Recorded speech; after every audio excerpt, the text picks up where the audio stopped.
Hello, hello, hello. Welcome. I believe the stream is up and running. At least I hope so. Today we are doing a challenge that was given to me fairly recently. The Sauber pit lane challenge. Basically, we're going to be playing as Sauber.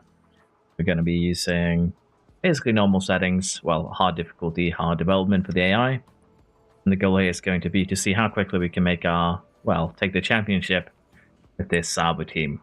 I'm going to be using every tool available to me to make this happen. The only rule is that I have to start from the pit lane every single race of the season. And we'll see if we might be able to turn Sauber from 10th place to champions by the end. Hello there, F1 is live. Nice to see you. Yeah, we're going to get started. Particularly also with the free weekend, we are going to do something pretty basic that's unmodded to also help newer players get into the game a little bit more. So if we end up having some new players, feel free to ask questions and we'll just get into it. I hope everything is set up properly. I believe it should be. But if there's a lot of weird noises or the microphone is weird, let me know. Hello, Anders. Hello, David. Or, sorry, Zello. I believe it's been a while since I last streamed. Apologies, everyone. But we're finally back with at least a little bit, as I have some free time these coming 2 weeks. Yeah, let's just jump straight into it. As we start out with Sauber, we have the absolutely worst car on the grid. No discussion there. It's just absolutely terrible. We do have Bottas, who is fairly decent on a 10-month contract. We also have Show on a 10-month contract, and we're probably going to end up replacing him. We might also end up replacing, in particular, Benizzi, because he's fairly low overall, and replacing him would give us a quick way to boost our mentality. And in terms of the other staff here, I believe Sender and Sinelli are going to get replaced, but I don't know if that's going to be this season, as we are in dire straits financially. We only have 5 million to our name. So with that said, let us just get started with a little bit of development here. We're going to start off with the underfloor, and as usual, we're going to go full on safety and wind tunnel time. We need to get some paths here rather quickly in order to get performance up and running. And the underfloor is going to be our first investment, putting basically everything into cornering ability, and this underfloor alone, it's not going to propel us it's not going to really do much for us in terms of pace, but every part combined should work wonders. Hello there, Jasper, how you doing? Nice to see you. And yeah, we're just going to get into it here. We're going to put 6 engineers on the underfloor here, because with CFD, we are going to need to make that second one to get, well, the full effect. Having some parts going to Melbourne would be nice, but as I mentioned here, we'll have to see just how far we get developed. Japan should be a more reliable estimate. Next up, let's get the side pods made, and we're going to speed these up slightly, not by a lot. And we're going to do something here that I usually don't do right off the bat, and that is to invest in top speed at the same time as I'm investing in everything else. Usually I don't do this, and honestly, I think we're going to have to wait a little bit to do this, because I'm just realizing just how absolutely awful our engine cooling is. We have 30% tire preservation. We have 41% engine cooling. I didn't actually realize Sauber was this bad. It's been a while since I've been messing with the other with a low-rated team like Sauber. So I kind of need a little bit of mental reset as well. Here, this is my other account, probably. Yeah, I would assume so. How am I going to do the pit lane starts? Am I going to tweak setups or change between fresh engine parts? I think I'm just going to tweak setups, Jasper. That is the most reliable way. But yeah, we're going to have to completely sacrifice top speed here, because I need that extra engine cooling in order for us to survive till the end of this year. So we're going to go full cornering, full cooling here on the side pod, and just going to do it like this.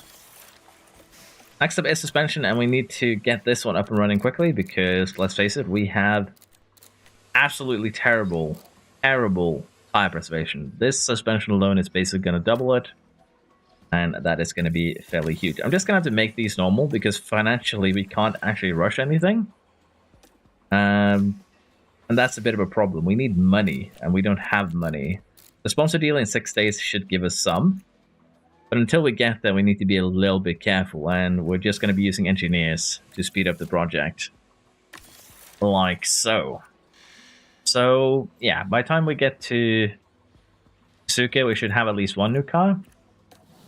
And honestly, if we get a lot of money up front with the sponsor deal, I'm probably going to go ahead and take that. But yeah, that is the car part development out of the way. We have a very negative mentality on this team, which isn't surprising. And we do need to turn that around with, hopefully rather quickly. And I did also realize that I forgot something here. I haven't actually set the driver's focuses. Now, Bottas is old. He is not going to be developing. He's going to lose that a little bit quicker by putting him on car development. But honestly, it's going to be more beneficial for us to have him on car development for the time being. In terms of affiliates, we do have actually plenty of them. I don't want to ruin Porsche. So instead, we are going to go ahead and put Maloney on development. We're going to put the other two affiliates on marketability to help with our sponsor deals. And honestly, I might need to do the same for Porsche. It's kind of sad to ruin the talent, but it might be necessary for the team's progression, if that makes sense. But for now, we'll leave things as it is. And if we see the sponsorships struggle, and if we struggle with sponsorships later on, we'll probably switch them over. Yeah. I think with that, let's get sponsor negotiations going. Okay, so both of these deals are basically the same with money up front, 31 million total funding versus 45 million. We are taking this one for sure. We get 20 million up front. Race day is 60 million. Yeah, I like this package a lot. What's the goal for the challenge? The goal for the challenge one day is to basically start every race from the pit lane and still do our best to become champions. See if we can do it in Season 1. If not, we're going to have to try and do it in Season 2. So it's basically a pretty straightforward challenge in that regard. The only limitation is start from pit lane. Aside from that, I can do pretty much what I want, which is pretty great. Yeah, we are going to allow for that. Energy drink advert. This one is kind of everything, so we'll take that. Race day is always nice. A little bit of everything, we'll take that. And what is the final choice going to be? Staff development rate versus a weakening of the wind tunnel. I think we'll take that, so there we are. Our sponsored package have gotten set up. Hello, armies, how you doing? Got this Sauber when no one hit them? Well, Sauber is our team, so hopefully they'll do fairly well. 25 million, 22, 32. It's a pretty good split package. This will give us a lot of money to play around with. And with that, we might as well head directly to the driver market and see if we can replace Show. 80 overall is unfortunately way too little for what we're trying to do. And depending on who's available, we might actually replace Bottas as well. So let's see if we can snatch this early on in the season. A good choice, always, Alonso. Hulkenberg. Probably not going to be the one. Alonso is always a very, very viable one. We have Sainz. Getting Sainz and Alonso would actually be huge. But financially, that might leave us vulnerable. Honestly, keeping Bottas is probably going to be what we can do. But I think we're going to invest 11 out of, well, the money that we just got to pick up Alonso. How much would it actually cost if we were to propose a contract right now for Car 2 Show? It would be 5.7 million. So not the 11, as you see, that's for his full contract. We're going to give him a... Honestly, he doesn't budge no matter how much we pay him here. So I want to see how many years of contract would do a good thing. Honestly, just give him 2 years would be fine. Because that is how long I expect it to take to win this challenge, worst case scenario. Yeah, I want Alonso in here immediately, if I can. That would be huge. And I think this is the contract that we're going to be getting him. I doubt Season 1 will be possible, because by the time you can win from the pits, the championship will be out of reach. Honestly, Jasper, you're not wrong. A lot of this is going to depend on a little bit of Red Bull implosion. But if we can kidnap Fernando here and get everything set up within the first 5-6 races to be at least a little bit competitive, score a good chunk of points, we might be able to make something happen towards the end of the season, particularly if we go full development and completely ignore research. So it's a bit of a fun little side project. Like the video, take us up, no source of championship winning. Yeah. Was Fernando CO driving tractors? Well, he'll be driving a tractor for hopefully just 4 races, and then he'll be overtaking his old team. This is unmodded in any way, shape, or form, which makes it a lot easier for us. So honestly, I'm kind of looking forward to it. But yeah, we're gonna offer him this. It's 6 million. That is fairly cheap. It's honestly, if that is the same cost that it would take us to get Sainz, I would kind of be tempted to do that. It would be kind of mean though to Bottas to yeet him just like that. But let us go over his stats here and take a look here. So this is the problem here. Smoothness is just such an important stat for drivers now in 24. And it's his second lowest stat. 73 out, he's 12 overall under on the smoothness. And that's kind of what screws Bottas over so much in this game, unfortunately. And again, I want to min-max this, try hard as hard as I can. So let's take a quick look here and see how much it's going to cost us to switch Sainz in here. It's going to cost us another 6 million. So that is very, very doable. Let's be honest. Spending 12 million on drivers is probably the best investment that we are going to do this save. And let's be honest here, keeping Sainz for 5 seasons, probably not going to happen, but he's actually happy with a 2-year contract. I would be fine giving this to him, because it gives a lot of freedom at the end of 2 years, because again, the AI won't really nab him, and if they do, it wouldn't be a huge problem. But I think we do this as well. It sucks to lose Bottas, but we're going to go all in on getting this done in 1 season, which, again, is the mental behind me. Sorry, that is my mentality here. I want to get this done in 1 season, and we're going to go all in on getting this done in 1 season. Now, with this in mind, we could also try and kidnap some new staff, in particular, race engineers. So let us take a look at that. We are going to see just how much this will cost. Again, if we kidnap GP here, that alone would be huge, because it's going to weaken Verstappen. And again, it's min-maxing. Min-maxing to a scary degree here. So we're going to go ahead and weaken Red Bull a little bit by kidnapping GP.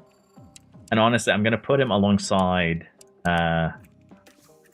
Alonso. There's going to be a lot of money spent, and probably not the best way ever, but again, the goal. Min-max. Break the AI as much as possible and take advantage. There we go. That we have the weakening of Verstappen. That's literally the most important part. I do need another race engineer, and who is a cheap one that we can kidnap. Isn't Adami Sainz's current race engineer?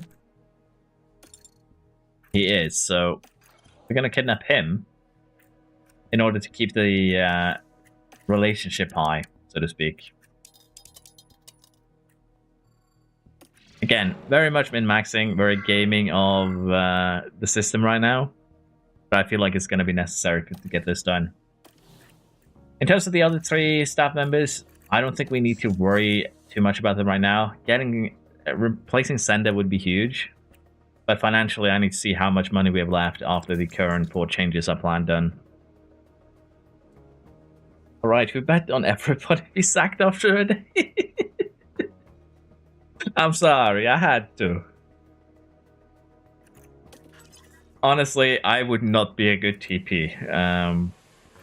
I would be a little bit too ruthless. That is not good. But yeah, we're gonna go ahead and also make sure that we reach the goal for the engagement. For now, this is gonna result in some loss of performance. But the first 3 race weekends are basically throwaway, and I'm not gonna simulate them, but we're probably gonna play them on 16x and just see how well we do. But yeah, I think that is everything prepped. I think we can head into our first race weekend. I don't think I've forgotten anything. If anyone has any good ideas, something that I have forgotten, please yell at me. I do tend to forget things every now and again. Let us continue here. By the way, I'm also running the graphical preset mod, so hopefully the game will look a little bit prettier. But I haven't actually tested it while streaming, so we might need to disable that once we actually go into race weekend.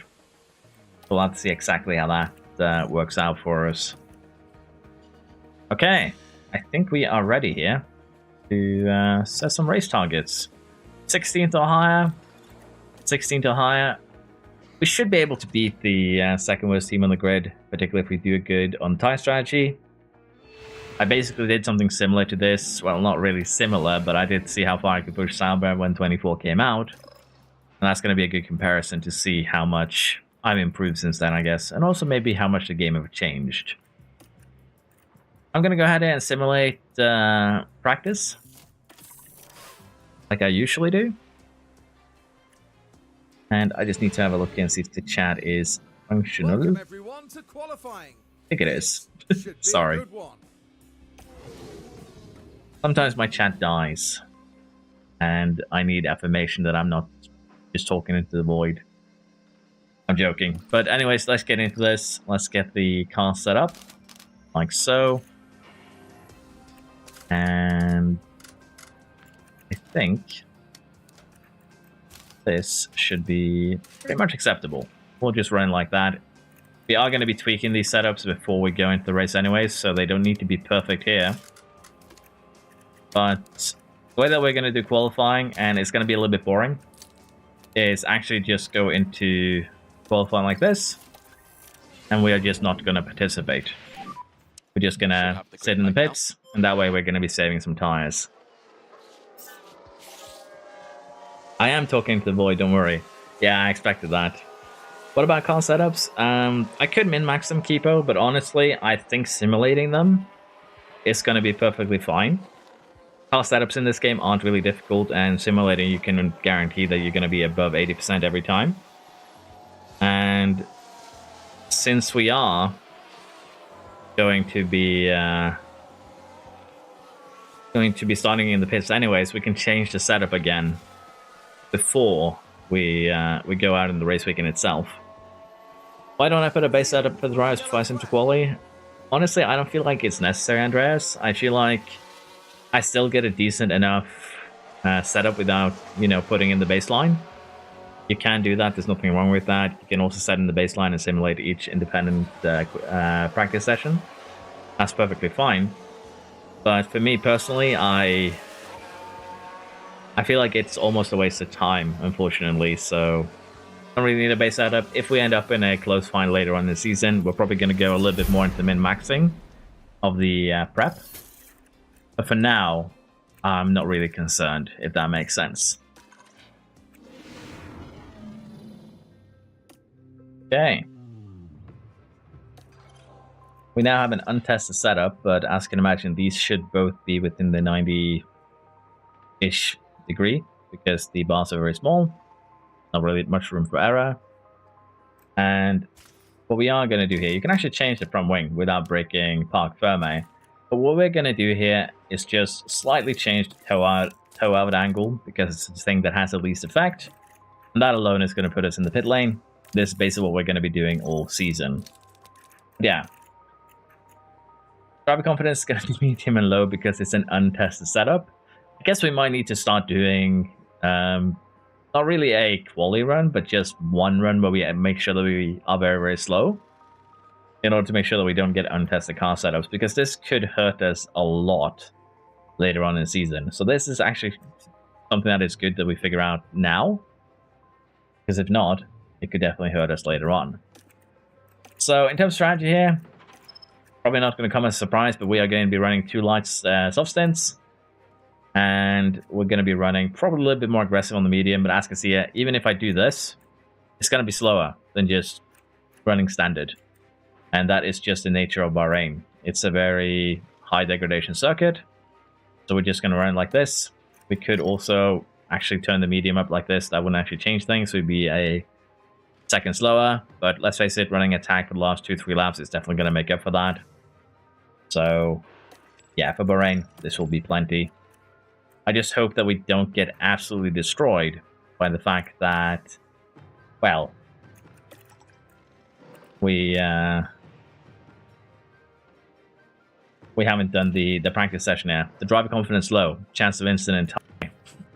Basically, I don't hope that we have a crash immediately because of me not running that one quick session. What's up, car? I guess. Hello, cow. Why did the mushroom go to party? I don't know. I haven't actually heard that one before, so now I'm curious. Why did the mushroom go to the party, Jasper? Please illuminate us.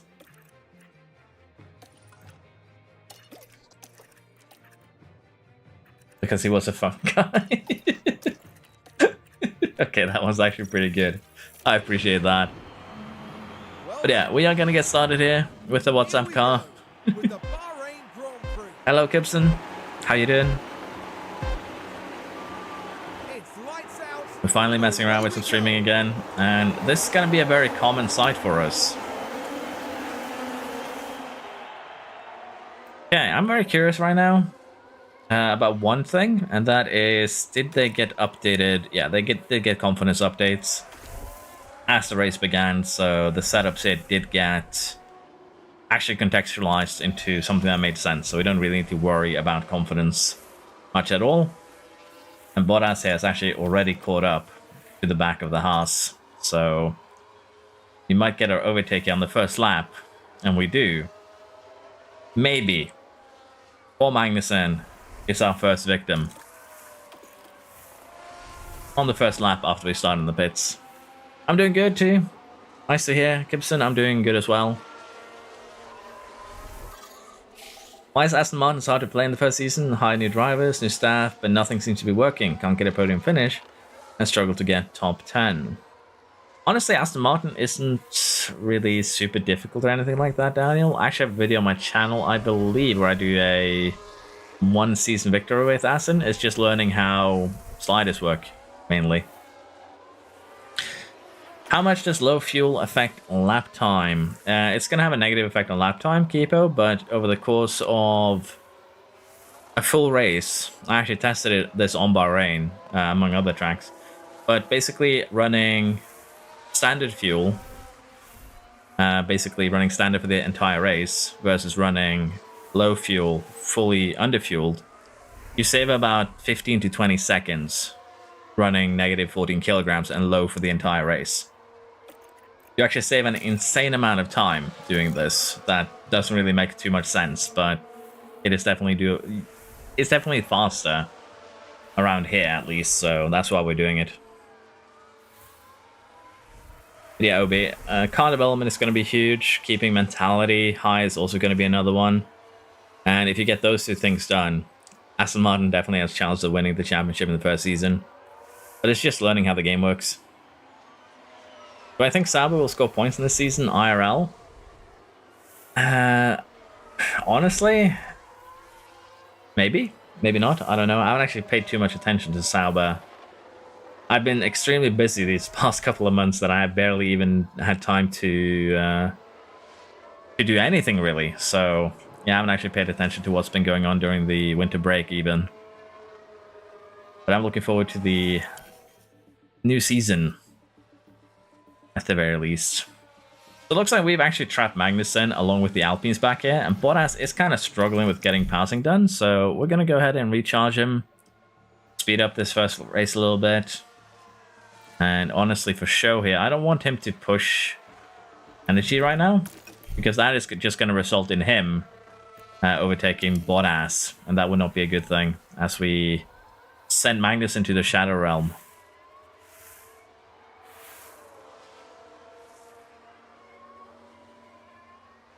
I'm new, I've been watching hour-long videos, maybe it's my strategies.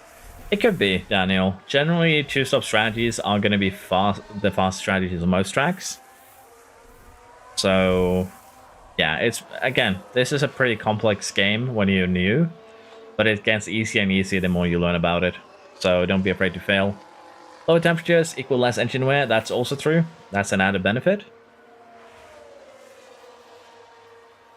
I have some problems managing the ERS. I don't know when to push and when to conserve. So basically, the ERS here has a couple of settings, namely the battle assist, and Basically, this allows your driver to kind of manage the DRS themselves. They'll recharge when they can. They'll attack when they can, kind of like that, leaving a little bit on autopilot. But generally, you want to recharge on areas that isn't DRS. I say as I recharge toward the DRS zone. But basically, you want to recharge in areas where you can't get overtaken, if you really want to micromanage it, and you want to go on the attack or deploy right before the DRS zone to get close. And as you basically, I'll give you an example in this following lap here. Let's get Bottas to the line here, as we have been re-overtaken. But yeah, basically, if you can look over here, I would deploy here to get close to the car in front as we go into the DRS zone, and then have the DRS to overtake him with. In this case, Bottas kind of did it without that. And now we are deploying a little bit because we are falling behind, so that's literally why I did that. It's kind of, honestly, I'm just realizing it's kind of hard to explain when and how to use the DRS. Well, I'm live, apologies. Do I do minimum weight? Yeah, putting the sliders to minimum weight would be huge. Where can I see narrow sliders, please? I have a video on my channel literally called Slider Placement.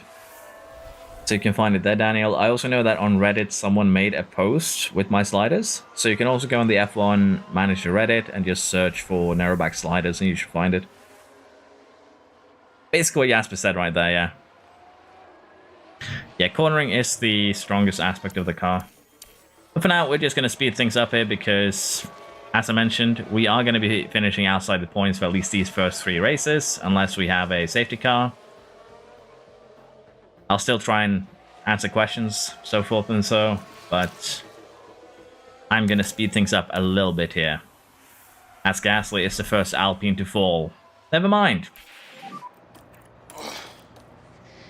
Why must my happiness always be destroyed? It took 12 laps, Bottas. 12 laps for my happiness to be absolutely annihilated. Now this was Valtteri Bottas. Do I think Lando is going to be able to fight for this year World Driver Championship? Honestly, he might be able to. Gibson, I wouldn't count him out yet. But it's also going to be very much car dependent because we have more and more teams that are getting into the fight. And that could definitely have an effect on the championship. But he definitely has an opportunity. I do believe that. Remember the slander policy with Ferrari-powered cars? True. But yeah, Bottas has the first incident here, lap 12. A little bit of a spin. And honestly, I'm actually surprised at how little tire lost from that spin. I'm not going to lie. Yeah, we have both Ocon, Gasly pitting. So basically, you can see kind of here what we've done. We've taken care of our tires. The AI has burned theirs. And this is basically going to come back to us and give us an advantage towards the end, particularly here at Bahrain. That is also very, very good. If you're still here, Daniel, you give me a holler. I'll try and explain a little bit about tire strategy too. That might change the game a little bit for you.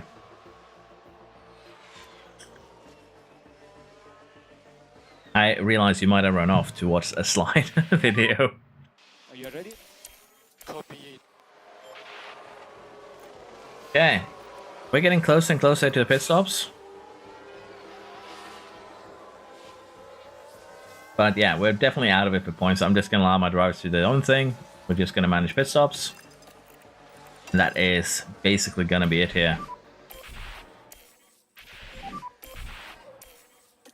Okay, Bottas is coming in on this lap. Show can do probably one more. I think that would be okay. Show's actually doing pretty decent right now. Why did I open my mouth? No problem. I'm 2 for 2 right now. 2 for 2. With opening my mouth and my driver just saying no. That's not allowed. You're having fun. I made a mistake. Try to recover. 2 for 2. That was looking fine. But yeah, we're going 16x here because at this point, nothing we can do. It's going to take a little bit of time to warm up the tires, but we're going to get that time back later on simply because the softs are extremely overpowered around Bahrain. So, fingers crossed that we don't have another incident.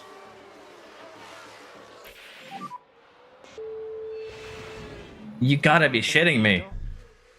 I'm okay, yeah. Did he crash or did he spin? Now we've an incident here. Kevin Magnussen, it looks Did like. Magnussen do this? Magnussen hit us. You saw it here first.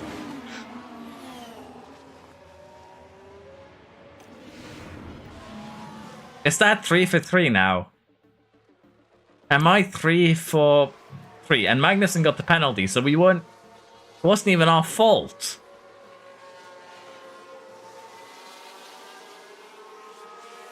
That's insane. I need a new pen after that. Yeah, I'm not doing anything anymore. I'm about to retire them. Both of them. I'm about to retire both of them.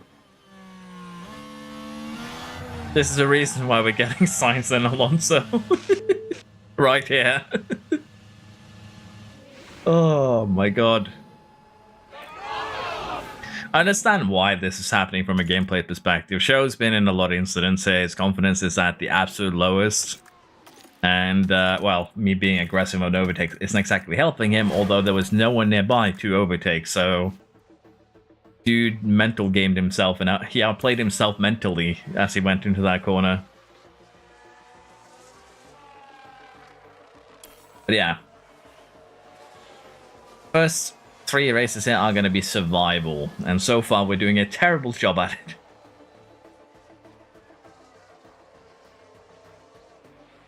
Wouldn't putting both of them on low overtaking and defending aggression lower the chance of these incidents? It would. You're not wrong, Suzhou.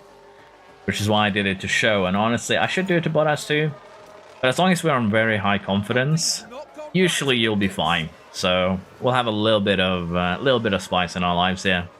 I still trust Bottas a tiny bit, the tiniest of bits. We've got a yellow That flag. yellow flag scared me, but it's just a sergeant spin. That should be illegal. But yeah, you can see a show destroyed his tires very early. This is going to actually really slow him down. Bottas is doing okay. I'm not going to say great, he's doing okay. You can kind of already see here that show is over half a minute behind his teammate. Mostly because of incidents, but still, it's kind of funny.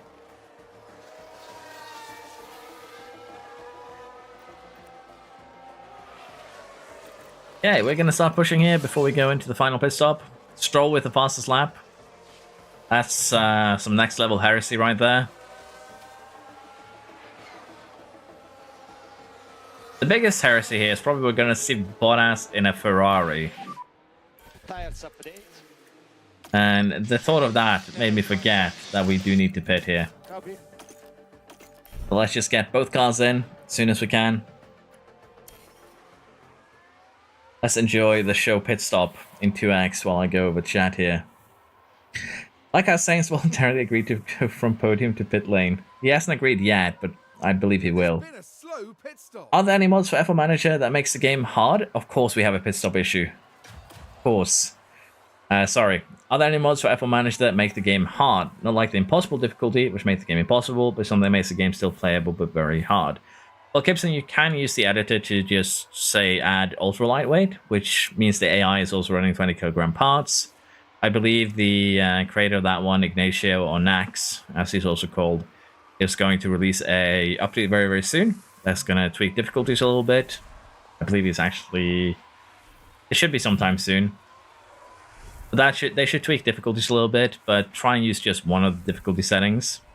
But Ultralight is going to definitely do it in terms of bringing back some challenge, and once the editor is updated, I'm going to be testing it out a little bit myself. But right now, I'd probably say use the lower setting in terms of stat boost, or minus, or the ultra lightweight there. That's going to literally be your best option in making the game more difficult. By how much lower can I drop the fuel? I'm scared to carry lower than -2 laps. So basically, just as a rule of thumb here, when it comes to fuel, generally, while you run conserve, you will be regaining about 0.3 kilograms worth of fuel. So basically, my 2.8 kilogram negative here, in terms of fuel, is going to mean that I'm going to have to run 9.33 laps, because that is 2.8 on 0.3, 9.33. I'm going to have to run basically 9 or so laps here on conserve in order to get back to 0 kilograms negative. And generally here, the game isn't actually going to allow you to take less fuel than you need to finish a race, Sham. If you go to the lowest possible fuel level, as long as you run conserve for the entire race, you will be able to get back to finish the race without running out of fuel. But yeah, it's actually not scary to drop fuel too far, as long as you keep in mind that when you run conserve, you can regain about 0.3 kilogram. Use that as a kind of baseline to figure out how far you can drop the fuel and still survive with conserve.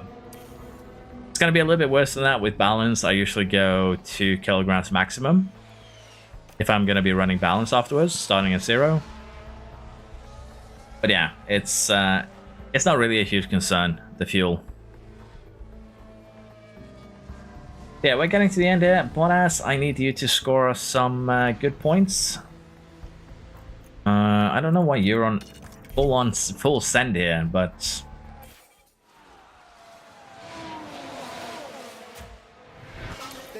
don't tell me Alonso has crashed before we even signed him.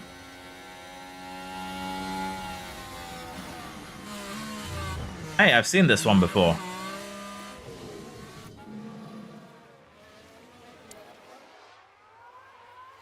How much does push burn? I don't know the exact numbers, but I would assume it's 0.3 a lap.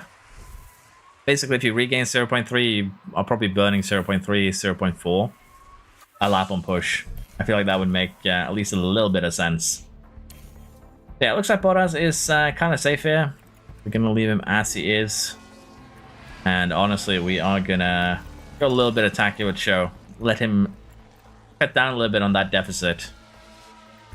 Bottas can run full attack until the end, but he's honestly going to be slower for it in terms of just pure race pace, so we'll run him a little bit light here. Start pushing now that we have a little bit of gapping form with Perez and Norris fighting. Hey, Hulkenberg had an issue. Now we're up to 14th here. There we go. Past Albon. And now it's 45 seconds. Next one, so I don't think we're getting any higher than this. I think you burn 0.5, 0.7 on rough. Yeah, I don't exactly know the numbers. It's been quite a while since I've used push, so Jasper's probably more right than I am. Played this game earlier because I got it from Epic and noticed there is no engine audio. That's a bug that I've run into a couple of times too, Wanderer. It usually fixes itself very quickly, and if it doesn't, just restart the game. It's annoying for sure, don't get me wrong, but at least it's something that is somewhat easily fixable.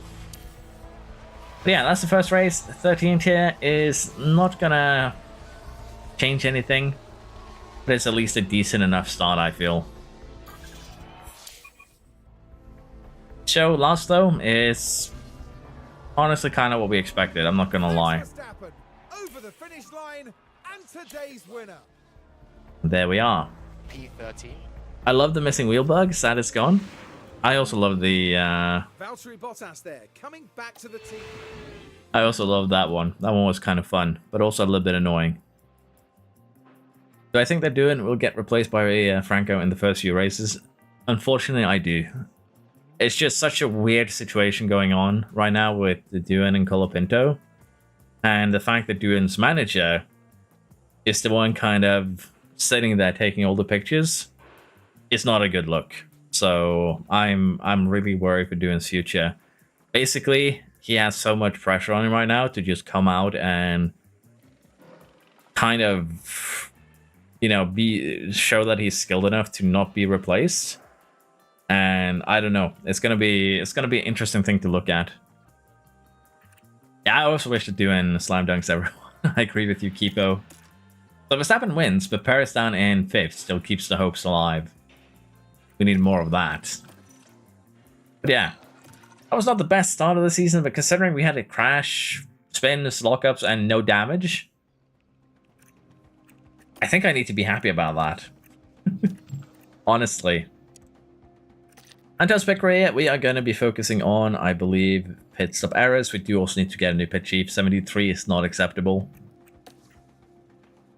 So let's just get a little bit of training here.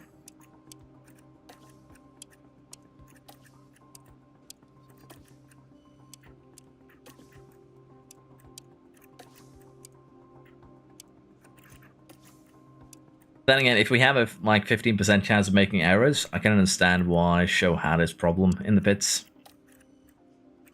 That does make sense. Now, we're going to end up with slower stops. But that is not going to be a huge problem. We'll fix that later on in the season. Like so. Pit crew training settled.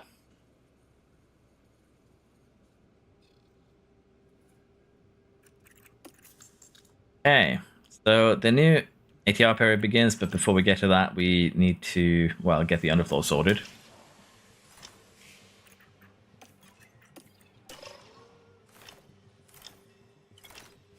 Okay, so we're going to have to wait a little bit longer before we get new drivers. Saudi Arabia's up. We'll try and speed to that in a similar way that we did with Bahrain, hopefully actually a little bit quicker. But I'm still going to gamble on 16th. It's Saudi Arabia. There's going to be cars crashing, and we can just cross the fingers that it isn't us, sadly. We're here in Jeddah, where the tension is boiling as we head. Usually reserve drivers aren't getting a 5-year contract. Yeah. Honestly, a 5-year contract might be a little bit problematic later on. Boucher deserves a try. To be fair, Alpine has had a lot of... It's kind of weird, but Alpine has a lot of youngsters that probably deserves a try. But then they pick up more from outside. They have the mess with Piastri. Like, Alpine is just a mismanaged mess at the moment. That's the best way I can describe it with the youth program. It's just a mismanaged mess that is painful to look at. Both for the people stuck in that mess, but also from an outside perspective, hoping for, you know, new talent to rise up. Now, this is kind of interesting because now we're kind of screwed. Because this is kind of the bad thing you can get when while you simulate, and this is going to be a little bit harder to recover from. I still think I can find a good setup here, hopefully.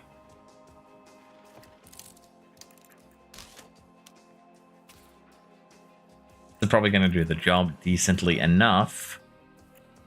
Need one like so. Get you over there.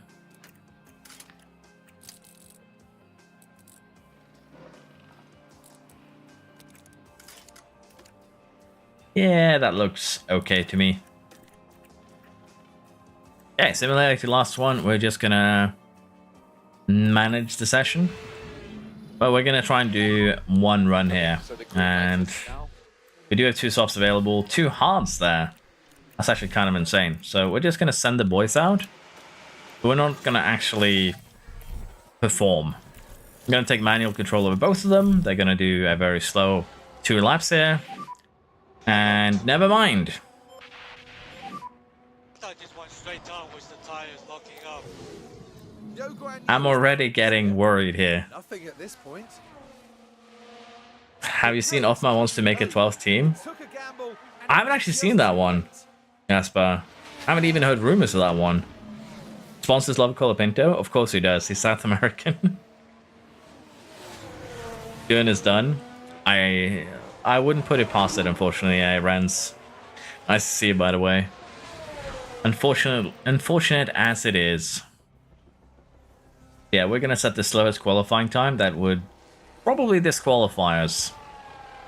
In reality, 5 seconds slower than Ocon. We're 5 seconds slower than the Alpine. Let that sink in.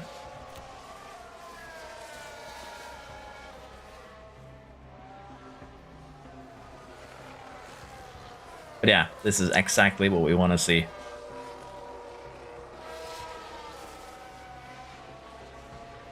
Which sounds weird, as we are going to be finishing at the back. But they should at least give us a better idea of where we stand in terms of setups. Which means that I can tweak it again. South America shows enjoying Colapinto and Bortoleto. Amazing for them, yeah. But the thing with Colapinto in particular is that he already has a huge fan base in Argentina. And that's basically what they're counting on. Sponsor money. Similarly to Paris, but probably not as much.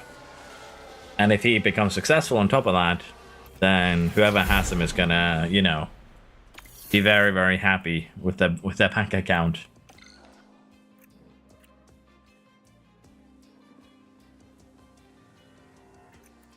Okay, good to hear from Red Bull. Not what we like to see. We need Ferrari to step up. Okay, so 96% setup, 94% setup, so yeah, can't really complain too much. I just need to remember to tweak park firmware every time so we don't randomly not start from the pit lane. That would actually be kind of painful. Yeah, we're just going to do a small adjustment to tow out. And honestly, we're starting so far back that I'm kind of tempted to do a cheeky strategy of a two-stopper and just burn both the medium and the hard. Well, maybe not burn it that hard because that seems like a terrible idea.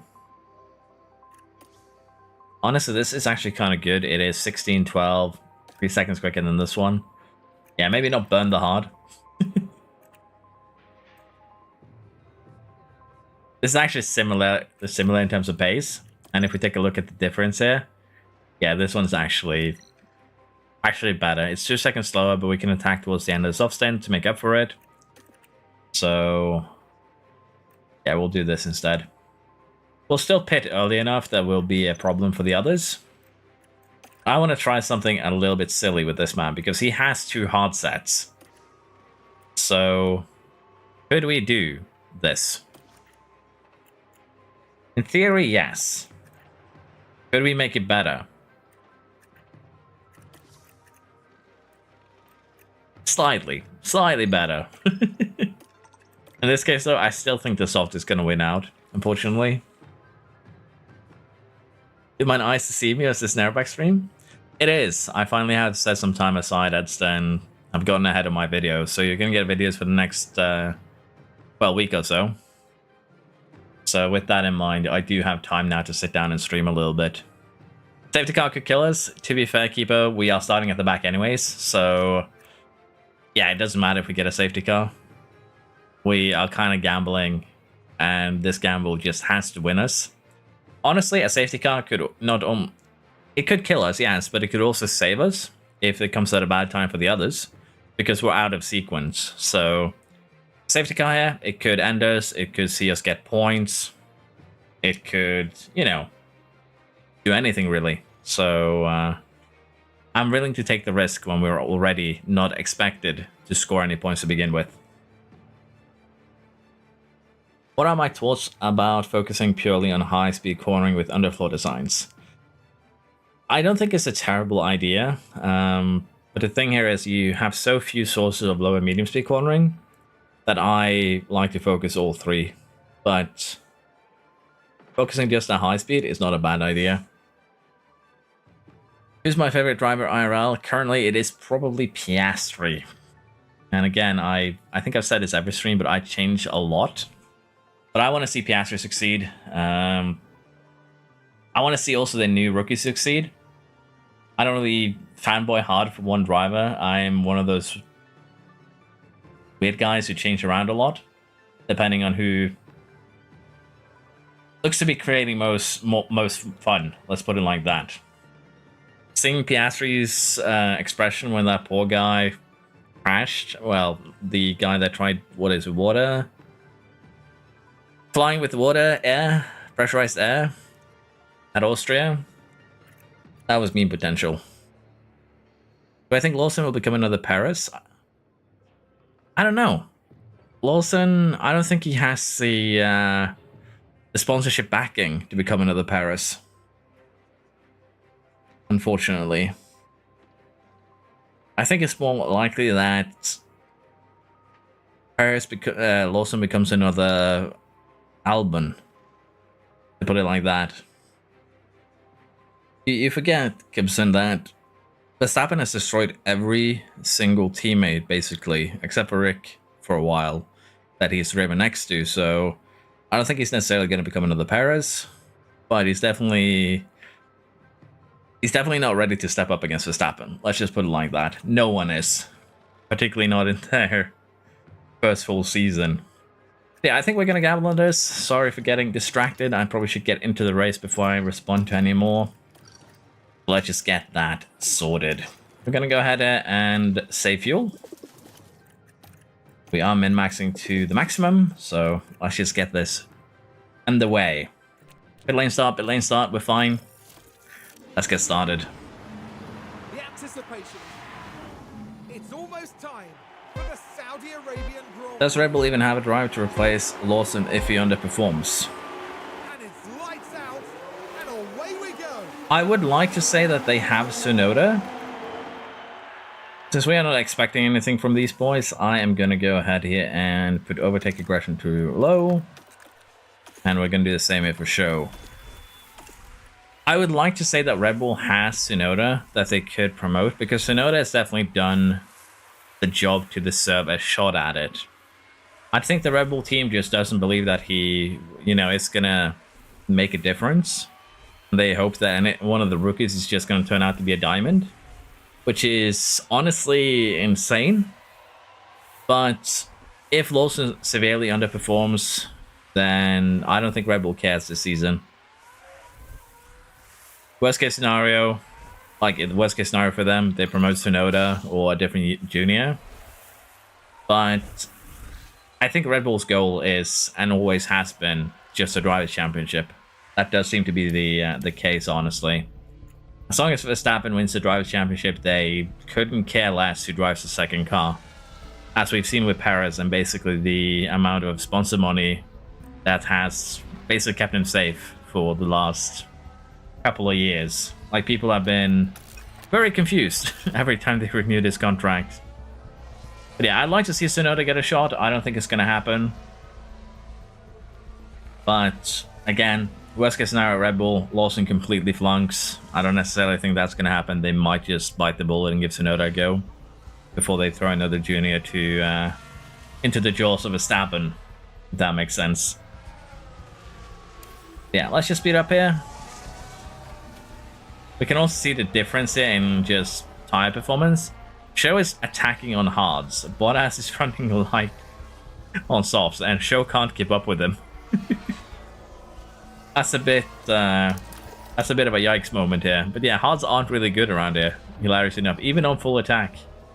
There's also a little bit of a difference between the drivers. We have a safety car, and his Show. At least he didn't absolutely destroy the car. 80, 90. Yeah, he didn't destroy it 5-6% maybe. Chassis is not a big deal. We're going to make a new one very soon anyways. Good job, Show. You got the crash out of the way. But Bottas, what this means is that we're actually just going to pit him onto a new set of softs. Interestingly enough.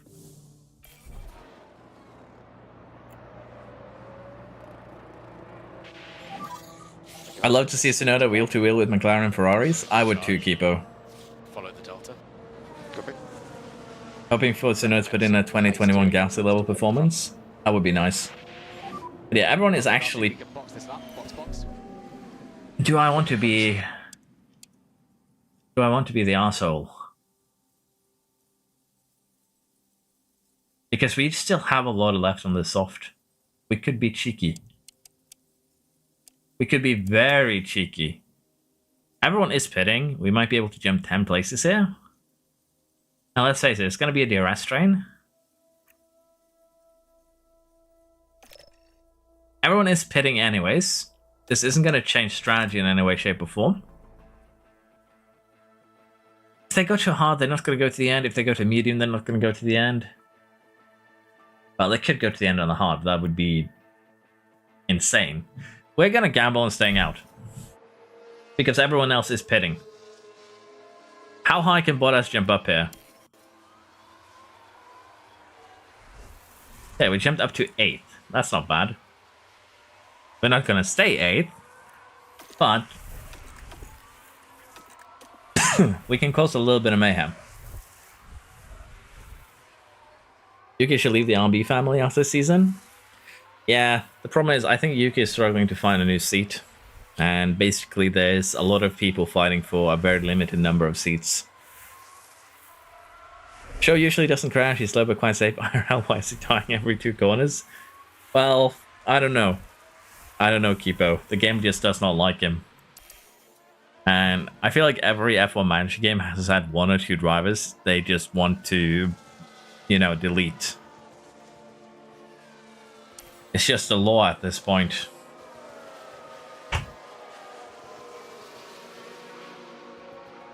Yeah, this is gonna get fairly interesting. There are some soft runners here, medium runners, a lot of hard runners, so I'm curious if this is gonna work. We've entered the pit window. We're still gonna just stick to light, and I might run these tires completely into the ground. And try going medium till the end. Will be in this lap. For the restart, we will need mode race. Copy. Okay. This is gonna absolutely suck. But it is a gamble we've taken. You can see just how close the gang is following Bottas here. Yeah, this gamble is actually not gonna pan out. If we had 10% more on those tires, maybe. To be fair, we should be easily overtaken by everyone down to Gasly anyways. But still not bad if we can stay within DRS of Alonso. That's so sad. Yeah, it is. But that is just how competition is, unfortunately. Paris was fastest lap. Verstappen, Paris up top, we don't like that, but Tsunoda is actually getting in the fighting game at least. Running right behind Leclerc. That's at least nice to see. But yeah, we are going to be falling down the order. There is nothing we really can do about it. The only thing we're really doing here is just slowing down the cars behind us, having them waste their tires. And that's honestly kind of what I want to do right now. I just want to see everyone else waste their tires as much as possible. So, still, kind of doing what I was hoping to do. And everyone is going to have to do at least 1 more pit stop. So, that medium stint might still come to fruition here. We'll do probably 1 light for 2 more laps or so, and then we'll start attacking. And then we'll just burn up these tires before we pit. Of course, the other cars around us a little bit of pain here, and that is fine with me. There is a car in the wall. Sargent caused a little bit of issue here, held up some cars. That is actually amazing.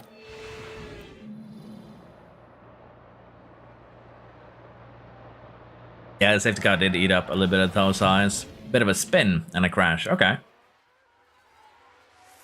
Let's hold them up more. Yeah, we're going to get Bottas in here now to pit. And we are going to do another pit stop. There's just no way around it. We have so abhorrent tire degradation that we don't actually have a choice. 3-second stop is also not amazing. And those to standard. See if we can catch up. Oh, never mind. We have another safety car. It's an Alpine and Magnussen. Safety car. Is this going to be a red flag, though? Because they're kind of parked in the middle of the track. It's a bit poorly timed this, then, because I I want to see that from Magnussen's angle, because that straight up felt like he T-boned him.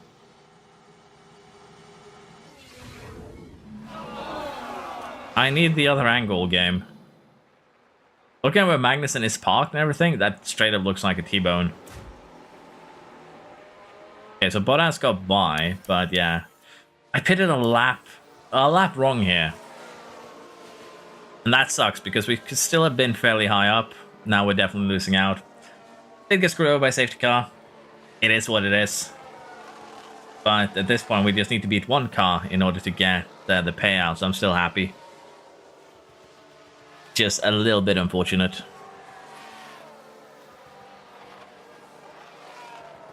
A red flag there is crazy. Yeah, I agree. I thought that would be red flagged. But fuel now is back on the positives. So, at the restart, that's interesting. mode race. So the soft runners are going to need to pit again. The hard runners are going to go till the end. Honestly, I think the medium runners might be able to too. Yeah, just about. We're not going to do that though. We're going to go probably a little bit more aggressive here. Probably something similar to this. We could run aggressive medium now and get onto that soft a little bit earlier. It would be a gamble again. But at this point, I've already done a lot of gambles. What's one more?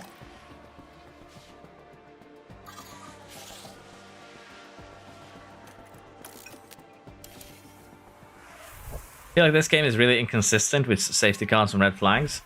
I think for red flags, it checks if there is like a car on the racing line. In that case, you can see that Bottas could make the corner without crashing, and I feel like for red flags, that might be the main thing it checks for.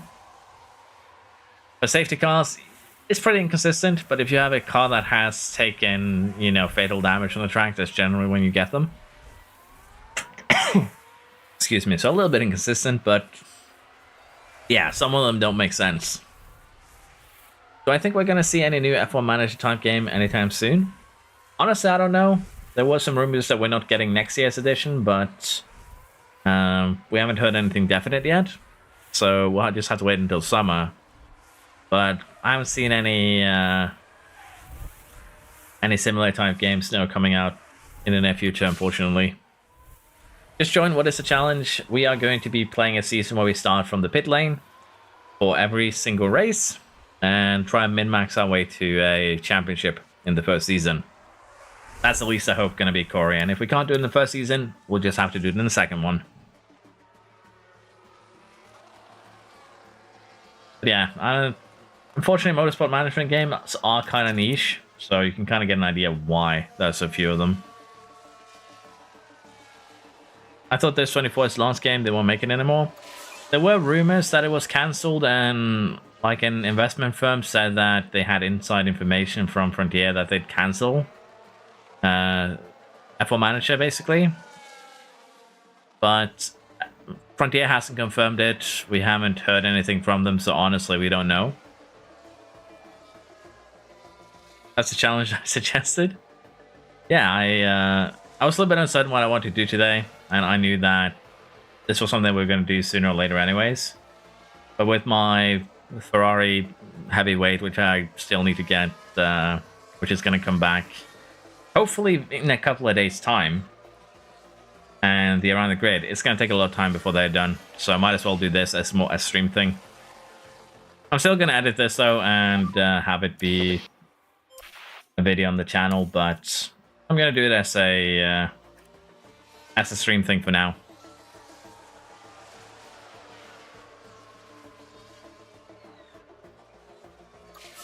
Yeah, the thing with Frontier in this game is, again, rumors, and we don't really know. So we'll just have to wait and see what actually happens, because they haven't actually said anything. Virtual safety car. I believe we have a red flag. Sargent and Danny Rick has caused a little bit of mayhem. And with 15 laps to go, we can enjoy a little bit of strategizing here. I think our strategy is going to be this. But yeah, this should be a red flag, just straight up. Sergeant Rick this should be a red flag. There's no, like, how are people gonna navigate this? Weep, weep, weep. It's doable, but not. Actually, that's a red flag. Red flag. Yeah, not really doable. They do have a contract for the 4th game, but you know they might have cancelled that. What's my favorite F1 track? Oh, okay. I like Sandboard a lot, honestly. It's always fun to drive that in F1 games. I like Baku too. It's kind of challenging. Monaco is painful. But yeah, I think Sandwood is probably up there among my favorites. Okay. Put you on a soft tire. And probably for the restart. There's been so many safety cars here now that I'm wondering what tires everyone is going to come out on. Honestly. Our race here resumes. I see a lot of red. Back underway. I shouldn't have wondered. And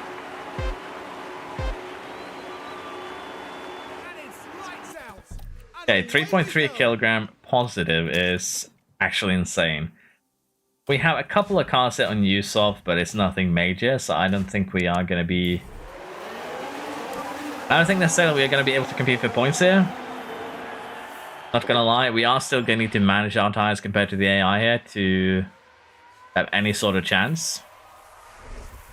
If our tire preservation was better, we might be able to just nab a point here. Unfortunately, none of the top contenders for points have actually crashed out, and that's a problem.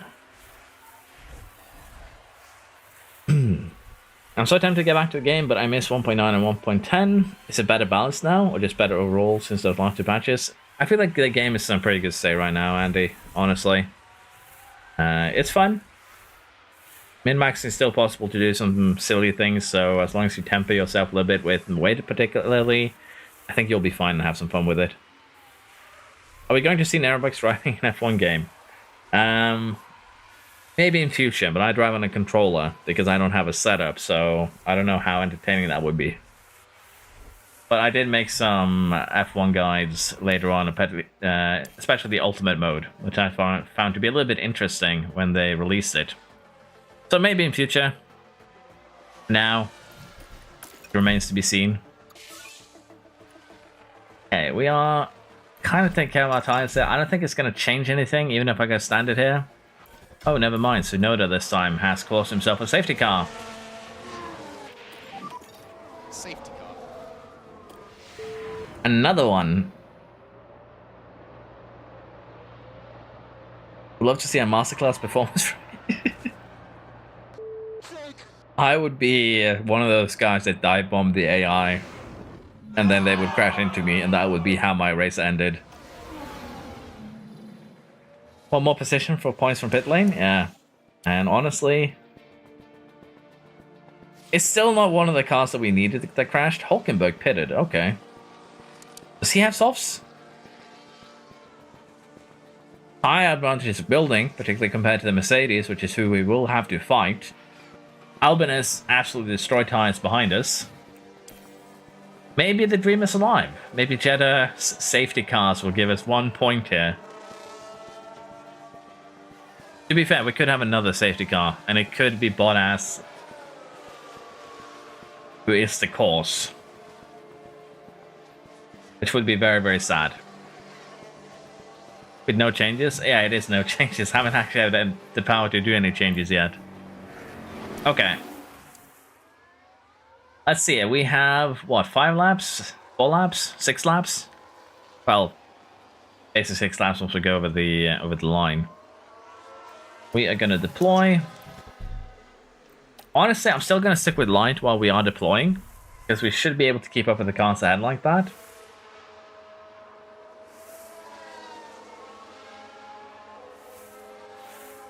Albon should be slow enough here that it shouldn't be a concern. I'm still building tire advantage, which might sound silly. Oh, what a sender, Bottas. Shame you couldn't keep it going. We are in high overtake aggression, just double checking.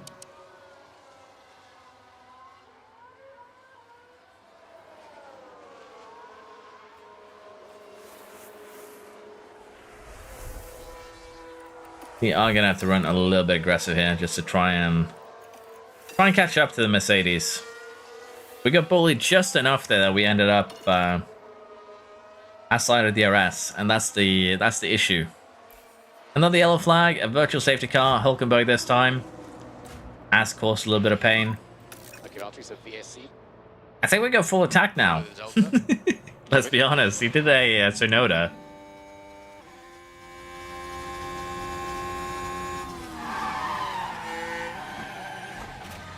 I'm sorry about that, guys. Luckily, it's not a terrible crash financially for Haas. Clearly then. That could have been a lot worse. I don't think I've ever seen more safety cars. Well, Monaco can get wild too. I think we're also running out of weather very soon here. That's when you know you've had a lot of safety cars and red flags. But yeah, I'm just going to check here. How hard do we lose soft tire? Yeah, I think that gap tells us that full attack till the end is viable. And what we are going to be doing here, once this virtual safety car is over and done with, we are going to hunt Russell. It's Russell hunting time with a 15% tire advantage.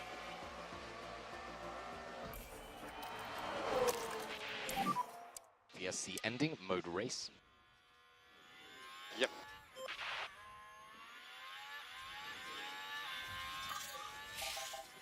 If we're lucky, we might also be able to close down the gap to Hamilton. And if we do that... Yes, good job, Bottas.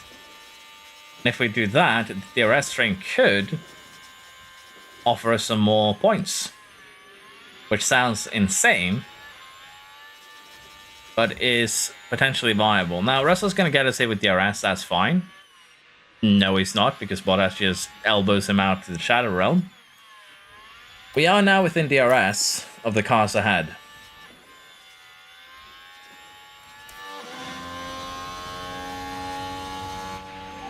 Here's how I want to play this. This is a prime example, Adrian NeroBax.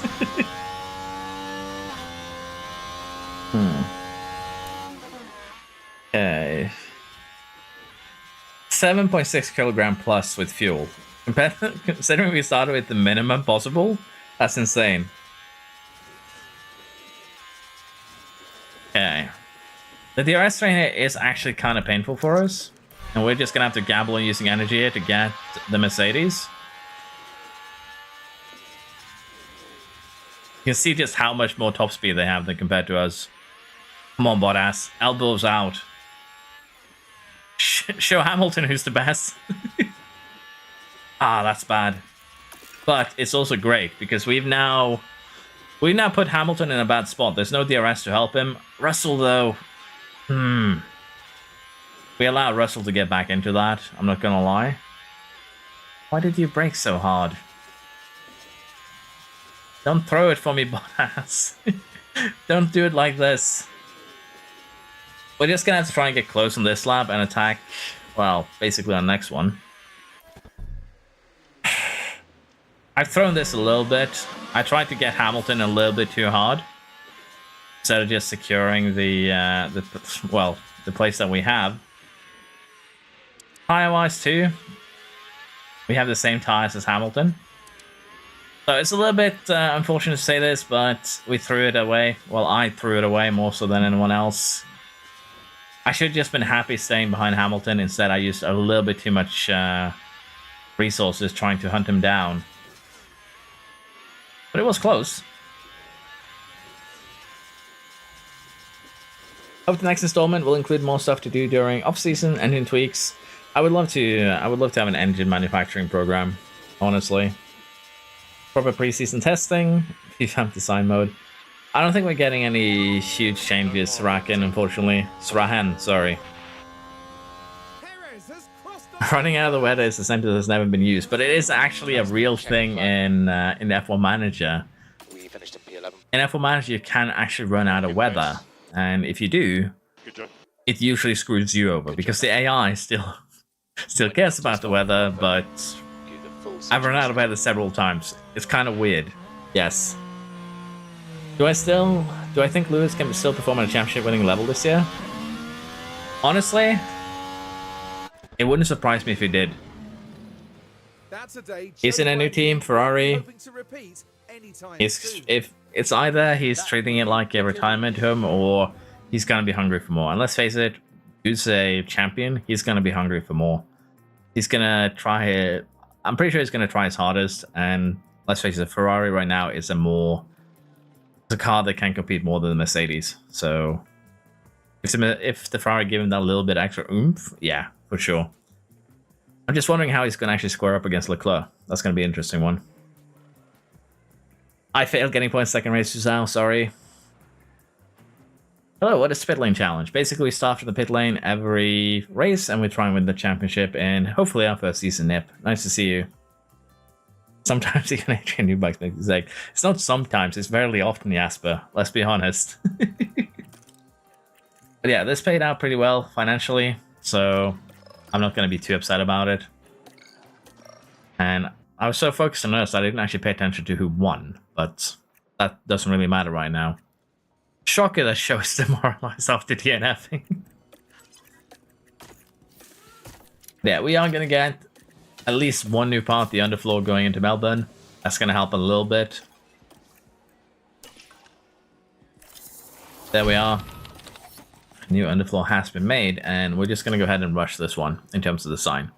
I need a little bit extra oomph to make more money from race goals, so the extra pay here, the extra 400,000 that we're paying to rush them, I will happily pay it. Oh my god, I forgot about this. I thought we had a lot of money. We don't. And the reason why we don't have a lot of money is because I need to upgrade the factory. I wish I was joking, but you need to upgrade the factory. I just want to see what we can expect now that we've done CFD. Remember, it was 224, 228 now. So yeah, it's turning into a pretty huge upgrade. But what I think we need to do here is actually do the front wing. Get started on it, and then we'll do the second underfloor a little bit later on. But yeah, that kind of sucks that I just realized that I need to upgrade the factory, because that's going to be fairly expensive. Plus 12, okay, so we are going to, once everything is sorted, we are going to be somewhat competitive. I believe. We're going to have absolutely no dirty air tolerance. Second, even a drop of rain arrives, we're going to be very, very sad. We do need to work hard on suspension to get more tire preservation, so yeah, life is not great. Currently. But once the chassis is done, we're going to go ahead and start on the second underfloor. Once the side pod is done, we are going to go ahead and start on the first rear wing. We're going to basically make 3 rear wing designs. Alonso has decided to join us for 5.4 million. Okay, let's go ahead and demoralize our man. There we go. Alonso is now here, and funnily enough, he's actually happier than Show was. That is not something that I would have on my bingo card. Now, I'm going to put him in charge of car development, which is actually going to make him lose stats quicker. But honestly, we don't have any choice here, so it's just how things are going to have to be. Baby, I'm going to take a shower. Have fun. Imagine I lose the championship at one point. That could happen, Jasper, honestly. Really excited to see how Science will let perform me too. Level 1 factory, yeah. How do you lose one position from 19th? You finished 20th.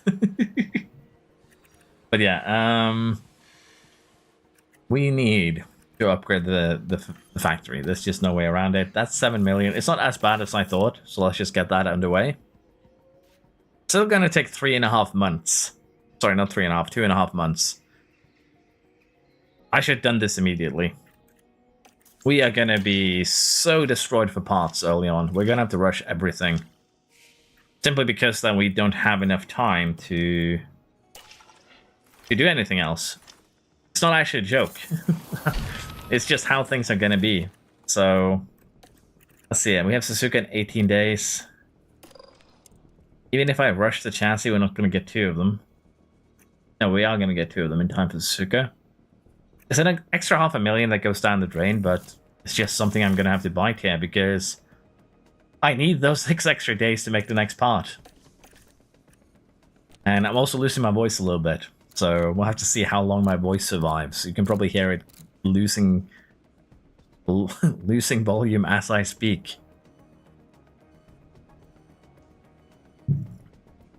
That's the cost of sitting down and record today. Yeah, we are going to make that second underfloor. That's going to give us a fairly decent boost because we CFD'd it. Let's get that started. Side post suspension in 2 days. Financially, we're still going to be in dire straits because we have so many projects that needs to be done. Science has agreed. No, he has not. He wants a signing bonus, a race target bonus, and it's... No. I'm going to make a counter offer. Because this is not happening. You're not getting a signing bonus nor a race bonus. You are going to get more money. Because, let's face it, I can pay you $17.5 million. Rather than giving you... Let's be honest here. Financially, giving him the race bonus and the signing bonus does make sense. Because I just increased my yearly offer by $1.5 million. Less than his signing bonus and less than his race bonus. In the next... Let's say if Science does 20 race for us, he needs to crash in order to finish below 14th. So, yeah, I don't think we're doing that. I don't think that's a good idea, so we'll go ahead and make a counter offer for him. I thought he would sign immediately. It's a very long time since the last time someone actually made me do a counter offer, so I thought he was signing for someone else. Have to go, we're back relatively soon. See you later, Jasper. Giving drivers and 10k race bonus with 19 place threshold gives them a pretty big boost to appeal from what I see. It's not a bad idea. I just don't personally like it. But yeah, it definitely works. Because now it's a decent idea. Okay, let's get started on the rowing. And we're gonna do it like this. Main focus on medium speed, drag, and DRS. And once this thing is done, it's gonna at least propel us up a little bit on the DRS scale. So that is gonna be good. Still not gonna have any effect on top speed, unfortunately. So let's go ahead here and get this one made. It's gonna take 39 days. When do we actually get the next DRS? Sorry, not DRS, the next CFD time. 40 days. So this actually matches up perfectly. Let's go ahead and get that design started. And also here, we are gonna do a little bit of a focus on getting tire preservation up because it is incredibly strong. And I just want to try and develop that a little bit for this team over the course of this season. Because we have the worst tire preservation on the grid. And it's only going to get worse from here. So we'll do it like this. Okay, there we are. Who did Aston Martin pick up? I'm pretty sure they picked up Show. But we can take a quick look here. Scouting drivers. Overall rating. Let's see it. Did they pick up Show? They did. He's now in Aston Martin. Usually it ends up with a trade whenever you steal a driver during the season. And that's exactly what happened here. So, yeah, Show is now going to be Stroll's new best buddy. Which, again, makes things kind of interesting. Yeah, there we are. That has been sorted. Australia's up in 2 days. I have new designs finished, but I can't manufacture them. So we'll see how much we get done by the time we get to Japan. Because I remember that when I did this, when this game released 24, I did something similar to this without the pit lane start. I was screwed over early on a lot by just not having parts because they exploded. So let's try and avoid that. So we'll have suspension for Suzuka. Would be good. Suzuka eats tires, so let's get that sorted. Okay, just gonna double check it that I actually did put the underfloors in the car. We did. With that, we're now 17, 17, and 15th. Baby steps.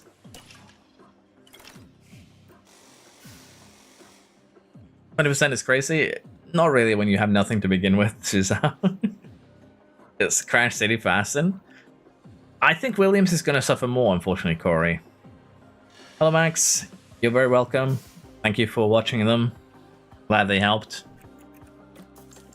But yeah, let's see here now. Australia. First upgrade on the car. First driver upgrade acquired. Mentality is still negative, so we are going to start building buildings to kind of boost mentality after this race. We just need to survive this race weekend, and then we'll have chassis suspension too for Japan. And we're having heavy rain on Sunday, so that's a yikes moment. We're having light rain on Friday. This is going to be a weird race weekend. That's the best way I can put what I expect to happen here.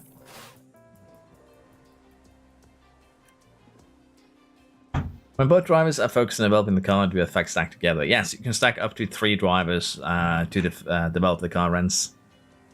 So the better they are, the quicker the development is. So you can stack, as I mentioned, your 2 main drivers and an affiliate, or 3 affiliates. I'm glad the guides helps you out. Yeah, we are ready here now to probably suffer. It's raining, and the cars I make are not good for the rain.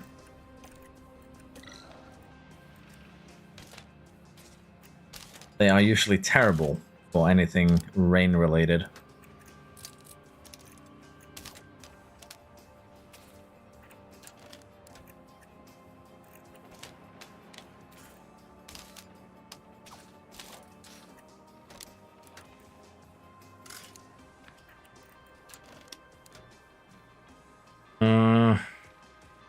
Honestly, not perfect at all, but I'll allow it. Gonna move this one because I don't know which way it's supposed to go. Probably this way, honestly. So let's gamble. I know I said I wouldn't move it, but gambling is funnier. So let's go ahead and do that. And since it is gonna rain, we're not gonna need force offs. So we'll do the same we did in Jeddah to just settle in, and we'll change the setup if we need to after the first quality run.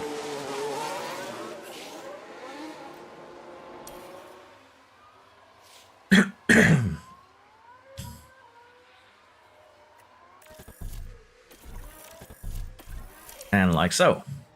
You can now just chill and pray that they don't crash.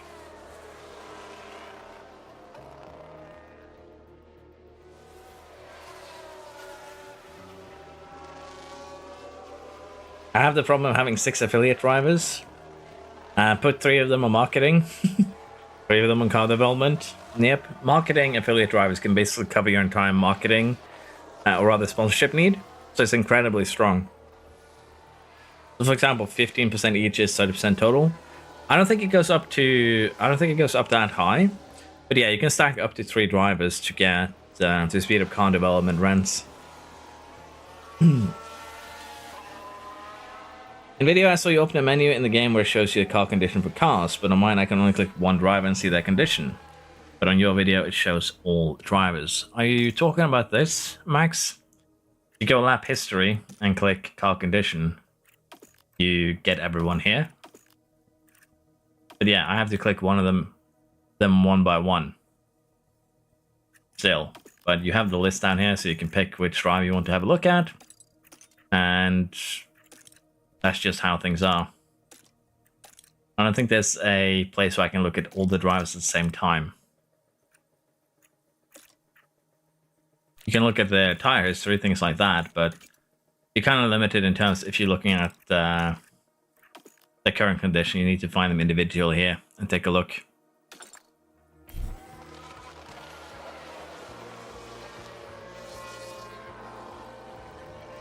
Why do I go with Fernando on car development? Isn't it better to hire random reserve drivers and get them on car development? Because car development does scale with driver performance. And let's be honest here, Alonso isn't going to develop anyways, so having them on driver development isn't going to help. And marketability is very easy to boost with reserve drivers, so it doesn't really matter if I, just use a reserve driver for marketability. So putting Alonso in car development is, in my eyes, the most efficient one. It's going to suck because you're just going to lose stats a little bit quicker. But it's, again, a trade-off that I am willing to accept here.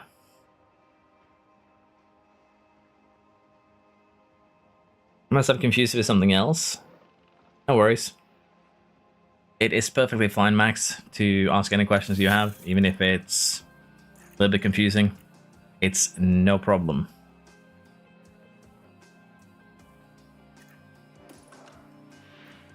Okay, so 1-2 from Red Bull. We definitely need to start getting in there and causing them some problems, because the gap is widening. Okay, we're starting on wets. Moderate rain, 4.2 millimeters. Or maybe we're not. Yeah, we're not starting on wets if this is... what is this?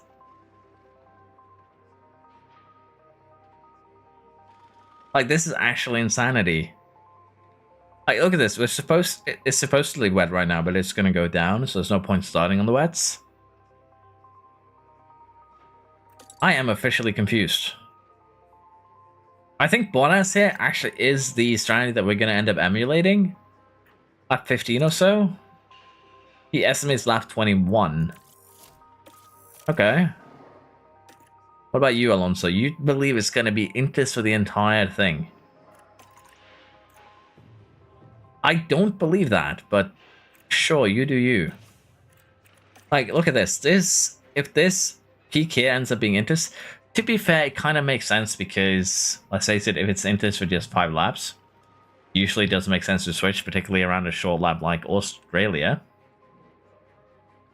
This is going to be the big one here. But, like, this too. Sometimes the AI has insane strategies, and I think this is one of those times. Now, we're still going to underfuel, but because it's going to be absolutely pouring down, we're still going to push at the start. We're going to go full... Honestly, I don't know what we do here. We're still starting in the pits. We need to do overtakes. No, we're going to do something a little bit silly, and that's what... We're going to take care of our tires for the first 10 or so laps while everyone else pushes. As long as we can get to the back of the grid order while we do this, I'm going to be very, very happy. But yeah, this is going to be a weird race. For so many different reasons.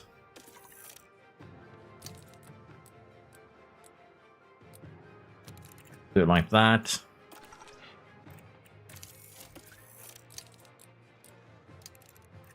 Oh, do it like that. There we go. Pit lane starts have been secured. This one is going to be very weird. Find a bummer that I can't change the language of the game on Epic Games because I want Dutch, but it does not allow me.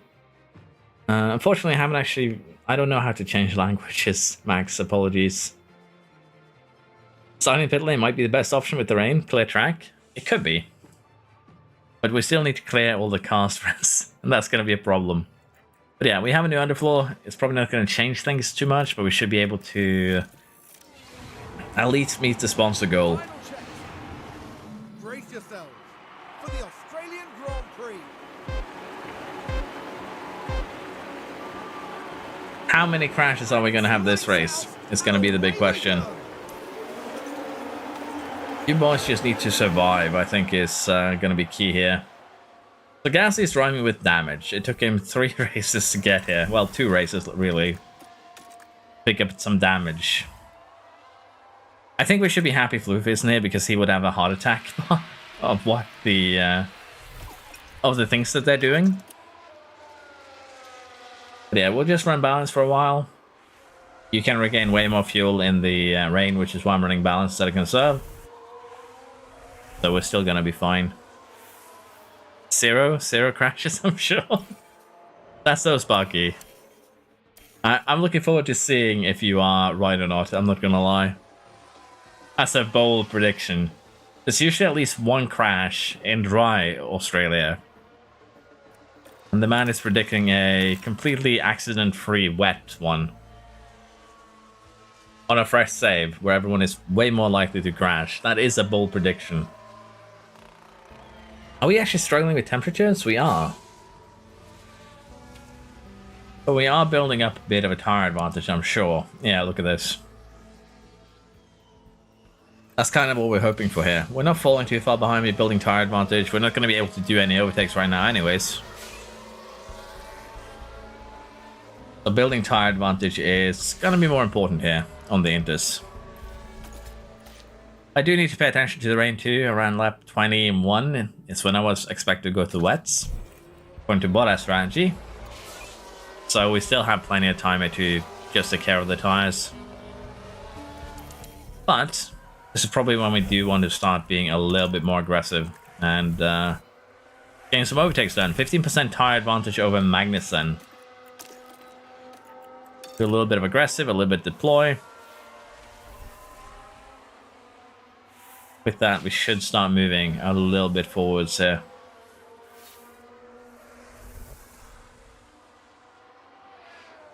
To be fair, we have absolute terrible top speed as well, which is, again, a very... not great in rain. I feel like the AI is more consistent in rain. Well, you're not wrong, honestly. Let's say this question, do I think Abu Dhabi was a robbery for Lewis? Honestly, no matter what I answer, it's going to be drama, isn't it, Gibson? But yeah, I think... honestly, I think it's just a weird mess.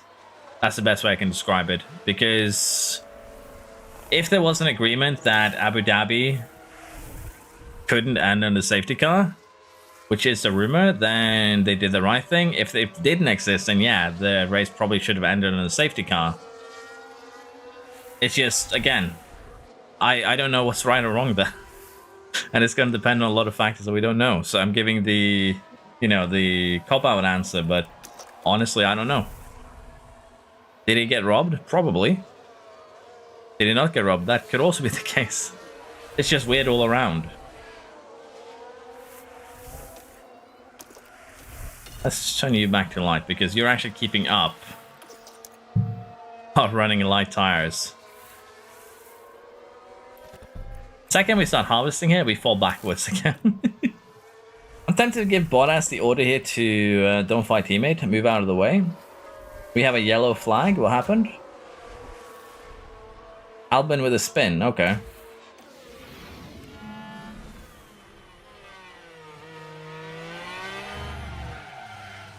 How do I get sponsor liveries? Because I do sponsor goals, but I don't have like stickers of them. So sponsor liveries are 100% cosmetic. You don't need like sponsor stickers to do them or anything like that, but it's basically for creative team that you can put them on your car, max. It was Max's little invention to unemployment, yeah. Like, everyone messed up that day. There's just no way around that. But I don't know. Abu Dhabi was weird. That's the best way I can describe it. It was weird. Both drivers deserve to win, and the FIA seem to have decided in one man's favor. Do I have any favorite team in F1? I want to see McLaren succeed at the moment. I enjoyed following Alonso's little journey on the podiums with Aston. But again, I just look for what is entertaining. I'm pretty neutral in most sports.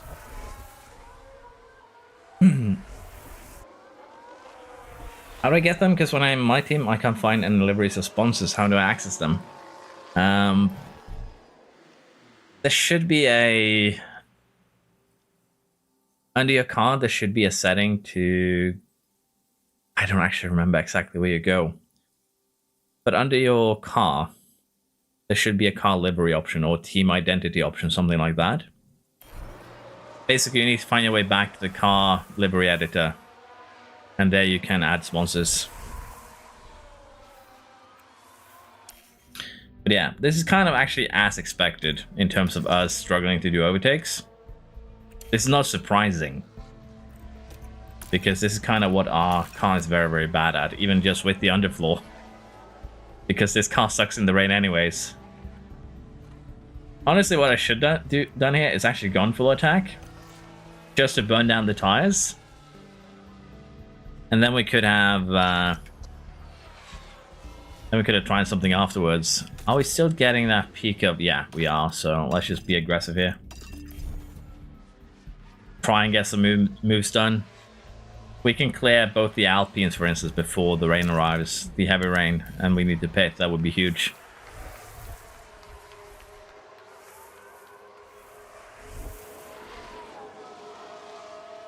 But as you can see, we just don't have the top speed, even on full attack tires and full attack everything. We'll run a little bit of conserve here, manage a little bit more. But at the moment, we're just too painfully slow. As Alonso proved me wrong by overtaking Ocon.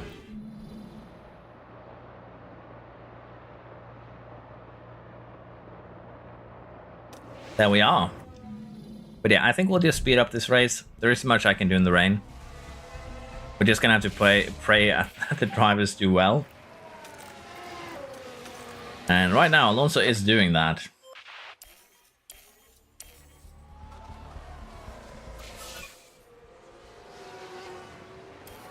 We are severely overheating our tires, but that's fine, because we are getting pouring rain right now. So things are still very much good. It's in the cars tab under team branding. Yes, thank you very much, Suzanne, for figuring that one out.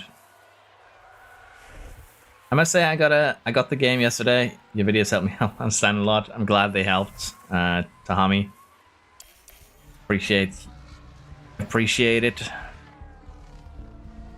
Hey, we actually have someone going into the pits already. Albono is the first man on the wets. And we are probably going to follow him on this lap. It's going up pretty quickly. We are going to jump on the wets here.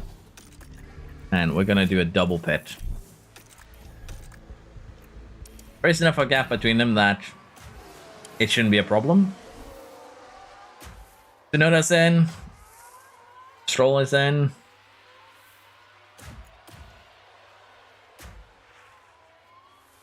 He should be fine here. Oh, slow stop. Of course, it's a slow stop. And what's that?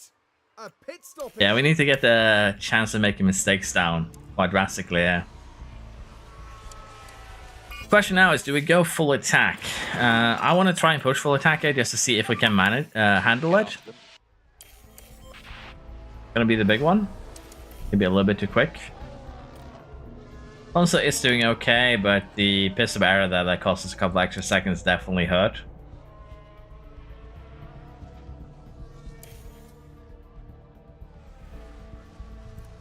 As the temperature, these overheat at 95 degrees, so... But now it looks like we're okay. Let's see if we deploy with Alonso here. How high does the temperature go? Not high enough. We can basically keep going full attack because we are going to have to do a tire switch probably around here. So for now, we're okay with the current situation, with just attacking as much as possible. Where was Simon Sainz led to put him out 2020 GP? Honestly, I don't remember. I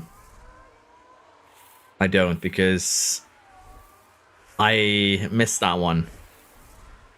I'm pretty sure. So I was probably doing something that kept me busy that day. And it probably frustrated me a lot.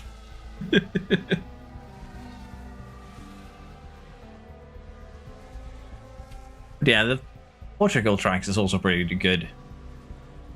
Now that you mention it. I do like that track too. I don't know how if I enjoy Alonso being behind Albon more or Sargent more. Which one is more dangerous? Oh, damn track conditions. Yeah, we need to tune down tire usage here. The drier the track, the more damage to the tires.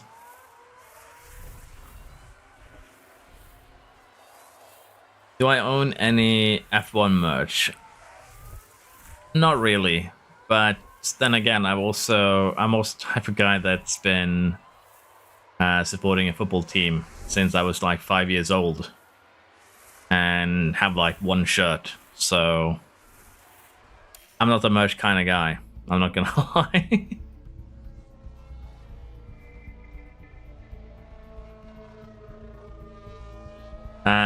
I basically everyone in my, well, not everyone, but the majority of the boys in my class when I grew up were Liverpool supporters.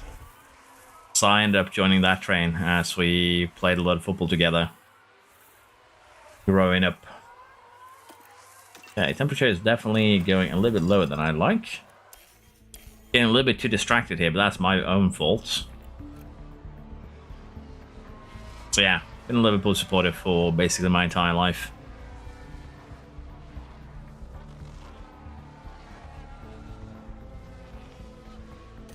Okay, I got distracted again.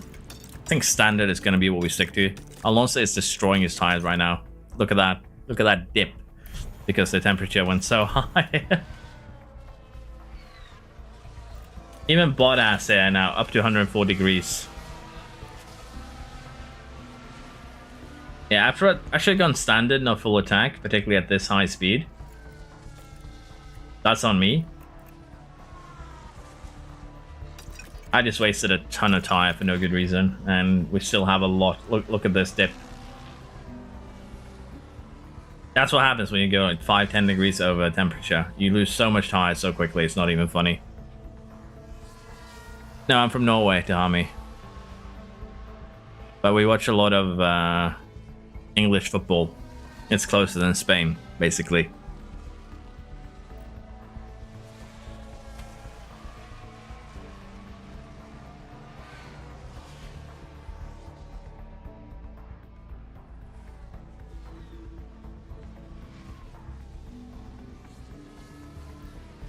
Okay, let us just get through this pain. As Bottas has involved himself in an incident. Did he crash with Ocon on the way into the pits? Turn one.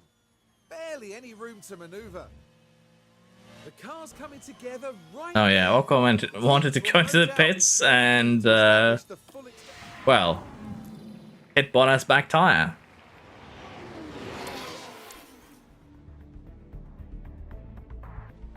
His tire is actually absolutely destroyed, too. I think what we do here is that we just destroy these. No, we can't destroy these. I want to wait with going onto a new tire here until we get over here. Because these tires are going to get destroyed no matter what we do. What tire did Ocon actually go to? Did he go to new wet? He did. He is going to destroy those tires as long as it is drier out here. That does also have an effect. We are basically running these tires on the wrong surface, if you will.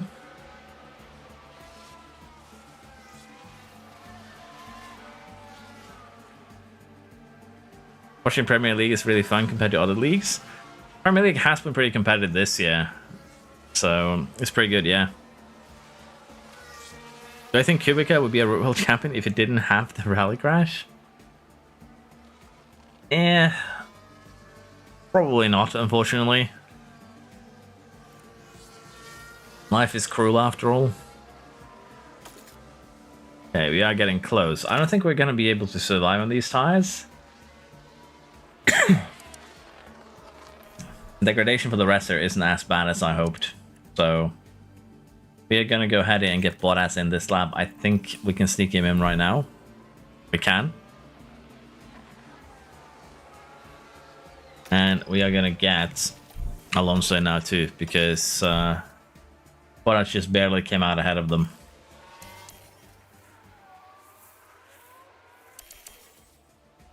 I love that whenever you change from one team to the next, it's a full adjustment that needs to happen. And I'm kind of bad at that adjustment, as it turns out.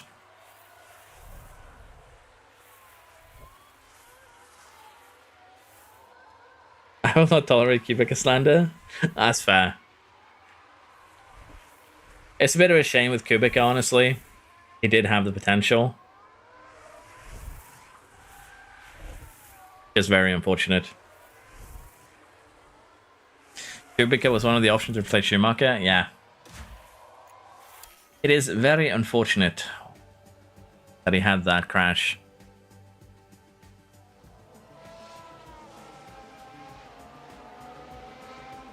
Kubica has to come back with Cadillac. Honestly, that would be amazing. I would be all for it. Maybe we'll have to make another challenge here to give Kubica his championship in F1 Manager. Because I believe we can bring him back with the editor. Temperature is getting a little bit higher, concerningly high, which is kind of why I want to wait with pitting, but took a little bit too long.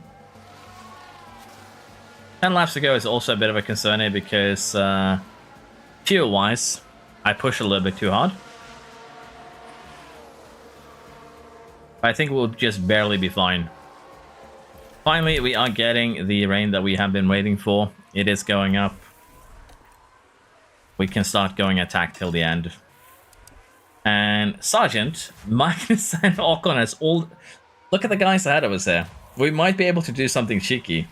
Show, Rick, Tsunoda, all of them have destroyed tires. But the gap, 30 seconds. I don't think they have 30 seconds worth of destroyed tires, unfortunately. But we still are able to do something here. Is that Piastri that we have ahead of us? No, it's actually Norris. Norris is being a bit of a slow boy. Look at that. Can you imagine the horror of having a Sauber behind you telling you you're slow? You're slow. Shit, boy. Go faster. Can you imagine the horror?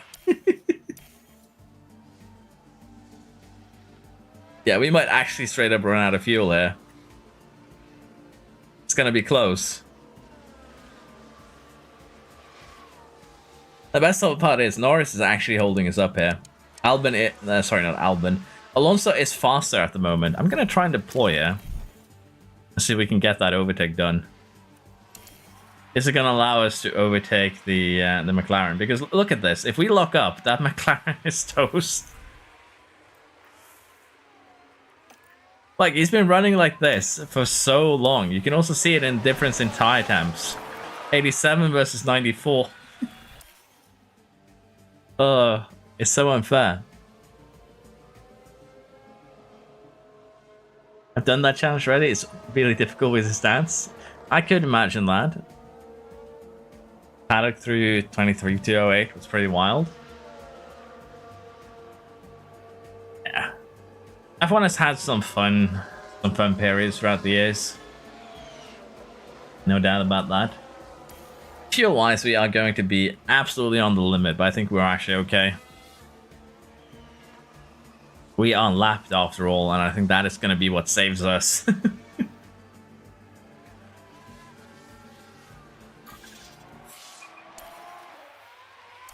Yeah, we're actually okay. We're fine. Unfortunately, we can't really hunt down anyone because Norris is holding us up. Never mind, he had a puncture. Norris, you absolute buffoon. We finish P15. You held us up. So, good job for your side, a solid race. Benisi, not now. We deliver it in the maximum. Well done, guys. You held us up Fox, modern. until you had a puncture in the second to last corner. You didn't even steal points from Paris. Max Verstappen over the finish line. That's very unfortunate. If we didn't deserve the bad comeback with the aerodynamical brick of Williams. Damn. We have no mercy, eh? The aerodynamic Williams brick. And that's another race done for Fernando Actually kind of Alonso. insane. At the end of that, it's a 15th place finish. Well, Max Verstappen can... Still beat Russell, never forget. Clearly Kubica is better than Russell, confirmed. Okay, so Verstappen is at 68 points, Red Bull's 116. Luckily, next race we should have some more upgrades. We can only pray that we don't get rain. That should be the first race where we're actually properly competitive and able to fight for points. Okay, Adami has accepted his contract. 1.2 million. We'll accept that. Now Sainz will have no choice but to come here, and we're finally going to be able to nerf Verstappen slightly by nabbing GP. So at least Alonso is a little bit less unhappy now. But yeah, these guys aren't really happy that we nabbed them, but we now have our race engineers. We just need to get our driver. Okay, Suzuka, 11 days. We have 6 and 7 days to get the components here, which means I can make one side pod as well for Suzuka. We'll have one almost upgraded car. Which also sounds incredibly dumb, but it's unfortunately reality. We'll have one almost upgraded car. See you later, Gibson. Thanks for stopping by. Appreciate it.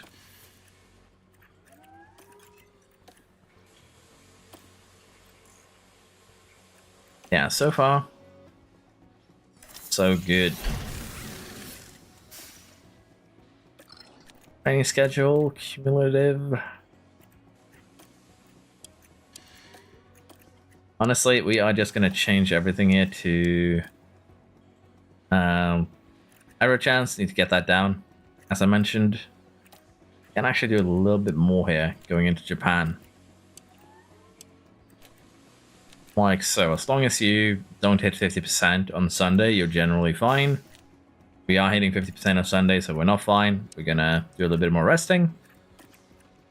And I am going to change these over to pit stop drills as well. I am accepting up to 3-second pit stops here, as long as we can get the chance of error down. To be fair though, we're also capping out error chance about 79. So I do need to get someone to help me out here. Also want to balance these stats so we don't focus on one thing over the other. Some stats are more important than others, but in this case, I think balance is going to be more helpful. So there we are. That works out for me.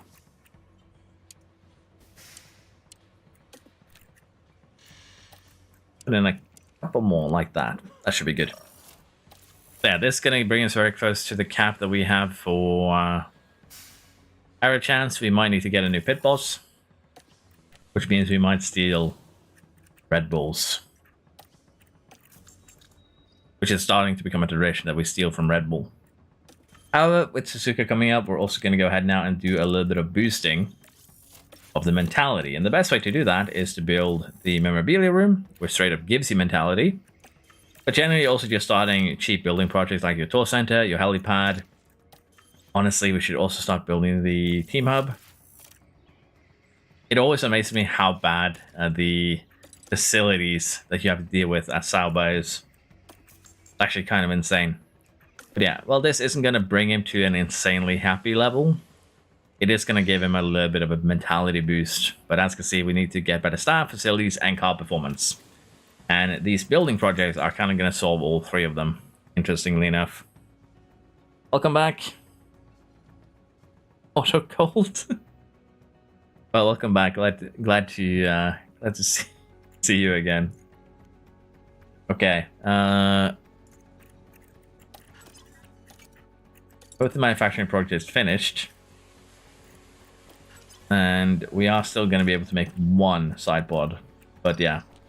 The structure is not good. We're just going to rush 2 of them. That way I can guarantee to have them ready for China. We are still going to need to rush past just because...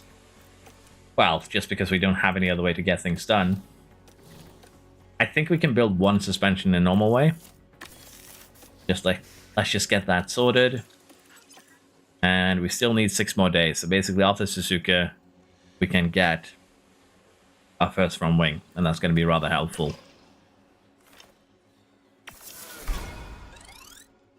It's a perfectly reasonable question to ask. I don't think I've ever heard anyone ask that before, so I don't know. But yeah, there's also something I wanted to just mention really quick, that having in a couple of affiliates set to marketing alone will be enough to maximize your engagement target, meaning you don't need to sacrifice your main driver, your secondary driver, or anything else really to reach those engagement targets. So just having 3 drivers, any 3 drivers on marketing is huge. So let's just get that sorted. With that, we are now ready to go to Japan. We're just going to take a quick look here, see what we have available. We do have the new chassis, which is going to boost us quite drastically up in terms of performance. 6th in terms of ranking. That's pretty good. So let's just put all these pieces on the car and then see where we stick up. We are going to get 1 side pod. We don't have it yet. We're going to have 1 after we've done practice, which we are going to probably give to Alonso. Let's be honest, it's the highest rated one. And this 20%, well, 90% added tire preservation is also going to be huge. So with that alone, we're now 9th in high speed with 14 in medium. And let's be honest, that front wing is going to propel us into the top 10 for low speed cornering as well. So we are getting there slowly but surely. And if we now take a look at the car, and once we get this side pod, another 4th place in high speed, 4th place in medium. So we're going to be a top 5 team in terms of cornering at least, once we get all these parts made. And that's going to help us be a little bit more competitive and hopefully score a few points. Get Alonso a win. I think we can do that. Probably not here, but China is definitely viable. We're now the 11th car on the grid here, and the 12th car on the grid, which means that we should, if this is accurate, be able to score points with Alonso once we give him that side pod.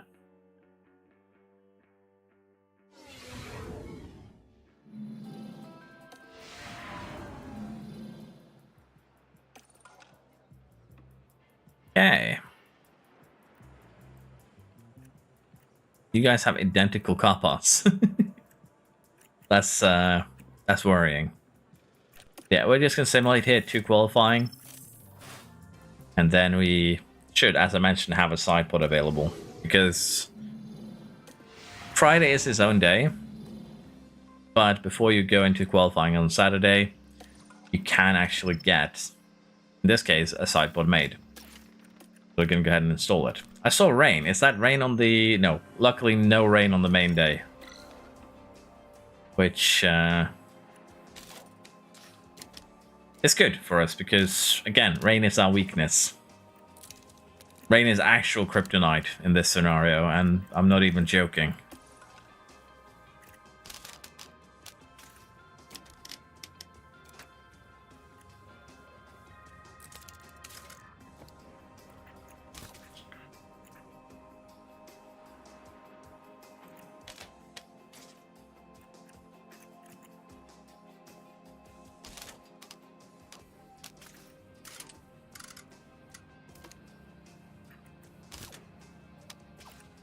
It's gonna suck to find the actual sweet spot.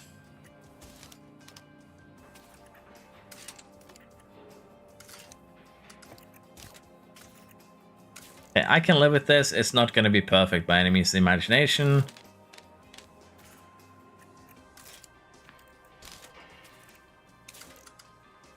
Yeah, it's just getting worse. We'll do it like this. It's not perfect as I mentioned, but it'll do the job.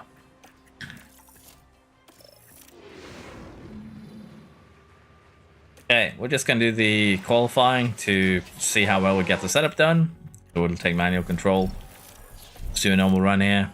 Make sure that we don't break any records. Did I score some points? No. We got close with an 11th place. But that's about it. But we should have a good chance of scoring points here with Alonso in Japan.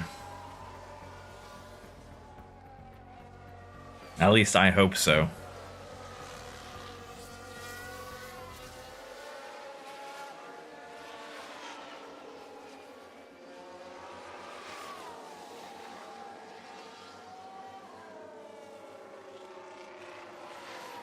That lemon place was amazing with this tractor.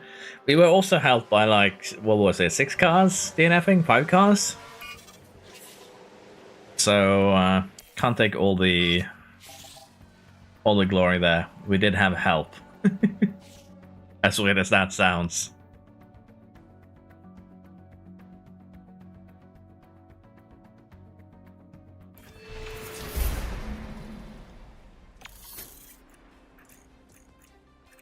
Okay.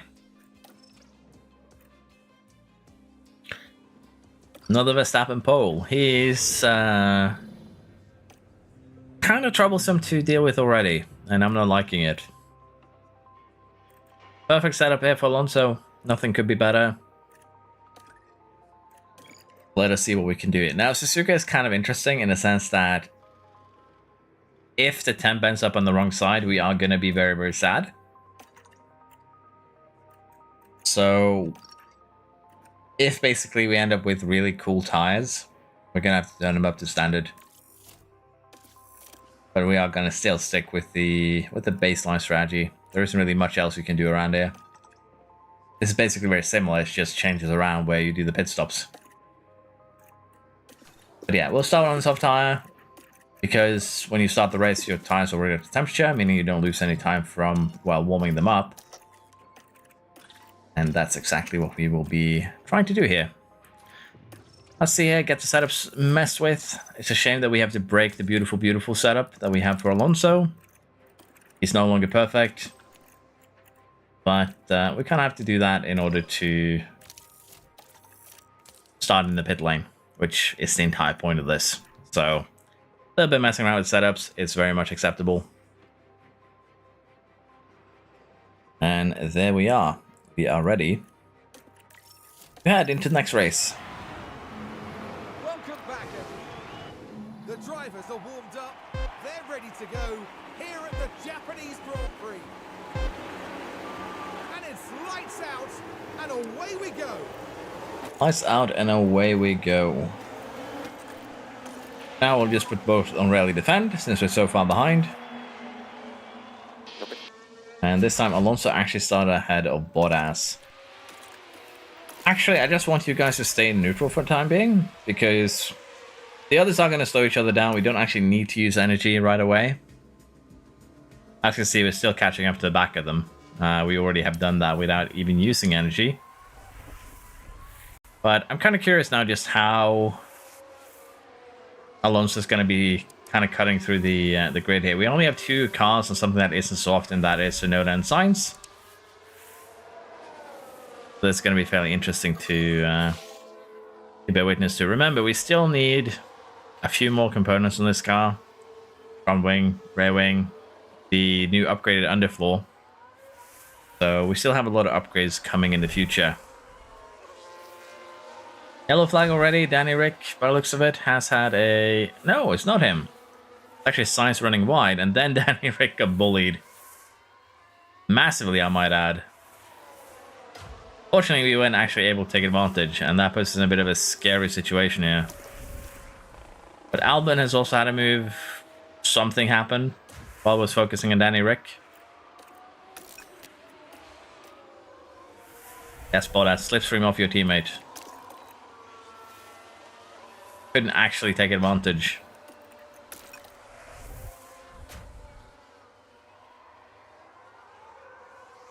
Yeah, we do need to start clearing these guys and move forwards. But the AI is still running full attack, push, deploy, the entire thing for the first 5 or so laps, so we still need to wait a little bit. Just speed this up for the laps in question. Temperature is a little bit on the risky side here. As you can see, once you're 2-3 degrees below, that's when you need to turn up the heat. Right now, we are just 1, so I think we'll be fine. But we need to be behind the car in front in order to keep temperature in these tires, or we might get in trouble. Alonso, I'm going to give you high overtake aggression here. I'm going to give you energy. And we're going to start moving forwards, hopefully.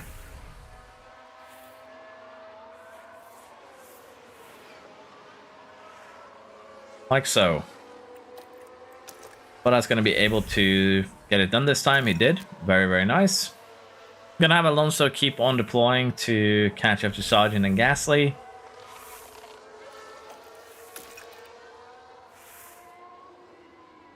And with neutral now, we should be able to kind of just chase them down. Gasly ran wide. But didn't really lose much time though, so I don't think it was a big deal. And with how close we are to Sargent, we should have no problem getting the overtake done. But you have to go. Thanks for a great stream. Catch you next time, hopefully. See you later, Susao. Hopefully it will be tomorrow that I'll be streaming again. Should have some free time. It might be a little bit later than I streamed today though, so we'll see. But thank you very much for watching. Hope to see you next time. Bye bye, man. Okay. We should see Alonso just sail by here, and he does do that. See you. Bye bye. And we're going to give him a little bit of deploy here. Create a little bit of a gap, which honestly is already done. Now, at this point, generally, our drivers are going to be able to deal with most things on their own. There are enough gaps that Alonso can just get the overtake done. Bottas is going to be able to do the same thing. So I don't really need to micromanage them here. It's basically if we get two cars that are in a DRS train together, that I might need to step in and, say, activate the deploy in order to get a little bit of overtaking done. And we're going to do just that here for Alonso versus the Alpine. But as you can see, the Alpine just has so much top speed on us that we can't get it done. But it's still not a huge deal. It's the DRS that protected the Alpine in this case. Tire-wise, we have a huge advantage. 38% on Magnus, and 73% for us. And as the race progresses, that advantage is only going to continue growing. If we get by Magnus in here, we should be able to clear Ocon on the main straight. And that would be good. Have a return. What happened while you were gone? Basically, we now have upgrades on Alonso's car to the point where he should be able to fight for the points. And over the first 10 laps here, he's gone up to 13th place. I haven't focused as much on Bottas, but he's moving up forwards as well. He does have one part less than Alonso. Alonso has the upgraded side pods. He does not. And honestly here, we might get both cars on the points if we're lucky. But for Bottas, it's going to be a little bit more of a fight.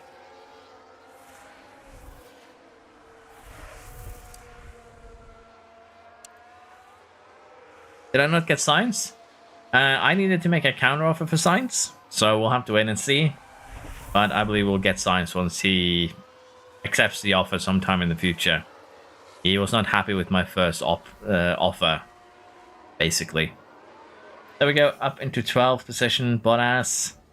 I need one more lap to get the move made. Honestly, we can deploy a little bit, give him a little bit of help, and just like that, clears Ocon.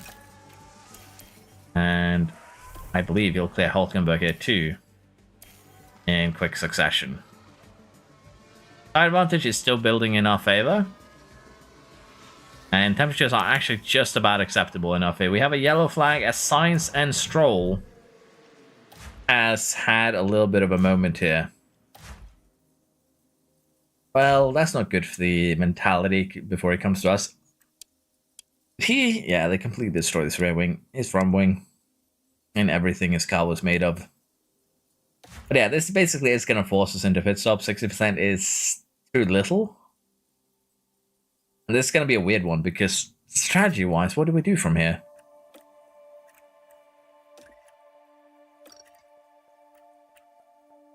Well, this is somewhat viable. It's not going to be great, but I think that is the best option we can do. It's either that, or we go,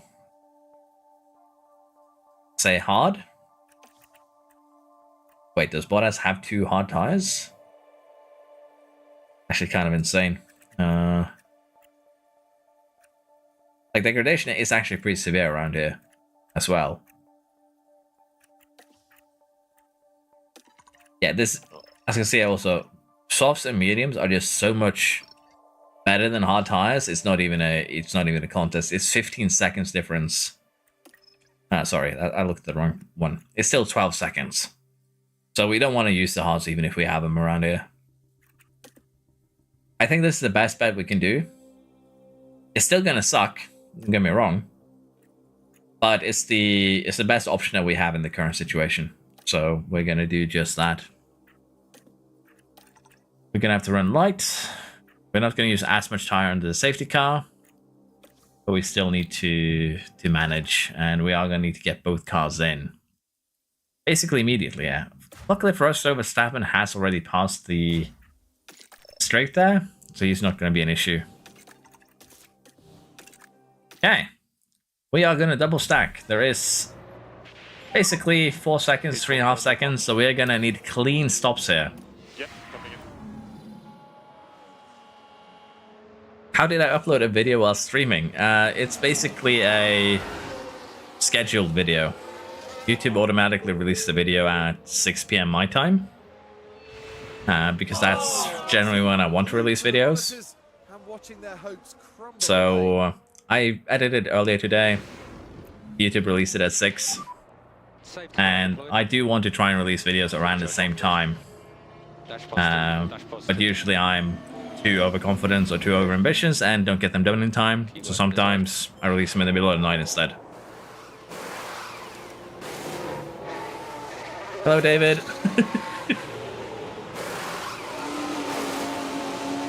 But yeah, basically it's just a scheduled video.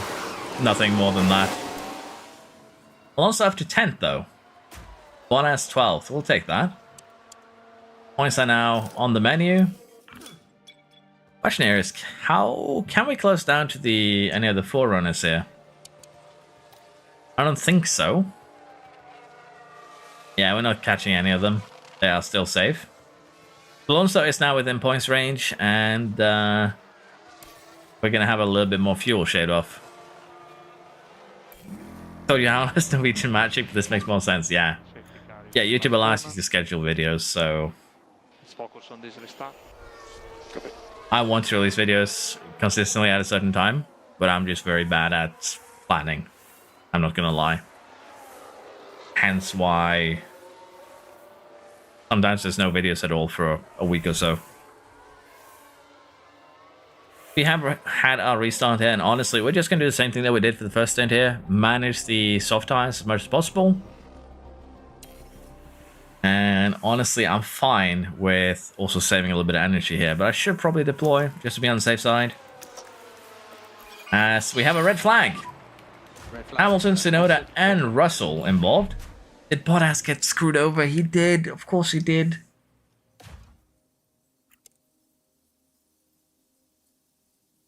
This save is cursed already. How? This is painful already. Okay, let's see what we can see here. He has severe damage. That's a broken rear wing, which means we're most likely going to have to DNF him. But basically, Hamilton, Tsunoda, and Russell had their own little party. And then Bottas, Ocon, Rick, and Gasly became victims. Ah, this is, Your car does have a kick me sign. No, my car has a, like, if you're driving behind. Can't really see the angle here. It says unleashed. So I deny this, but yeah, we'll have to see exactly what damage Bottas has suffered. Ocon is out. What happened here? So Ocon, does he lock up or does he just drive into the back? Oh, it's not even his. What was that? Excuse me, it's not even Ocon's fault. I can't blame him. It's the VCARB's fault. It's Danny Rick's fault, or was that the Williams? I honestly don't know. No, it was Danny Rick. I shouldn't doubt my eyes like that. But yeah, it was Danny Rick that gave him a tap in the back. I don't even know what damage you picked up, but your rear wing is shattered, so I think we should just retire you. But we can't, so we won't do that. I can't tell you just put him on the medium. get the medium stint out of the way, but honestly, we have 2 softs, so why not? Let's do another soft stint. If you look at the side pods, which is where they crash into, it says kick. I guess. I guess you win, Jasper. But yeah, we need to see what kind of damage we suffered here and exactly what the scenario is. Okay, so Hamilton still has damage. He has revving damage. Tsunoda does not. Russell is somehow driving around with half a rear wing. Technically, this should mean neither Hamilton nor Russell are big problems anymore because they've just deproblemized themselves. Bottas has a destroyed gearbox. So 62, lost 10% on his engine, 20% on his ERS. And basically this gearbox we can already just toss in the junk pile. Major damage to suspension, rear wing, and chassis. The 3 things that I really didn't need damaged right now. Well, really 2 things. The chassis and the suspension. This is gonna suck because this is basically 18 days worth of manufacturing that we don't have right now. So, yeah, Bottas, I don't see Bottas scoring points there unless we have another 7 DNFs. So I think we are just going to go ahead and ask him to retire. That's what makes the most sense to me. It's just risk to reward. How is half a rear wing minor damage? Yeah, I love that. Minor damage, lacking half a rear wing. And if I take a look here, see Russell. He didn't suffer any damage to his components, is what I'm seeing. Hamilton, no. Who was the 3rd member of the Tsunoda? He's already picked up a new ERS and a new gearbox and a new engine. But he didn't get any significant damage.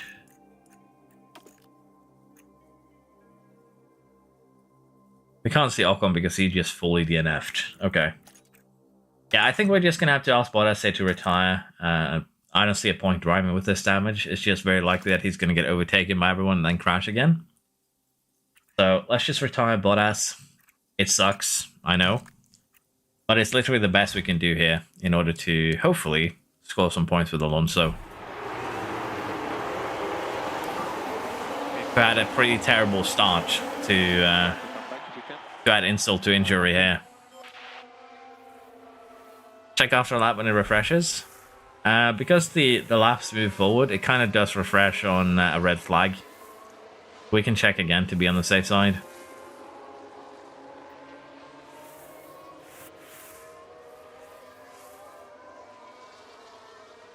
Okay, how are we looking for tires? Everyone is still in the softs. We have 2 medium runners and a hard runner in Magnussen. I'm waiting to see how he performs with that setup. To be fair, I probably should have kept Bottas out just because he would have a chance to get second, 16th place for money.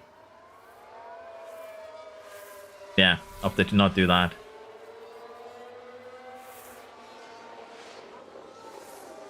Tsunoda got a penalty, Ocon got a penalty, Sainz got a penalty. Loads of penalties. But yeah, we can take a quick look here and see if that changed damage numbers here.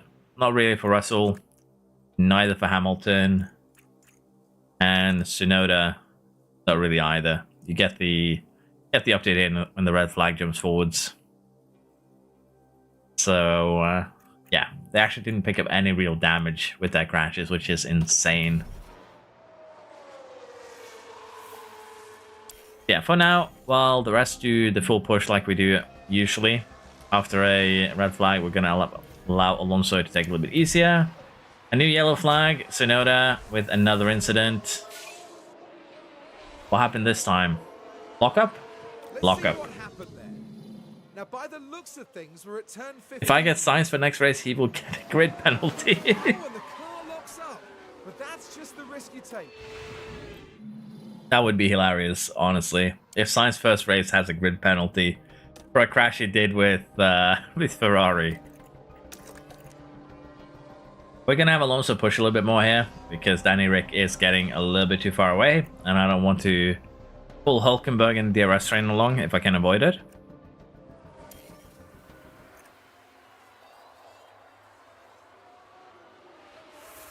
Yeah, we should be able to catch Rick here, get an overtake done, and then try and chase down the 3 damaged cars.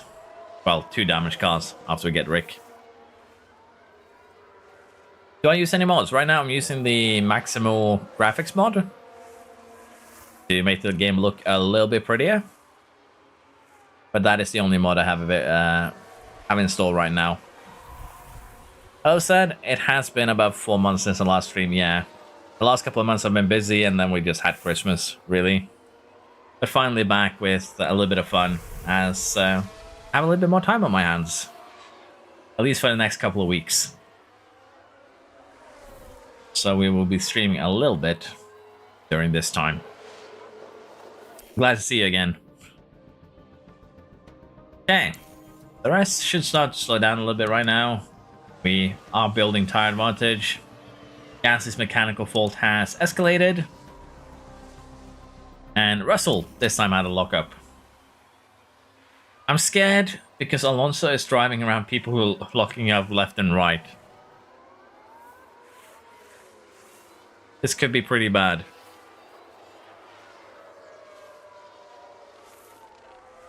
I need Leclerc and Norris to pull themselves together and beat Verstappen as well. That would be really, really helpful.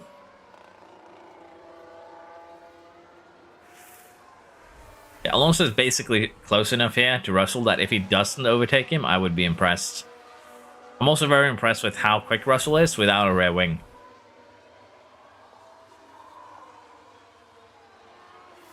But yeah, overtake done. And we should be able to create enough of a gap here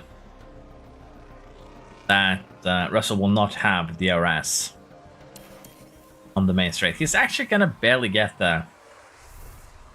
But it is looking good. I think the goal here will be to get top 5 maybe. If we're lucky, top 6 is definitely viable. Top 5 is going to be a little bit more difficult. I wonder what the most amount of damage would look like on the car. Burning and lacking basically every component. But yeah, so far Alonso is doing great. Can't complain. Everyone is managing their tires somewhat though. Look at Norris, look at Leclerc. We don't have a huge advantage towards them. So everyone is kind of managing a little bit right now. And that's not great for us because that means they're going to do basically a very similar strategy to what we're doing.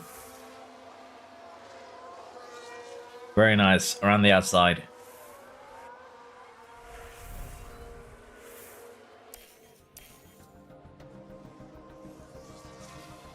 And we should be able to pull away. The problem here is Russell is going to get the DRS of Rick.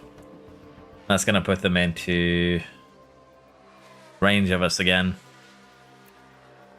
We aren't careful. Let's take a quick look here and see what we want to do with our final stint here. Provided, of course, that no one causes any problems. I think this is very likely going to end up what we do. We're going to lose about 2 seconds running light. And I think standard is just going to be the thing here with the medium. It's just timing. It's just timing when we go to it. That's going to be the challenge, if you will. As lap times here, we are almost a second quicker than Show and Hamilton. So we're doing really, really well. Half a second on that lap. Well, Show was actually half a second quicker than us, but we gained half a second on Hamilton. I think we are fine for the time being. We can also deploy energy if we need to close them down a little bit quicker. High temps are also a bit of a concern here. I think we need to go standard here just so we don't lose too much time due to temperatures. Might want to actually just use energy here to catch Show and then go back to light. Because if we're close enough to the car in front, we are going to be able to keep more heat in the tires simply because we're running behind someone. First time try playing this game. Hello, Milim. How are you finding the game? Are you enjoying it? Hey, Alonso got show immediately. Not perfect, but we'll accept it. Hamilton is the next target here. And I'm going to use some energy to try and close down to him a little bit quicker. Turn it up to standard as well. Hamilton, Piastri, everyone ahead of us has used a lot more tire. And the goal there is, again, just to have a tire advantage towards the end. So we just need to manage as much as possible. I'm hoping that these guys go for a hard tire for the final stint. That would actually be the best. Right now I'm trying to understand this game. That makes sense. It's pretty complex, but once you start to understand it, it gets a lot easier. So it's a lot to take in at once. But once you start to understand it, it gets a lot easier, I promise you. You have a lot of new players around here with Game Free on Epic? I would think so. And if anyone is new and has a question, feel free to ask him. How come on Q3 I always crawl way lower than on Q1 and Q2? Are you thinking in terms of lap time? Because generally you'll have lower lap times on Q3 than Q1 and Q2. Simply because there's less rubber on the track. Why do I have ERS ballasts on all the time? Generally because I just find it easier. ERS ballast basically means that the AI tries to recharge the battery on its own. It tries to deploy it a little bit on its own. You can still override it with your own commands. But it's basically just means that I will never be completely out of battery. The AI will recharge a little bit here and there. And generally it just means I don't have to micromanage my battery. It is costing me a tiny bit of time. But let's face it, if I want to get that tiny bit of time back, I would have to sit down and absolutely micromanage the battery. And I just don't want to do that. So I'm just keeping it on for convenience sake. But yeah, in terms of the quality question, Derek, you take a quick look here on track details. You can see that rubber and grip. These things go up like this. And basically Q1 and Q2 have a lot more time in it than Q3. So there's going to be a lot more rubber on the track. And that is going to have a small effect on your lap times. That is generally why your cars are going to be slower in Q3. It doesn't really make sense from a realistic perspective. Because, let's face it, in a real world, the rubber goes up from Q1 to Q2, then to Q3. But in this game, the rubber resets between each session. So that is generally why. Plus, you've been playing it for minus 22 and 23. Yeah, I guess. Oh, Alonso up on the podium. We're now up on the podium position in our 4th race of the season. We're not going to stay here, though, unfortunately. It's actually not great to be here because we're going to get overtaken by Verstappen and lose some confidence.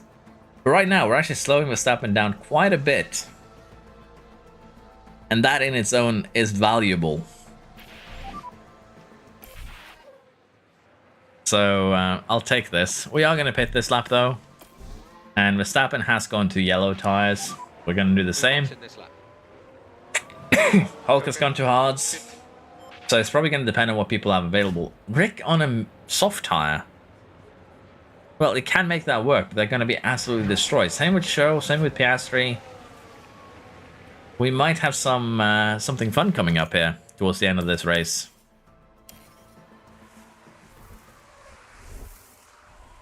Why don't they make the game more like real life?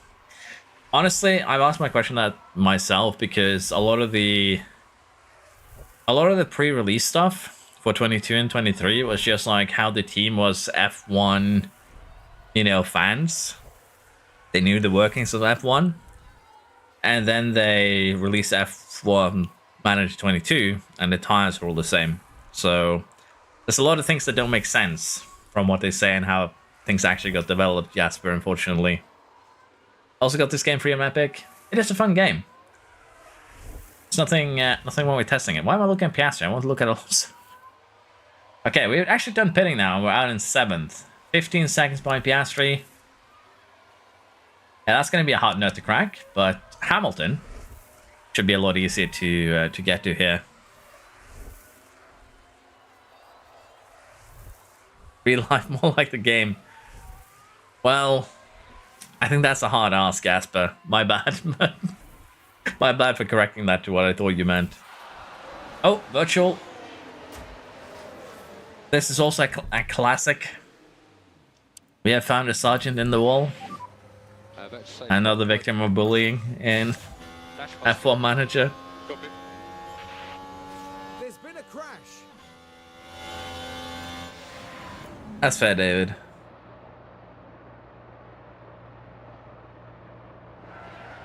Yep. Sergeant with an unfortunate moment. Question now is, are we going to get more safety cars? Because there's a lot of damaged vehicles on track. This is a virtual, and depending on when the virtual ends, we could get screwed, or we could gain a lot of time. And for those of you who are new in my question, why can I get time under virtual? Basically, under a virtual safety car, we have to follow the speed limit. And you are generally going to be slower in a corner than on a straight, so you want the virtual safety car to end while you're in any one of the corners, and the car you are chasing to be on a straight. So that is kind of what we're hoping for here. Tyres are on the cool side, so be aware of that. Okay, so we are going to get the end here in corners, which means we're very, very happy. Verstappen is going to be on a straight. But this isn't really going to help us in any way, shape, or form in terms of chasing down Hamilton, unfortunately.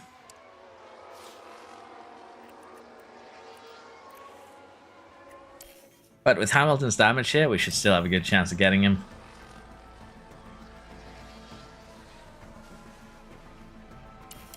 Show is getting somewhat involved, but again, it's basically just a case now of managing tires. For the most part. Then we will slowly, but surely, reel in Hamilton. I need to take a look at what exactly tire is Show on. Is he on medium as well? No, he's on a soft. Then it makes sense that he's actually overtaking us, because he's going to be a lot quicker than us for the next 5 or so laps. And then he's going to become a very, very sad boy. So I'm fine with him overtaking us. He's going to be more effective at reeling in Hamilton than we will. It's actually a good thing that it did this. I do want to deploy, though. I do want to stay within DRS range if possible. And that would be helpful. Let's put it like that.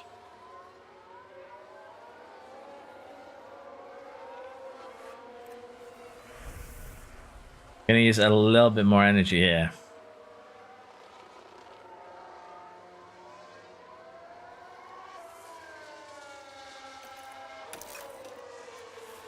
I need to use a little bit more. Can probably run attack in lap 50-ish, 49 maybe. Hard to see where our tires are at that point. Guess Show used all of his battery there because Hamilton suddenly gained 7/10 on him.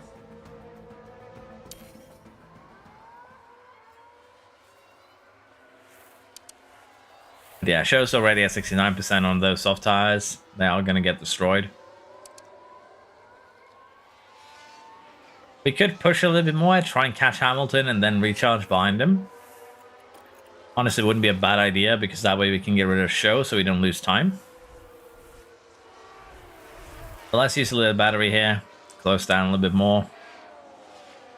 And that wouldn't be a bad idea. Why does the AI just take your sacked driver in mid-season transfer, sign a reserve driver from another Team F2 driver?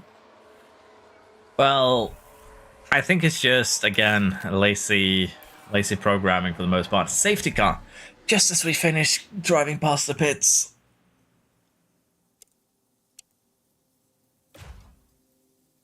Gasly's parked on the track. Okay.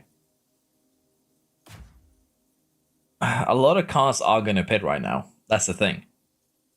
10 laps remaining. Time consideration is 19 seconds.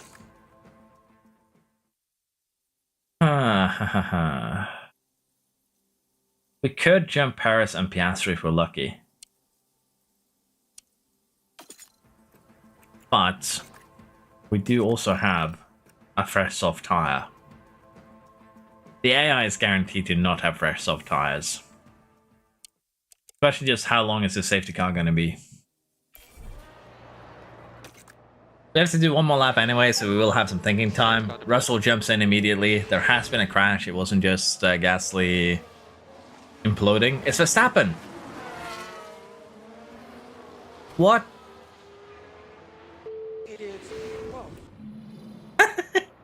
I love that Verstappen gets angry. We have a red flag. Oh. Oh, because Verstappen is still parked on the track.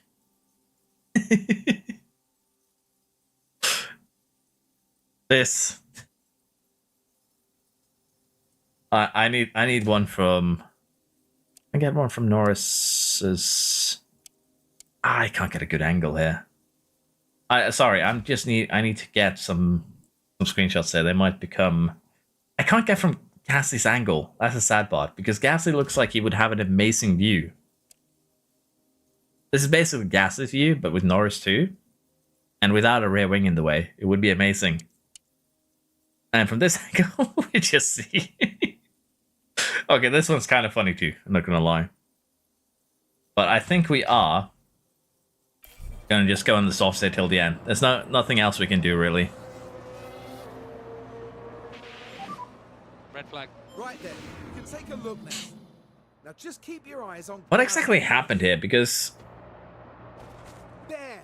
did That's Gasly the brake moment of check him? impact, and the car leaving a Oh, big did paint on Verstappen just get so much speed there out of that corner? Like, I have so many questions.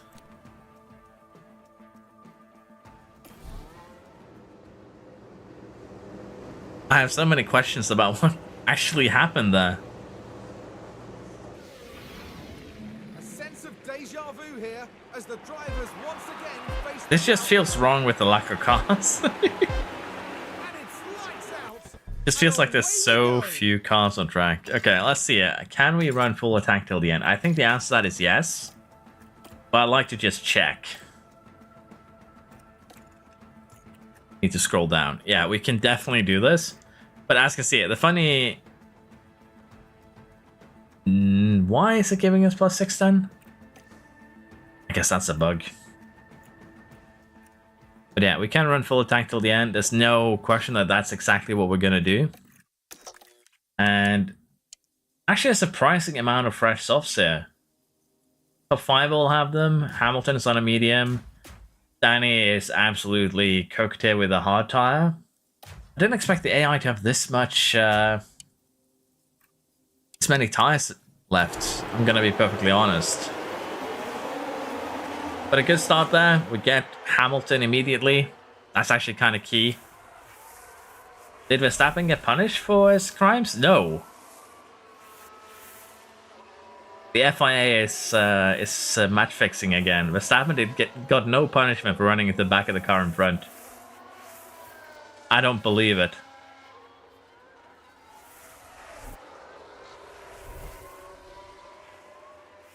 Look close at that camera. Pass over a 3 in a bridge. Yeah, you're not wrong.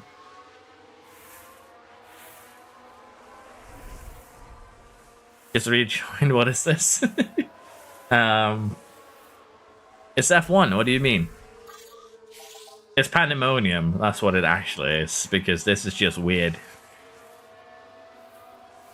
Funnily enough, this has put us into a prime position to maybe snatch a podium. I don't think it's going to happen, because I can't still need a little bit of work. But it's still funny. It's still amazing. I'm just worried that we are going to push these beyond the 130 degrees. Oh, come on. Alonso gets Paris easily. That's actually kind of huge. Piastri, however, has lost a little bit too much time to Leclerc. And that is worrisome. Verstappen picked up damage? I thought it was fine. Okay, now we're getting into trouble here. Piastri is just so quick through these corners. Paris is probably going to end up coming back on us here. We are going to have to deploy to defend. Even that wasn't enough.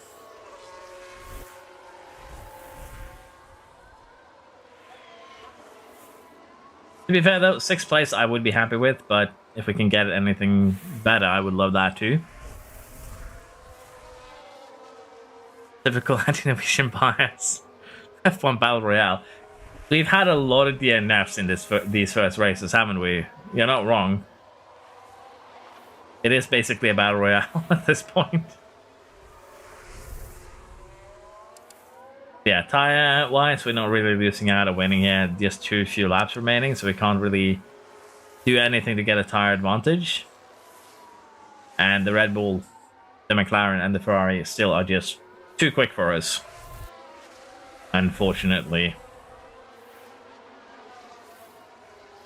We are falling behind. Hello there, Tekka.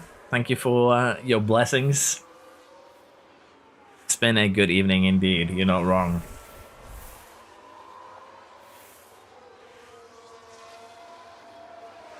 We are unfortunately not catching up here, by the looks of it. We are keeping shows somewhat at bay at the moment. But we're definitely not catching Paris at this rate, unfortunately. But luckily for us, Verstappen isn't winning either, after he had that one-on-one crime session with Gasly. I still can't get over that Gasly crash. I've never seen anything like it before. But to be fair, I've never seen 6 cars also crash in the in the quote-unquote hairpin before either, so this is a day of firsts, clearly. Maybe if a car didn't have a kick me sign, would have been more successful? Yeah, maybe. How are you doing, Tech? Are you having a good evening as well? I hope you do. Also been kind of interesting and weird.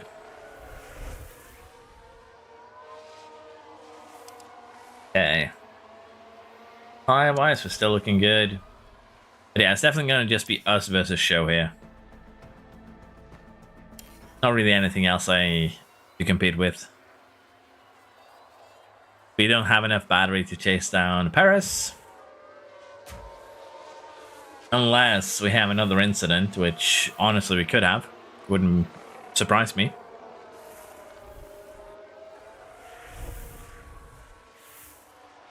Even his fine house F1 manager.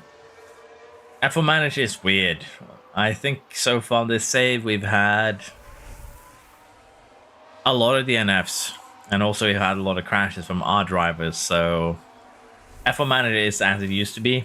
Very brutal. But it is fun, and that is the important part. Okay, so Alonso is currently looking to be fine. We're going to go ahead and deploy. It's the last lap after all. Use your tools. And we could actually... We're actually just going to be fine. 6th place is still a good result 4 races into the season, I dare say, with Sauber. We shall take that. And Norris gets himself a race win. Leclerc 2nd, Piastri 3rd. I feel like Verstappen should have been punished for the 5-second penalty. That way we can push a little bit harder and overtaken him. Good job, guys. But that is the Sauber bias speaking. I plan to sold a new service needed for new people. Points on the board indeed. Now, didn't Fernando Alonso look really great out there today? But on the flip side, I now have to deal with the reality, and that is that we picked up a lot of damage as well. And that is actually the bigger issue. But yeah, Alonso has 13 points. Not all of them are ours. We only have 8 of those. So I was a little bit confused there, like, where did those extra 5 points come from? But that is, of course, from Aston. But Alpine didn't have someone check on Floof. Hello, Lando. Someone check on Floof. I think Floof is sleeping. He's Australian after all, so You'll have a heart attack whenever I sit down to edit this thing in the near future. Probably going to be a couple of streams edited into one video. Or maybe less, we'll have to see. We have already been at this for almost 3 hours. So I think I'll do one more race. And then I'm going to have to call it for tonight. I am planning on streaming some more tomorrow, but I'm very uncertain about the time. But we'll definitely do one more race for tonight. And in terms of the research, because again, if we don't succeed this season, we'll have to do next season. So I think we're going to choose the airflow focus changes rather than the cooling. Because I don't want my car to explode. But yeah, chassis, here's the problem. We don't have reserve chassis. We don't have reserve rear wings, but that's fine. Suspension, however, is going to be a bigger issue. So, yeah, life is not good. 3 days, 1 day. We're actually making extra suspension. That one is actually going to be perfect. Side pod. That one's fine. We need to make a new chassis within 10 days. Which we can actually do, so it's not a huge issue. Problem here also is that we need to make the front wings, but they are easy to make, so again, not really a big issue. Okay, I need a full mental reset here to know what I've been doing. So we need to make another front wing, because this one is the one we made with CFD. Gives us 112, 29. We need to make one more in order to get the full benefit of that front wing. So let's just get that design started.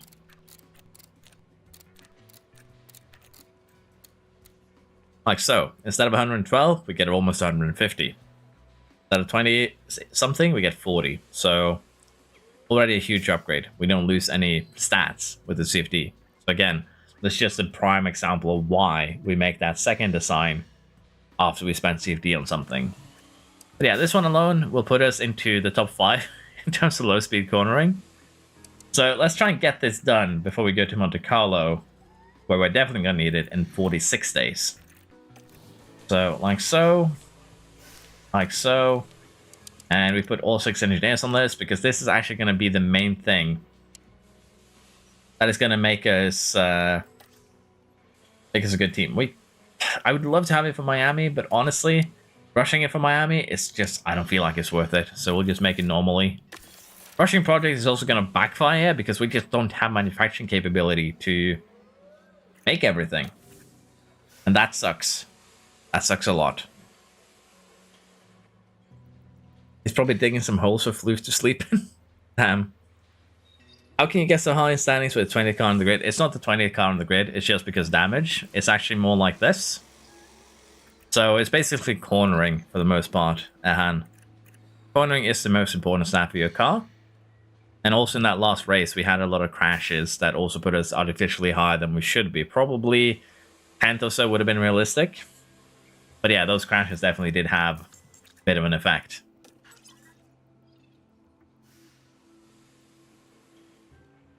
Should also sneak into Red Bull's factory and use that one. Yeah, I would love to sneak into Red Bull's factory. This is actually terrifying to look at. One chassis and one sideboard, one suspension. We need to get that sorted before we go to China. There we go. Suspension sorted.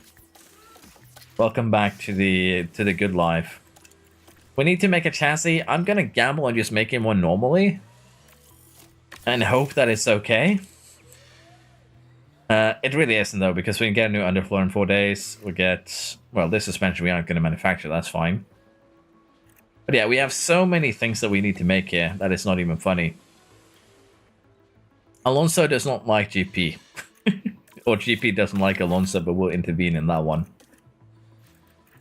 But yeah, we have so much stress to deal with here. We're not getting those underfloors for China. Let's just realize that already. That's going to be important.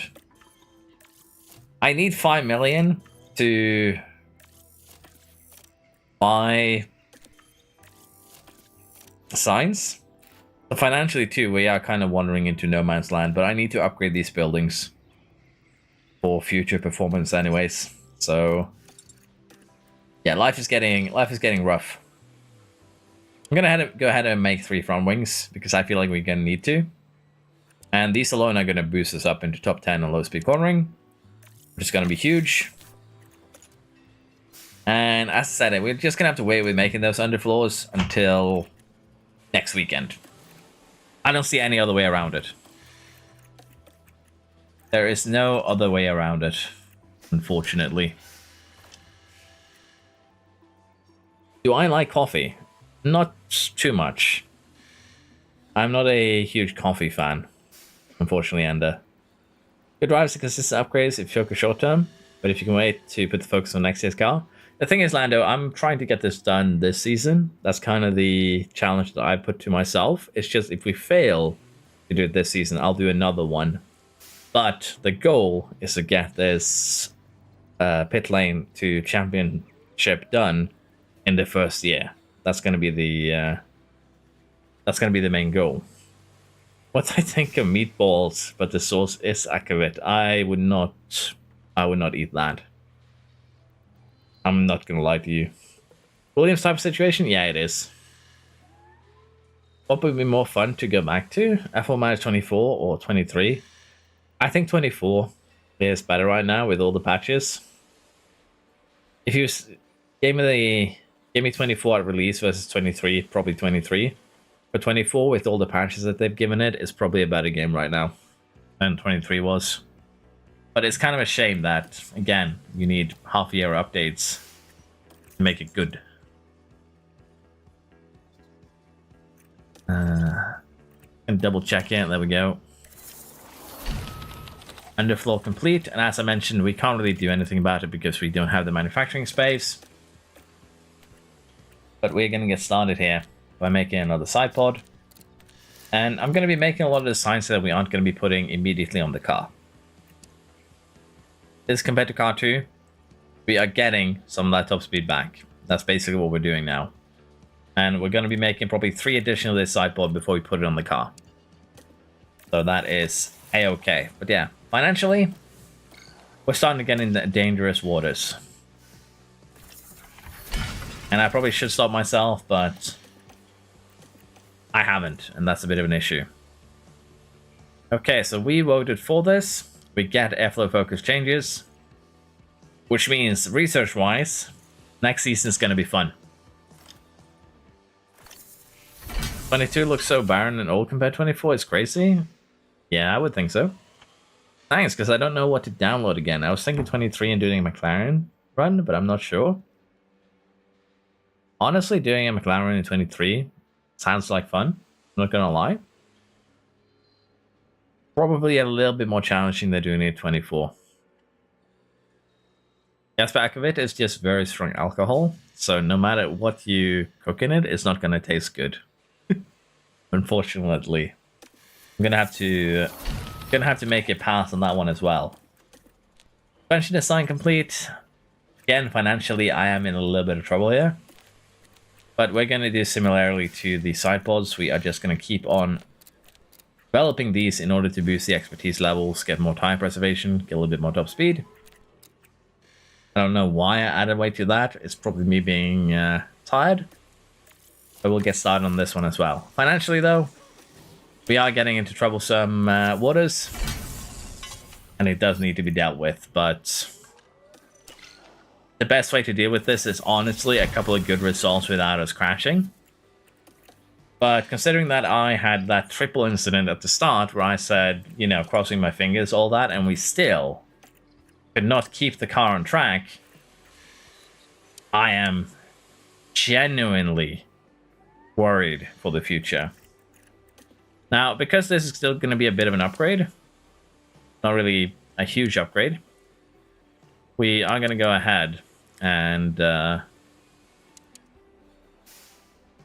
rush this. Again, the main reason why I need to rush these is not really because they are upgrades per se. It's because if I don't rush them, I'm not going to have manufacturing capability to make anything else. So, again, we are biting the bullet. With that said, however, we do have some things to put on the car, including the front wings. That is going to put us, you know, a little bit further up the grid. Let's go ahead and put these on the car. Rear wings are not done yet, so we don't have any. Side pod is now also done. Put that on the car. New underfloor, we're gonna get that done soon. New suspension. We basically have just enough parts at the moment. If we crash this weekend, it's gonna be really, really sad. But we're now 7th in low, 11th in medium, 7th in high speed. And we still have that upgraded underfloor coming in. We still have the rear wing, which will help with the medium. And we also have that upgraded front wing again. That's going to give us an additional 0.034 low speed. So if we take a look at our car, compare it to a Red Bull, we're about to overtake them in low speed cornering. We probably are going to end up overtaking them in high speed cornering too once we get all the upgrades.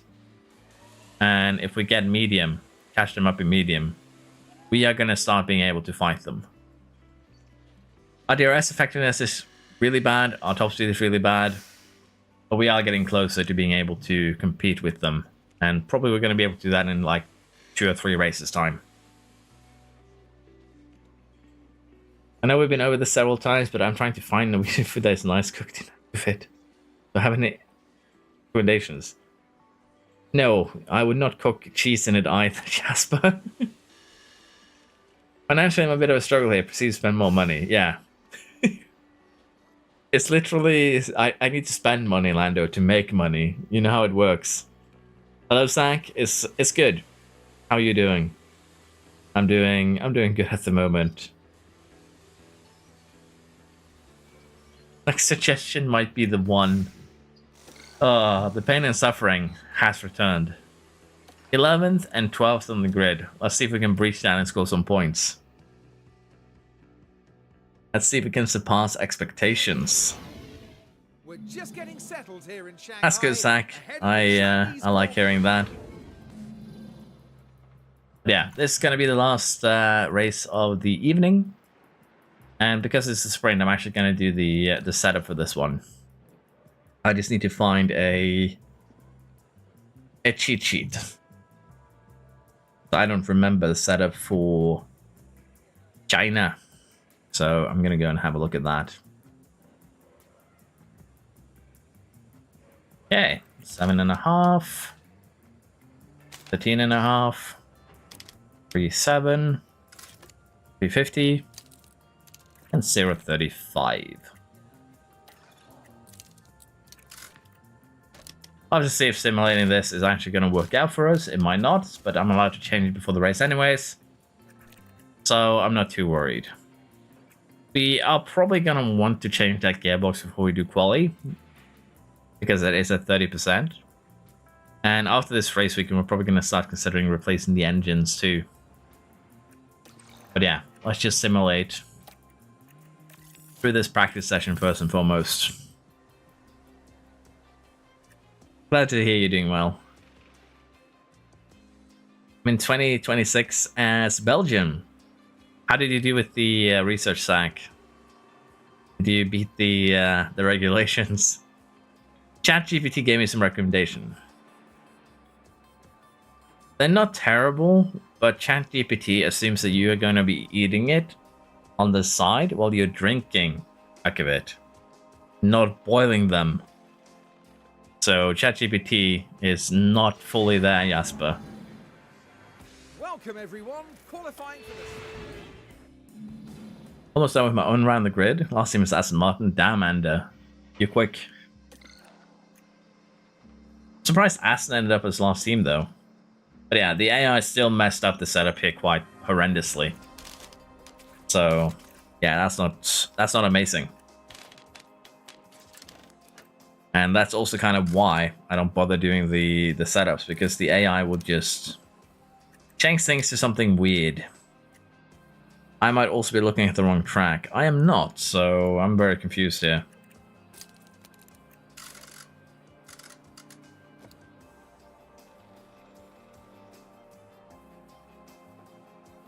It is going to be terrible, but we'll just have to live with it for the sprint.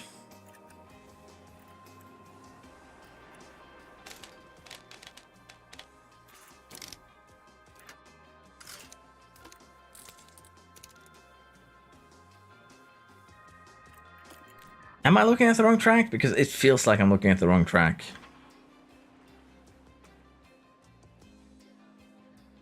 I am. I was looking at the wrong track. I'm an idiot. Let's see what this one says. But it still didn't respect my choices. I'm still gonna be upset.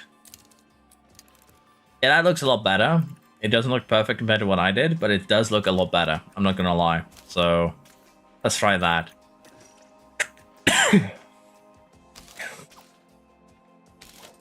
Just me being unable to read a chart. Nothing new here, really. Yeah, we'll try this, and then we'll reset it if it doesn't work after we finish the sprint.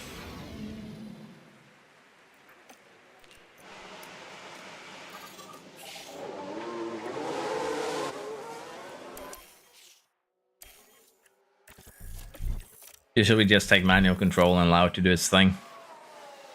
Told me to cook the food and activate. I fear for ChatGPT. It's scary. Did I write on research? My cons kept the front, but now team's starting to upgrade more than me. That's usually how it goes, Zach. The only time snow scan in the UK is it's wet. The car's covered in snow. That's unfortunate, Lando. Oh, what kind of mad transfer did you have, Zach? At the midpoint of the season, I started skipping the races because I knew they would never take me. That makes sense. To be fair, Ender. That does make sense. I think as I get a little bit further into around the grid, like a couple more seasons, it's going to be smooth sailing. Because every team is going to be really, really close. Okay. Let's see how bad the setups are. I'm also curious to see how this sprint goes. So 94 and 80, so not terrible. And we're only just gonna run light here. I'm not gonna bother under fueling for the sprint. Just painful whenever we do that. And we are gonna run light mediums because it just hands out better than running light softs if I don't remember too wrongly. Yeah, it's a 1 second difference, but you can see just how much more medium tire you have. So we're gonna do just that. Let's jump into the sprint. Here we go. The sprint in Shanghai. Will there be F1 Manager 25? Honestly, Tekka, we don't know. Lights out, and away we go. Oh, my bad. We need to load this. I made a mistake. We need to load the autosave. I committed the grave sin of not putting us in the pits.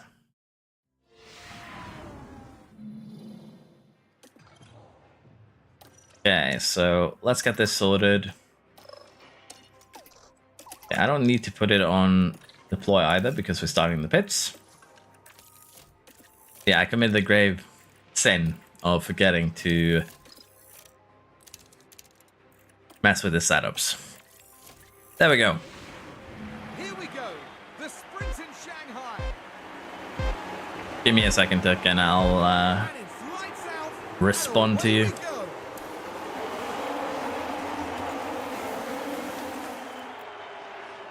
So basically, like, we don't know if there's going to be an F1 25.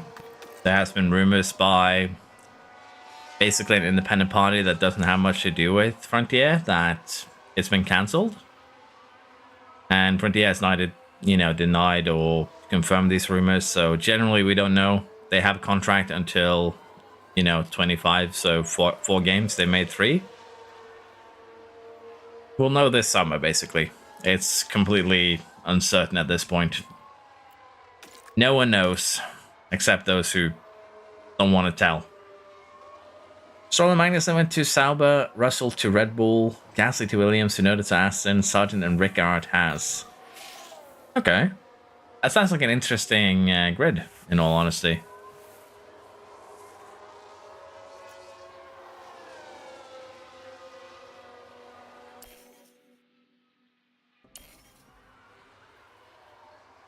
Let's see here what we can do during this sprint.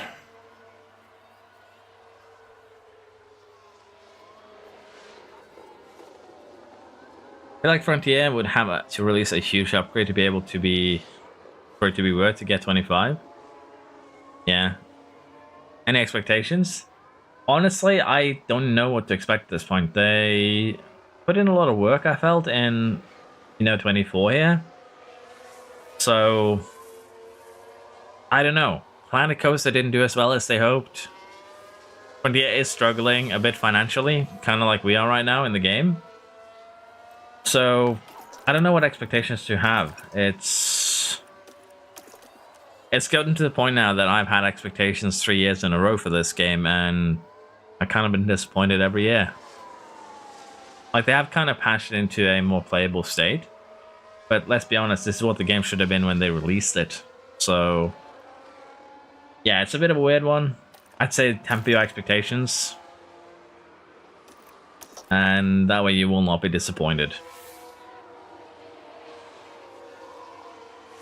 Still have Verstappen and Piastri. I still have Verstappen and Piastri. Hulkenberg. Hulkenberg is a McLaren. Okay. That's actually pretty insane. Question is, what could it add or change to make it perfect? Honestly, make mentality an actual personality system, because right now it's, again, I've said this before. They advertised mentality for 24 here as it was going to be this big thing where each driver had personalities, where they had, demands, desires, that sort of thing. And instead it ended up every driver having the same checklist, and depending on their overall, the demands of that checklist went up. It wasn't really any personality there. Similar to how they tried to make each team diverse in 22 by having different buffs and debuffs, and just being a permanent thing. So I just need Frontier to not overhype their own features, basically. They do that. Frontier has a really, really bad habit as a developer to overhype features in their games, in every game. And that's not good. That's how you get bad reviews. If you set expectations higher than they should be, yeah, you'll sell more copies once. And then people will catch on to your shit, and then you'll sell less copies for eternity. It's like pissing your pants to stay warm. And it's for some reason what Frontier has decided to do as a company, and it's just very unfortunate. But yeah, I would just like them to polish the features they have, give us some sort of engine manufacturer, give us something to do. Give us an actual academy. Like, there's something I've been asking for, for the past 2 editions, given an actual driver academy. Because it's still the same. The affiliates is basically just, more reserve drivers. Instead of having, 1, you now have 10. I don't know. I'm just trying to limit my expectations so I don't get disappointed again, which is kind of weird to say.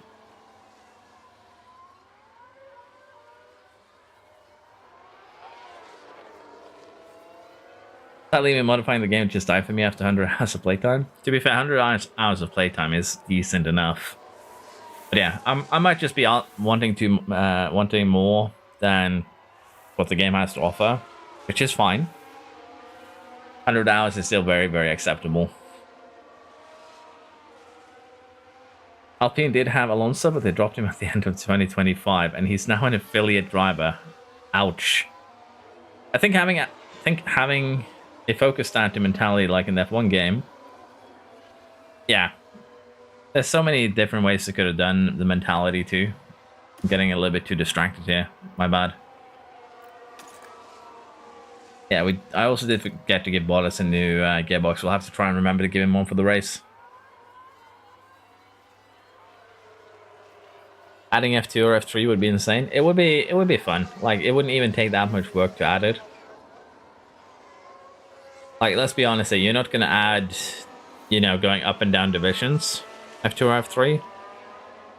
But you could add, like, oh, you now have an option to go to the next tier of team, basically. When does science get back to you? It said 35 days for some weird reason, so I don't know. Hopefully sometime this month. Currently I have 253 hours. Yeah, again, that is let's face it, any game that gives you more than 100 hours of playtime is very respectable for the money you paid. I don't think we can be too upset in terms of playtime you get from this game. We all just want it to be better. And in my case, I just wish developers did a little bit more to not overhype the features, because it just leads to being disappointed.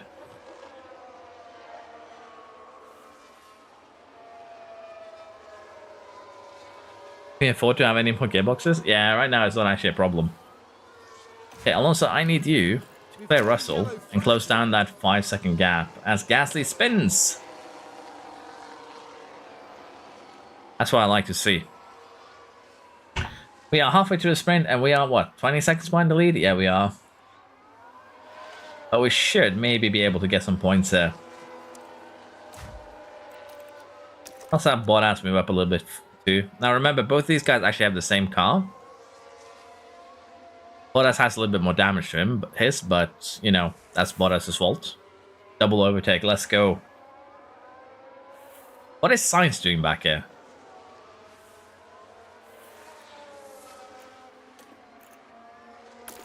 Guess that is a question for another day.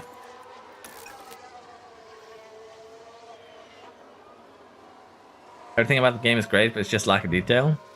I think I said this basically a year or so ago that F1 Manager is a great game, but it struggles with identity. Like basically, who did they make F1 Manager for? Did they make it for a more hardcore player base that's looking for details, you know, challenge and longevity? Or did they make it for a more casual player base that might play 10, 20 hours and then be done with it? And when they added like the race replays, things like that, you get the idea that, oh, this is for more of a casual player base. So, I don't know. It's kind of weird. It's hard to make a good game that caters to everyone, I feel. And that is kind of what I feel Frontier did with this game. They tried to make something that isn't overly complicated, but still has some details so that, you know, the hardcore fans are happy, while still the more casual fans can get into it. And then it became something that neither side is too happy about. I don't know. It might just be me overthinking things a little bit, but that's genuinely how I feel about it at times. I feel like because F1 Manager 22 was the first F1 Manager game for a while, people enjoyed it more. But after a while, people realized lack of detail in the game, and not much has changed since. The main problem with... I've considered making a video on this for a while, but basically, the main problem with the F1 Manager games is that F1 Manager 22 was such a flop. F1 Manager 22 had so many silly mistakes in it that shouldn't be in a management game. Like softs, hards, mediums, all were the same when the game released. That shouldn't happen. And, you know, unlapping wasn't in the game, and a bunch of other things that I probably don't remember at the moment, but the game was lacking so many of these basic F1 things that you had to ask questions. And another thing that I would like to question with the F1 Manager series is just, why release it in the middle of summer? Why not release it, you know, a week or so before the season begins and just, again, update cars, update drivers after 2 or 3 races? That way you get that initial burst of people playing it before the season to kind of see, mess around, have fun based on last season's cars, maybe last season finishing positions.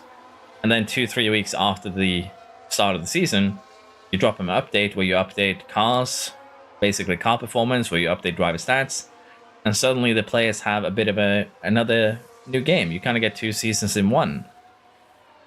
It's just, again, it's just very weird. I think they delayed the game so long. Basically, they were supposed to do that, but they delayed it until summer to release it, because they had more work to do, clearly.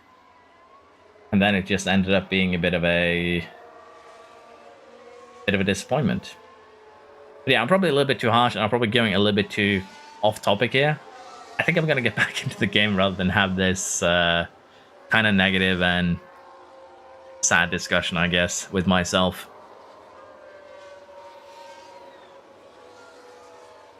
Yeah, I don't mind the difficulty system. The difficulty system was a great addition, Lando. Like, I'll give it that. Problem is the difficulty system wasn't in 22, for instance. Traffic is bad, yeah. And they used to be way worse, Zach. That's the thing. Alonso is moving upwards while I'm getting distracted by my own little preaching, yes. And with the remaining laps here, we can go a little bit more aggressive. What happened to Verstappen? I've been on a rant here for so long that I kind of lost the plot. Apologies, everyone.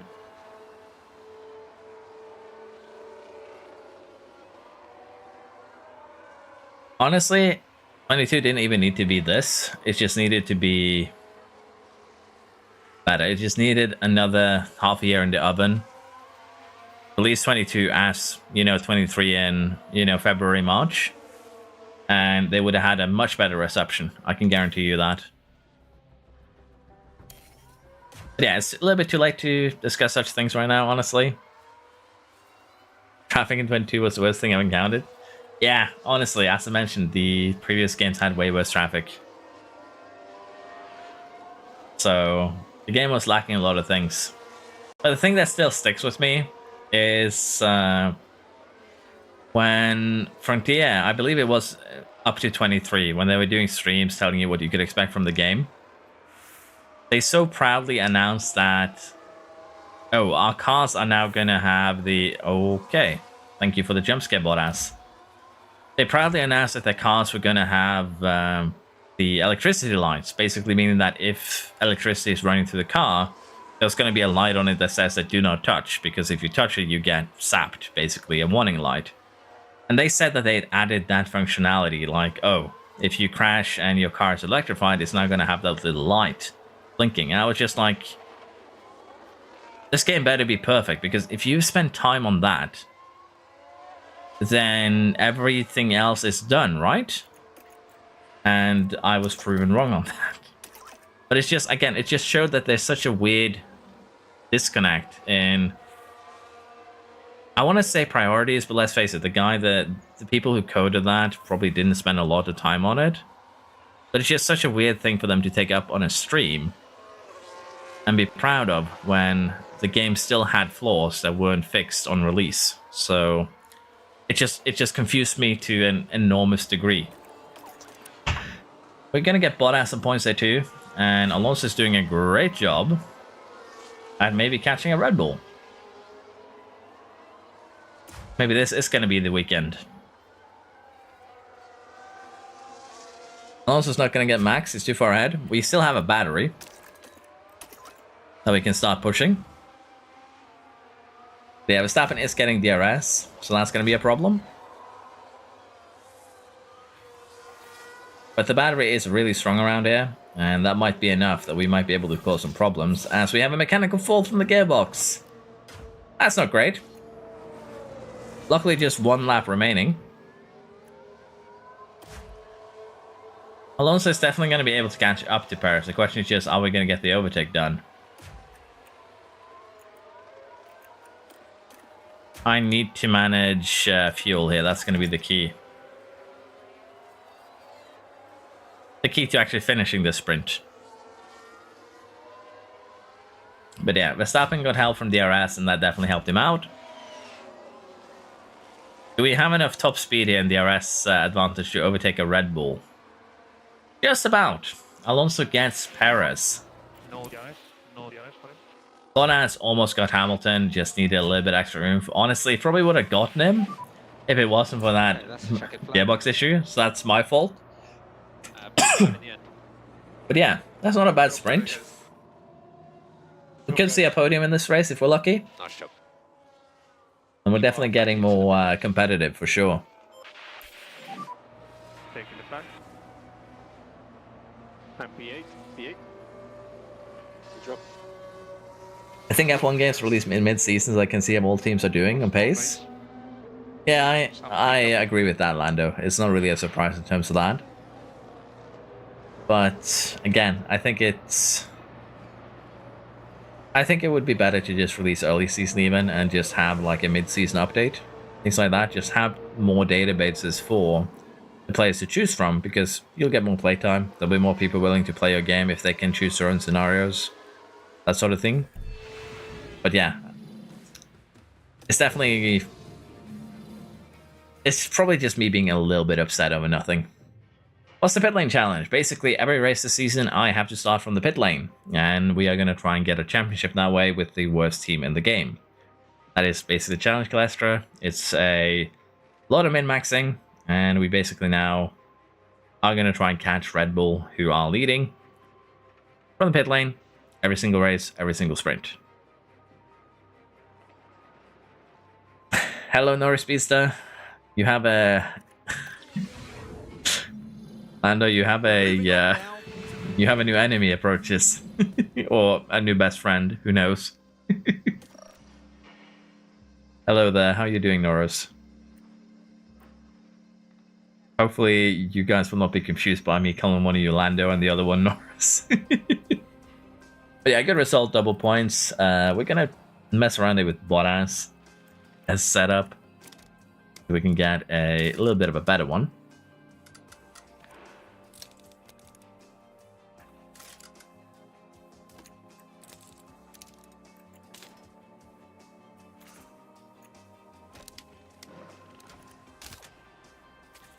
Let's just try this little tweak. It doesn't really matter much. We need to do just a run here. And I'm going to give him new gearbox, new engine. Now that we are getting to a point where we can kind of start to compete. No brainer. Let's just get started with it. Good, good. I am glad, Norris.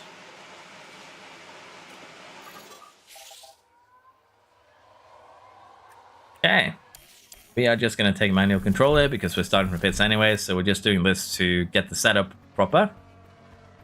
And we're just going to speed through quali.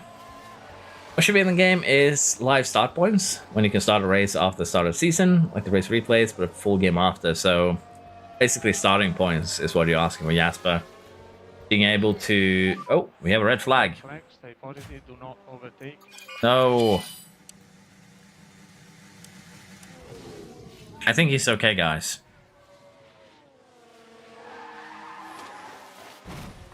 Okay, maybe not. He's gonna need a new car, I think. I think we can just sit in the pits now, because we've technically been out on track and gotten a time. So we're gonna do exactly that. Ocon with some damage, Rick with some damage. Life is weird. But yeah, as I was saying, Jasper, it sounds like you just want to be able to start from the race, you know, the race moments, which honestly could be a fun challenge too. But that's kind of also what I'm talking about, just having more database points to get more variance in the game, get different challenges you can do, things like that. Would just help with longevity and making the game more fun. We're saying this about the game, but if a 25 game comes out, we're buying it in a heartbeat. Yeah, unfortunately, I am. Sadly.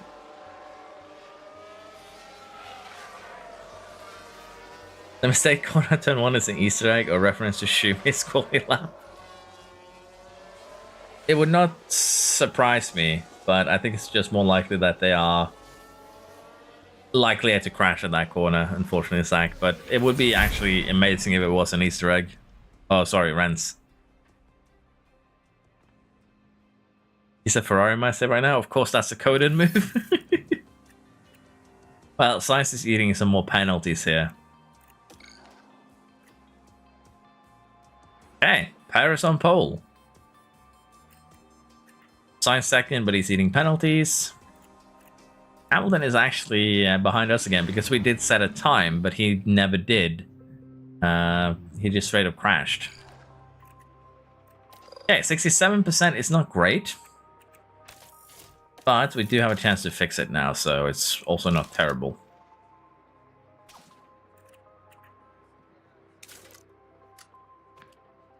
I think this is actually decent. We need probably to be a slightly amount closer there.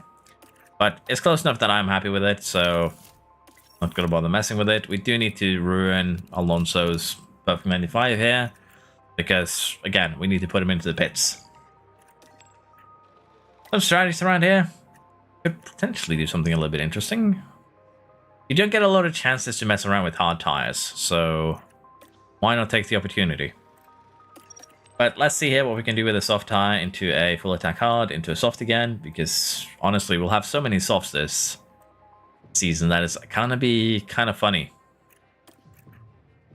Okay, so these two are actually equal in terms of strategy pace. That's very interesting.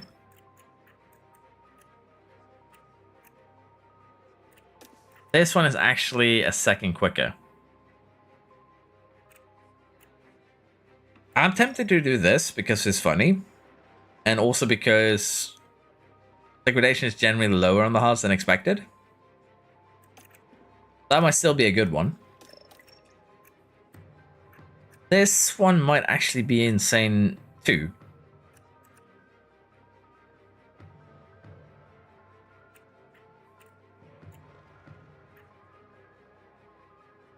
Then we just go aggressive towards the end of the stint. I want to try this one.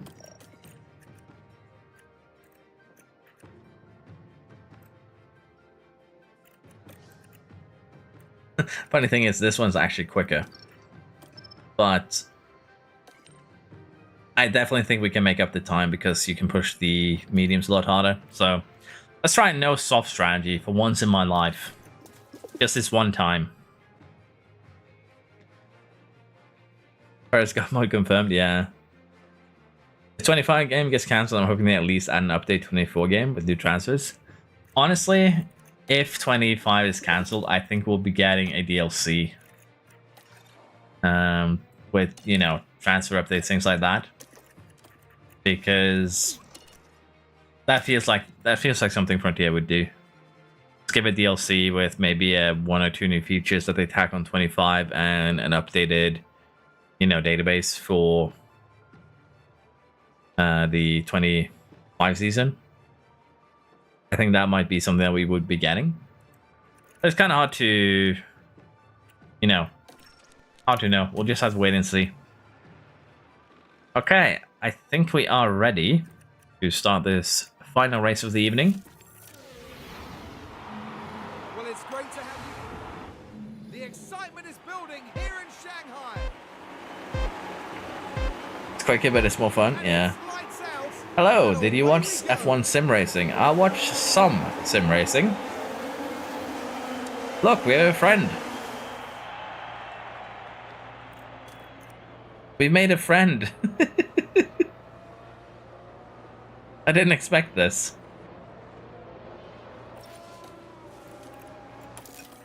We had a bud in the pits for once.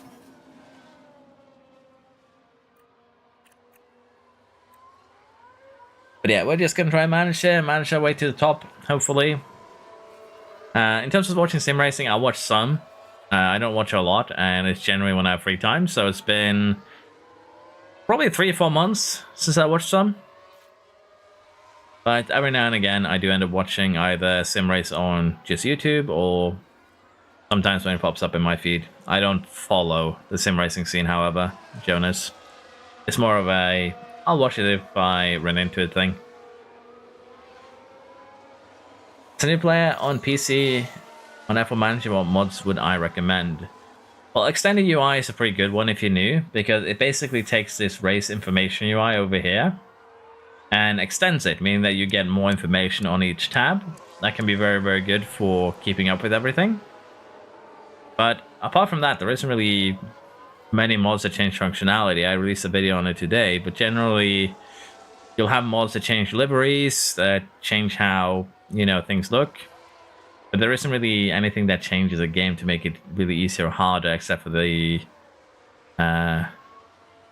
editor, which you can kind of use to change things how you see fit, move drivers, change contracts, that sort of thing. So yeah, there isn't really too much you can do in terms of modding the game. The Extended UI is a good one. You can have a real sponsor mode, for instance, that removes the fake sponsors from Create a Team for make it look better. If you look at it from that perspective, there's quite a lot you can do. Overtake.gg is generally the best place, Norris, to look for mods. So you can go over there and take a look.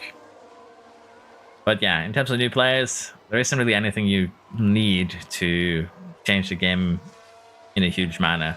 Database editor is good if you want to, say, move a driver around, change your money, things like that to help you out a little bit. But yeah, other than that, not really too much, really. I feel like mods will add the 2025 database to the game.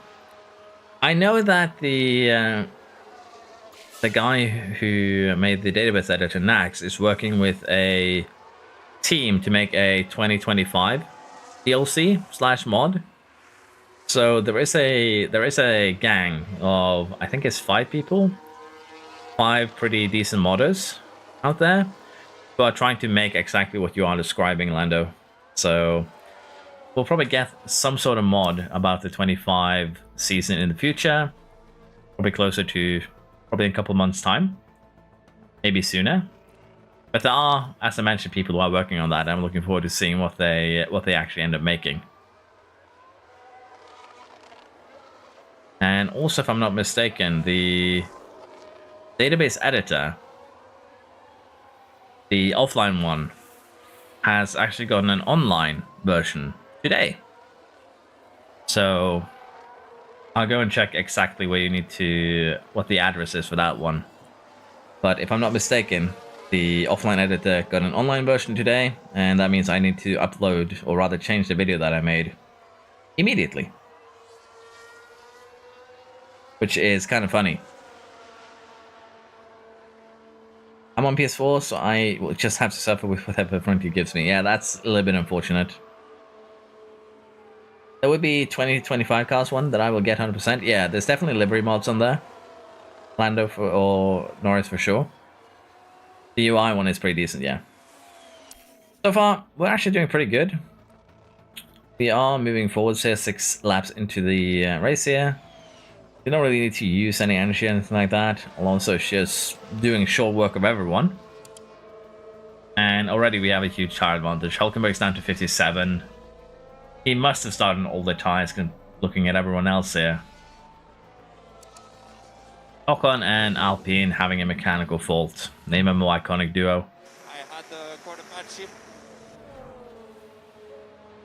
This is so early that he might actually have a gearbox explode by the end.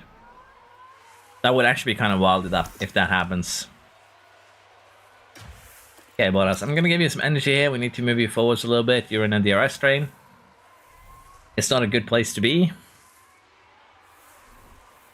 I'm going to give you a little bit of help.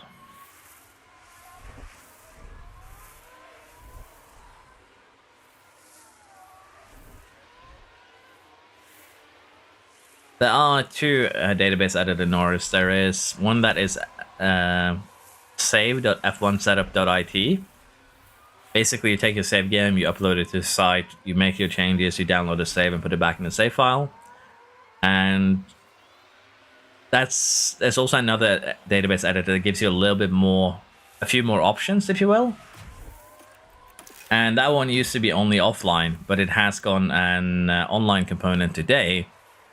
And I'll have to check what that was after this race, but it is now available. But yeah, I'm definitely getting some confusion here. First thing I did was getting Bono to my team, which is kick 2. Good move. Yeah, it's not bad. Bono is an amazing race engineer. That's not a bad idea. In a few years, after Ronnie gives up in the game, we will see modded seasons with car models, probably, as people figure out how to cause more and more mayhem, if you will. Alonso is almost into the points 10 laps into this race.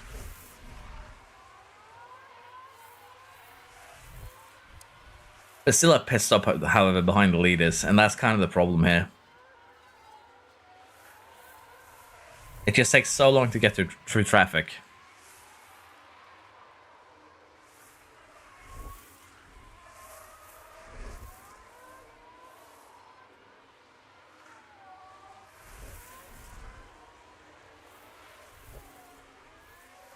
I think we are kind of settled here. Honestly, I'm just going to speed things up a little bit.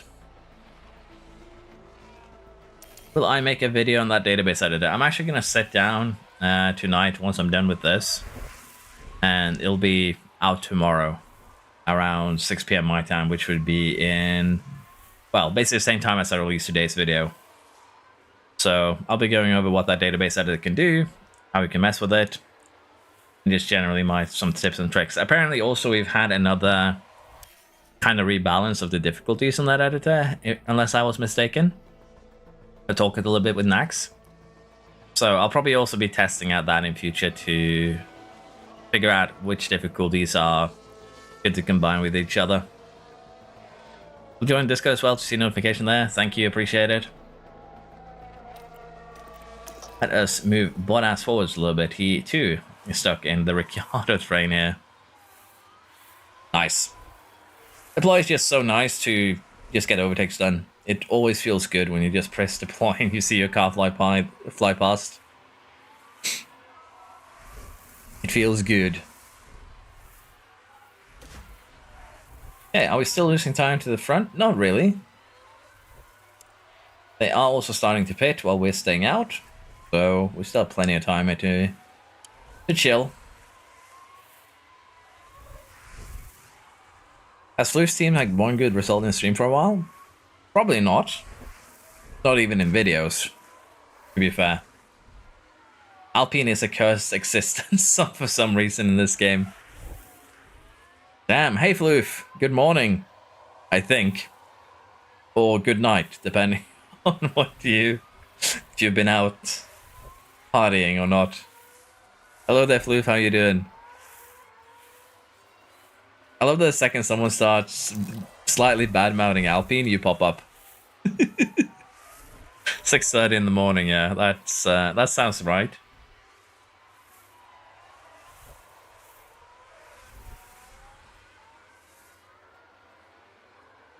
I'll look down the grid order.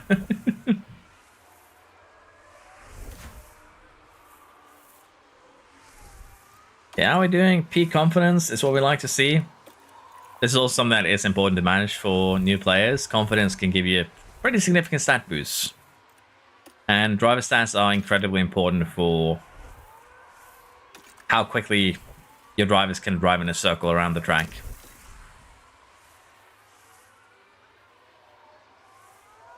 I shouldn't have looked. Best part is Ocon picked up a destroyed gearbox by the time you got here. It's a shame also you didn't see the weirdest crash in the world involving Gasly, where he basically got turned around.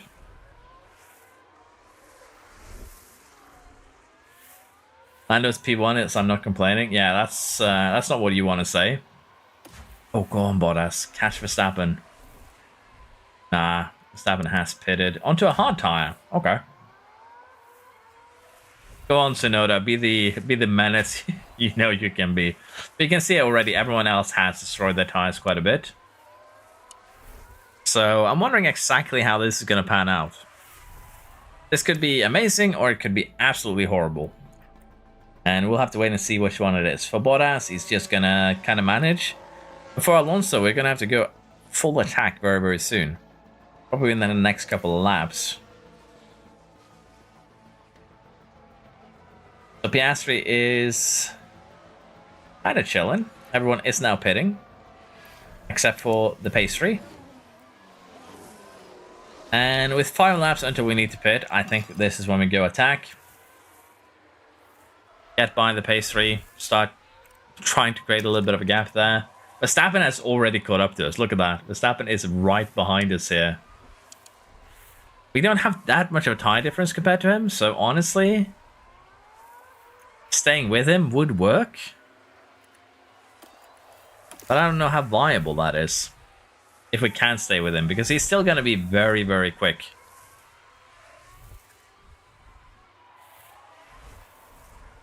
Alonso is now in the lead, officially. PM.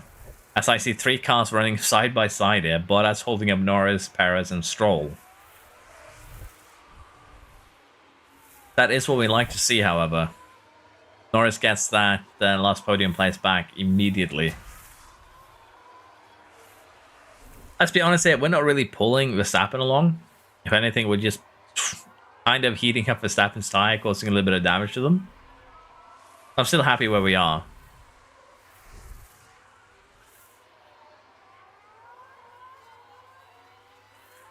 Considering my day started 10 minutes ago, it's been going pretty well. Well, let us fix that with an Ocon DNF. Piastri's 90 rated in my save is a menace. Yeah, I can imagine. Piastri has some insane growth. Verstappen has also picked up a mechanical fault. The second Lando asks us to keep Verstappen behind. Oh, there we go. The second floof arrives.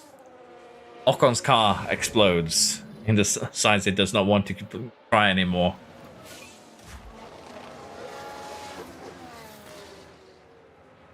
You really had to say that. I did. Honestly, it's unfortunate, but I did. Verstappen has overtaken us, but with the damage he has, this could be a very fun.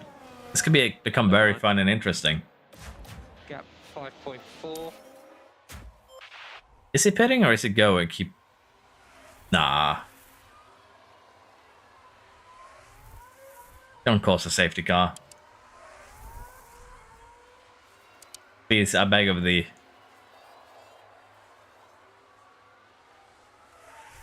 Nothing feels better than a double Alpine DNF at 6 in the morning. Well, we don't need to be that mean. One Ocon is all we need to sacrifice. Your videos, I've learned not to upgrade the wind tunnel or CFD sim. Yeah, they literally don't do anything because the main benefit from wind tunnel or CFD is in the expertise gain, not the... And again, the level of wind tunnel or CFD doesn't actually matter for expertise gain. It has no effect on it. It's just the extra stats the CFD and wind tunnel time invested gives us apart. And let's face it, the expertise gains outweigh, or rather will be more than that gain anyway, so there's literally no point in upgrading those two buildings. Suddenly it makes a piss off in depression. Go back and watch that video of Around the Grid when Alpine takes the tile floof and you'll be happy again.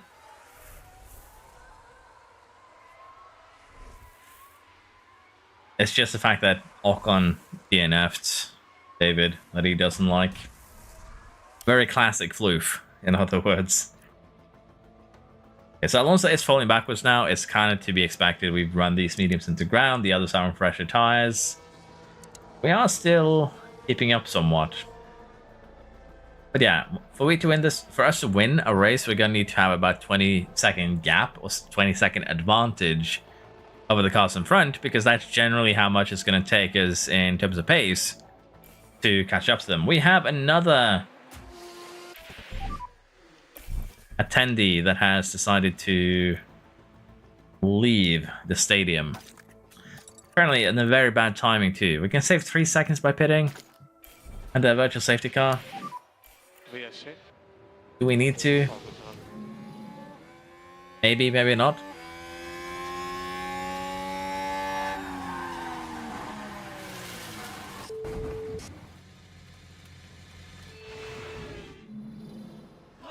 I'm going to have to fully upgrade everything one day, level 5 on all things.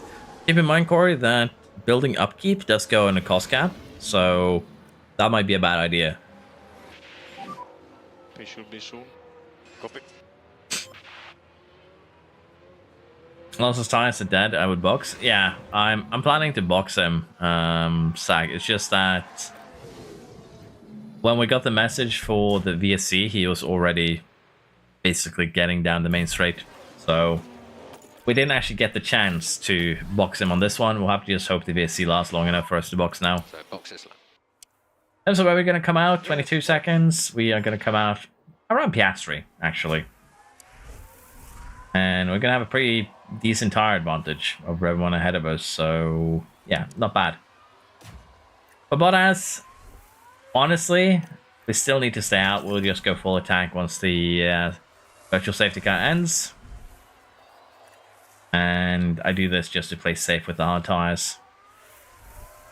Let's see, if you pit, where do you come out? You're going to come out safely no matter when we pit you, just out of Sonoda. But honestly, if it's going to be a virtual safety car anyways for a little bit longer, just 3 laps. Worst case scenario, we take that final hard stint and adjust it slightly. Let's just get both cars in. That should be okay.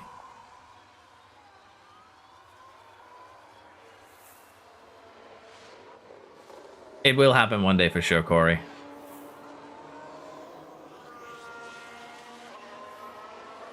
A Floof Jokes aside, will be interesting to see how Alpine does this year. Honestly, I hope they do. I hope they do well.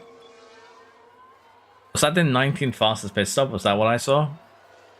Did we have a pit stop error again? No, we didn't. We're kind of where Piastri is, so it's not all bad.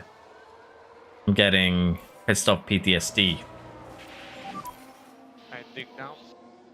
This is not the greatest place for the virtual safety car to end. Bottas was in a perfect place in the middle of a corner. We even not in the best place ever, but we'll take it.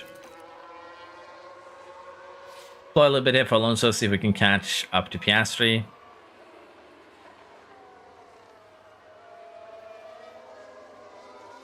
But yeah, we're definitely getting both cars in the points there easily. And I do like that. It's good to see. But catching Piastri is going to be difficult because McLaren's just straight up quicker than us. So we'll slow down a little bit.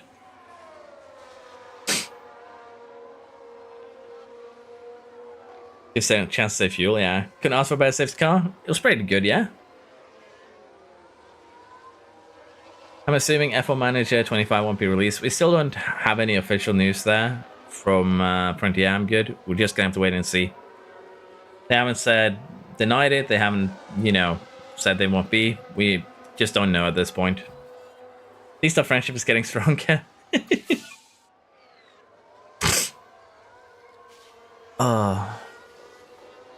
Love to stay and watch the stream consistently, but I have to get ready to track today. Don't worry, Floof.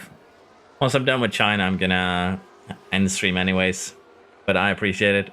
Hope you have fun on track today. Hope everything goes well. I wanna see a win.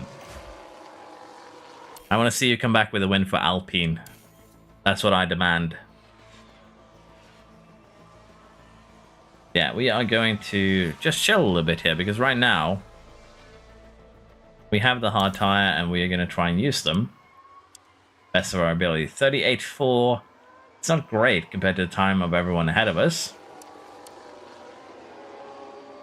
but it's fine for now. Bottas is going to suffer though. Hards really isn't a good choice around here, but I want to try it. I want to give it a go and see how we perform. Bottas, we're going to give him a little bit of energy here so he can make it past Stroll. Get him to get out of the way. And take it from there. Is it faster to deploy and top up rather than staying neutral? Basically, deploy is pretty quick, yeah, but top up is 0.2 megajoules a lap gained. Your battery is 4 megajoules, so if you're going to run this to top up, it's going to take you 20 laps to recharge. So no, it's not going to save you time or anything like that. Basically, you want to use deploy mainly to either catch up to a car in front in order to get DRS, or to overtake a slower car so that you can kind of do your own thing, or even just get away from the car behind so they don't get DRS on you. That's generally why I would use the DRS. It's very rare that I use the DRS to just straight up catch the car in front. That's usually reserved towards the end of the races. But yeah, you don't really want to deploy and top up too much because the time you gain by deploying, you're losing again by recharging or topping up. Unless you are behind a car and you get DRS from them, for instance, then you can recharge behind. There's nothing wrong with doing something a little bit cheeky like that.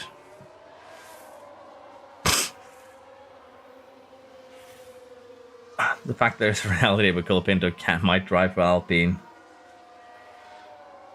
Let's not put the floof curse on himself now. No. Let's not do that.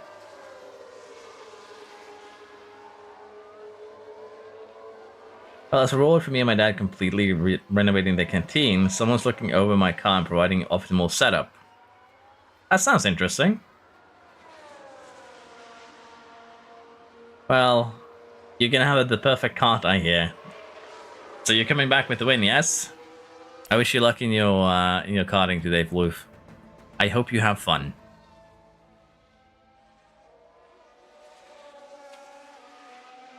Leclerc out in Q1. It happens.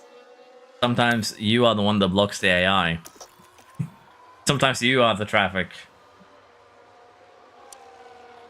I'm actually struggling to catch up to Norris here. I'm not gonna lie. It is a little rough at the moment. But we should be getting Piastri right now. Perez needs to pit, Verstappen needs to pit, Norris needs to pit. Question is, will we be able to get them by the end? Are they going to... It's still half the race, well, almost half the race remaining, so I'm very curious what they're going to do in terms of tires. Are they doing 2 more stops?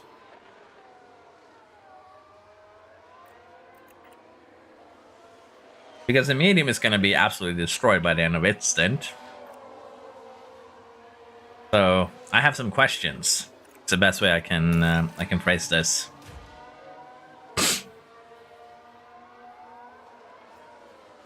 Peace, Floof. Have fun.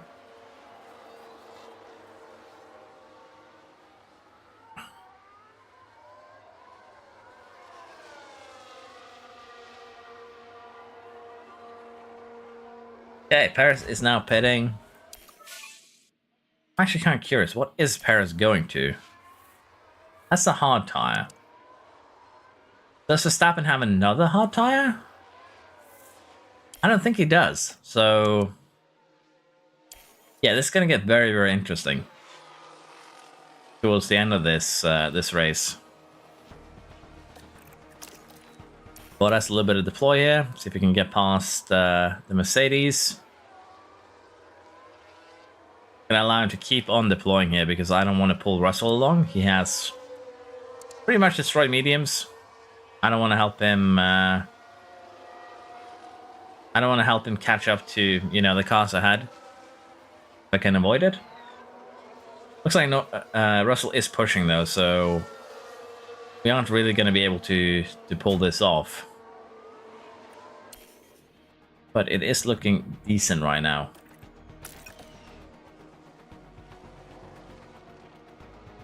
Okay, Verstappen is now pitting. Unfortunately, Bottas did not manage to block him. But Verstappen has gone to medium, and I'm not going to lie, that medium is going to side till the end, but it's going to be absolutely destroyed. So, we might still have some chance there to cause him some pain. It's going to be what we will be hoping for.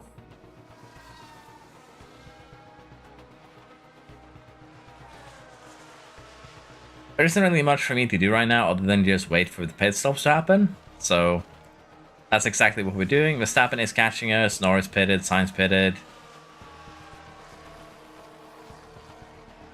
I could try and play defense here to have Norris and Piastri get Verstappen. I don't think it's going to work, but I could do it. Leclerc might actually do something insane like go to a soft tire. So I'm starting to feel.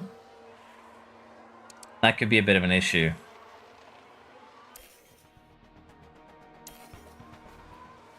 Oh, we have a yellow flag. Big shunt on the main straight. Did Leclerc crash with someone? Is that the Alpine?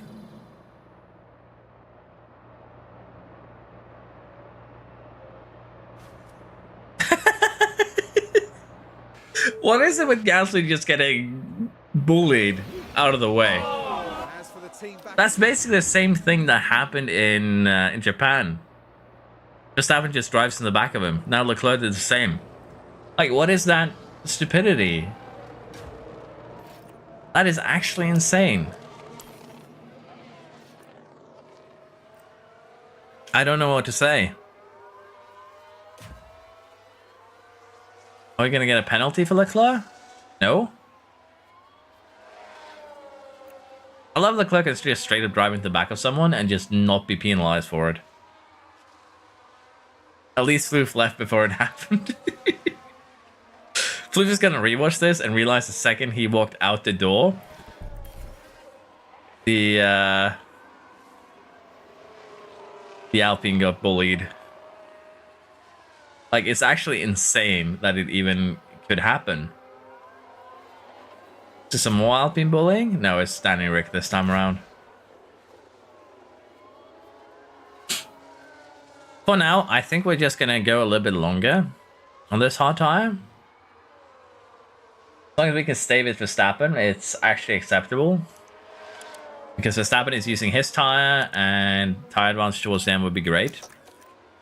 We need a little bit of energy here, see if we can keep up with him. If we can't, and we cannot, we're actually just going to go ahead and pit. We'll do one more lap. No guys. No guys. Did push Bottas a little bit too far here, but he almost caught Perez and Piastri. Yeah, the tires are a bit of a concern here. For this final hard stint, we are going to have to probably consider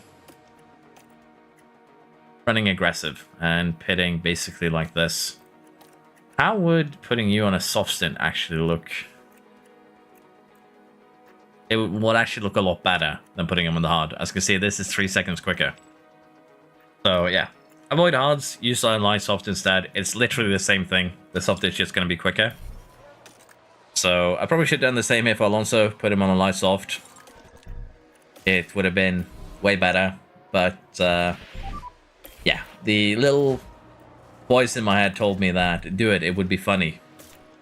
And I listened to it. And now I regret it. Okay, box. He's seen enough Alpine mess ups within the first 15 minutes he was awake. True. He had to leave before he saw more of that pain.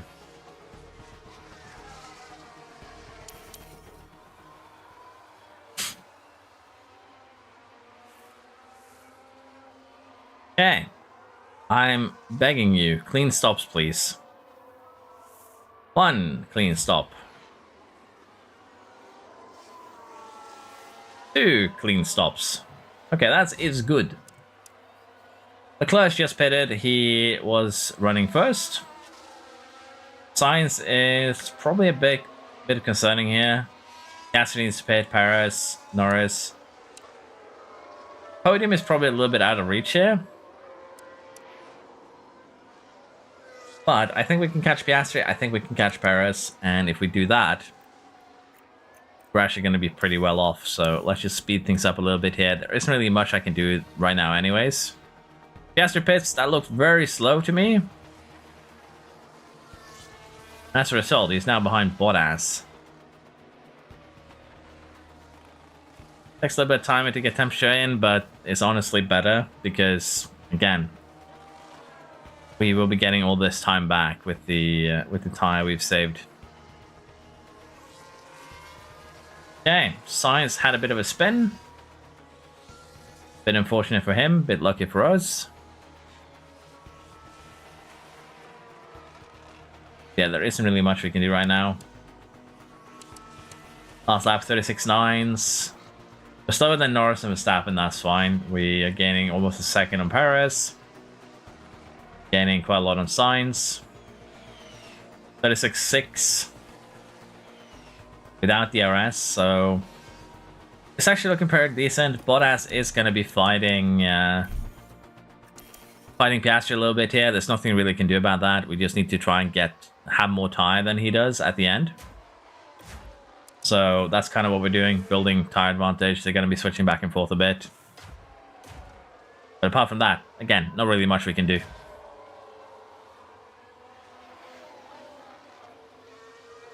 Why not put on attack after pitting to get tire times so quicker? Because attack does also give you high degradation, and in this case, what I'm trying to do here is take advantage of the compounds.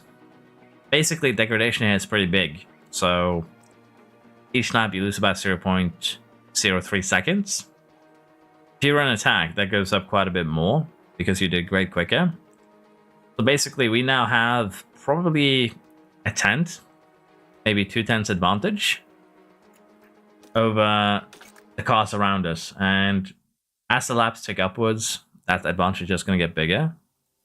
So basically, we're sacrificing a little bit of pace at the start of the stint, because you would get more pace by going attack and getting heated in quicker, yes.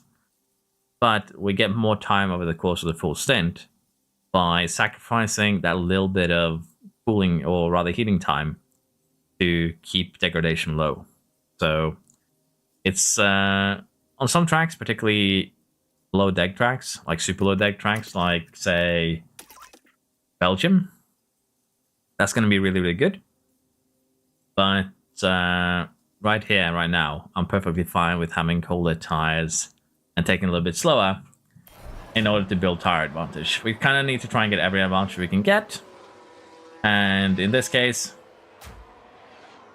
it should go our way, doing it the slow way rather than quick way. That is what I'm hoping for, at least. Am I right on every track on how we do it? Probably not. But right here, I'm fine with doing it in this this way. Okay. As long as Piastri does not get away, we will be fine. Probably should recharge Bottas a little bit too, if we get the opportunity. That's probably going to be difficult. Piastri is pretty quick. But he is eating more of his tires, and that's going to allow us to keep up with a quicker car here, even though we're running light. I'm new in F1, I don't know about it, and I'm interested because of this game. Can you explain what the green indicator means in fuel? So basically here, if you have green fuel, it means that is the fuel you have extra. Basically, at the end of the race, you'll have this much left over.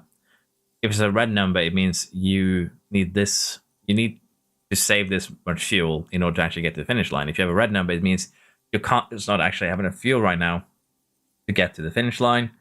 And if you run conserve, you will use less fuel each lap. If you run push, you'll use more. And of course, it'll have an effect on your lap time. But basically, the number just means how much fuel you have left over or how much fuel you need to save before you get to the end of the race, if that makes sense. Excuse me. Okay, we have caught up to Sainz. He is likely to not be a problem. Leclerc, Perez, Verstappen, Norris with 30% tire advantage. We're not catching anyone but Perez here. I'm not going to lie. So we need to take a quick look here. What can we expect in terms of tire degradation? And generally, what we are going to be looking at here is the gap between this and this. And honestly, here we should be able to run full attack till the end. But I'll allow Alonso to finish this lap, just to be on the safe side, before we turn him to full attack and really start chasing down the cars ahead with a bit of a tire advantage that we've built. But yeah, the plus 0.1 here, that's green, means that we have 100 grams of fuel left over. We have more fuel than we need to get to the finish line, basically. Multiple cars crashed. Okay. More debris about. Who's been crashing? Now we're at turn 11 now. Hamilton. Cars jostling for position. It has to be said, that was pretty risky. That's a bit unfortunate. We need solid pace. Copy. But what I say, we can't really run attack or anything like that. We just have to stick to light soft. That is what we'll do. But yeah, we should be seeing Alonso now start reeling in Perez, maybe reeling in Leclerc a little bit more. And yeah, we should be able to probably catch Perez. Leclerc might be a little bit too quick, but getting 4th place here is also very, very acceptable, considering we started in the pits. I'm glad the tutorial helped you, Chang. I hope you enjoy the game and have fun with it. Hey, push a little bit of fuel. Gas is still being a bit of a problem here, but I think we'll still be fine. Tire-wise, we're actually using about the same, so gas is going to be a problem towards the end of this. We just need to try and manage him.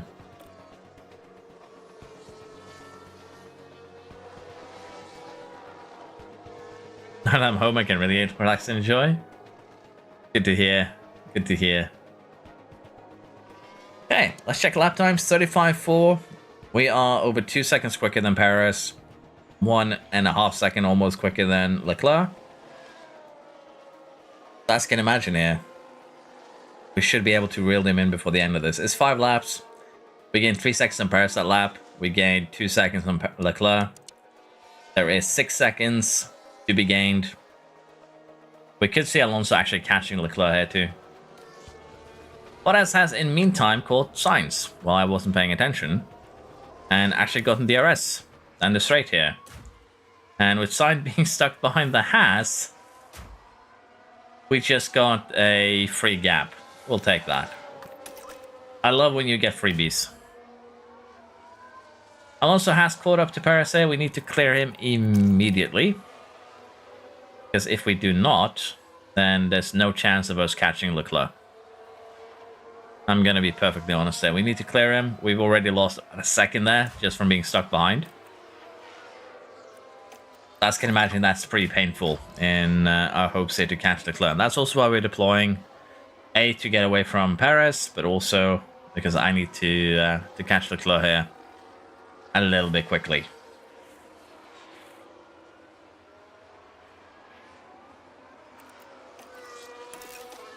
Energy is an extremely powerful way, by the way, to gain extra lap time.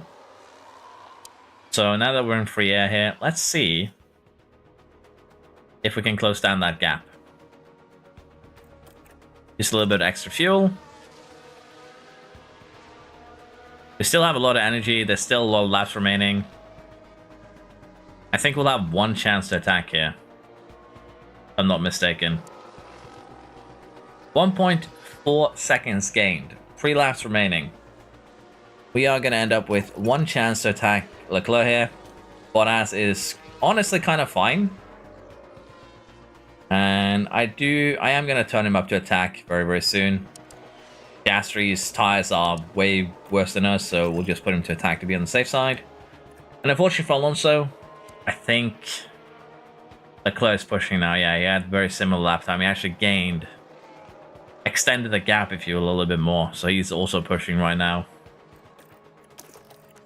Deploy is all we can do. I don't think it's going to be enough, but we'll give it a go.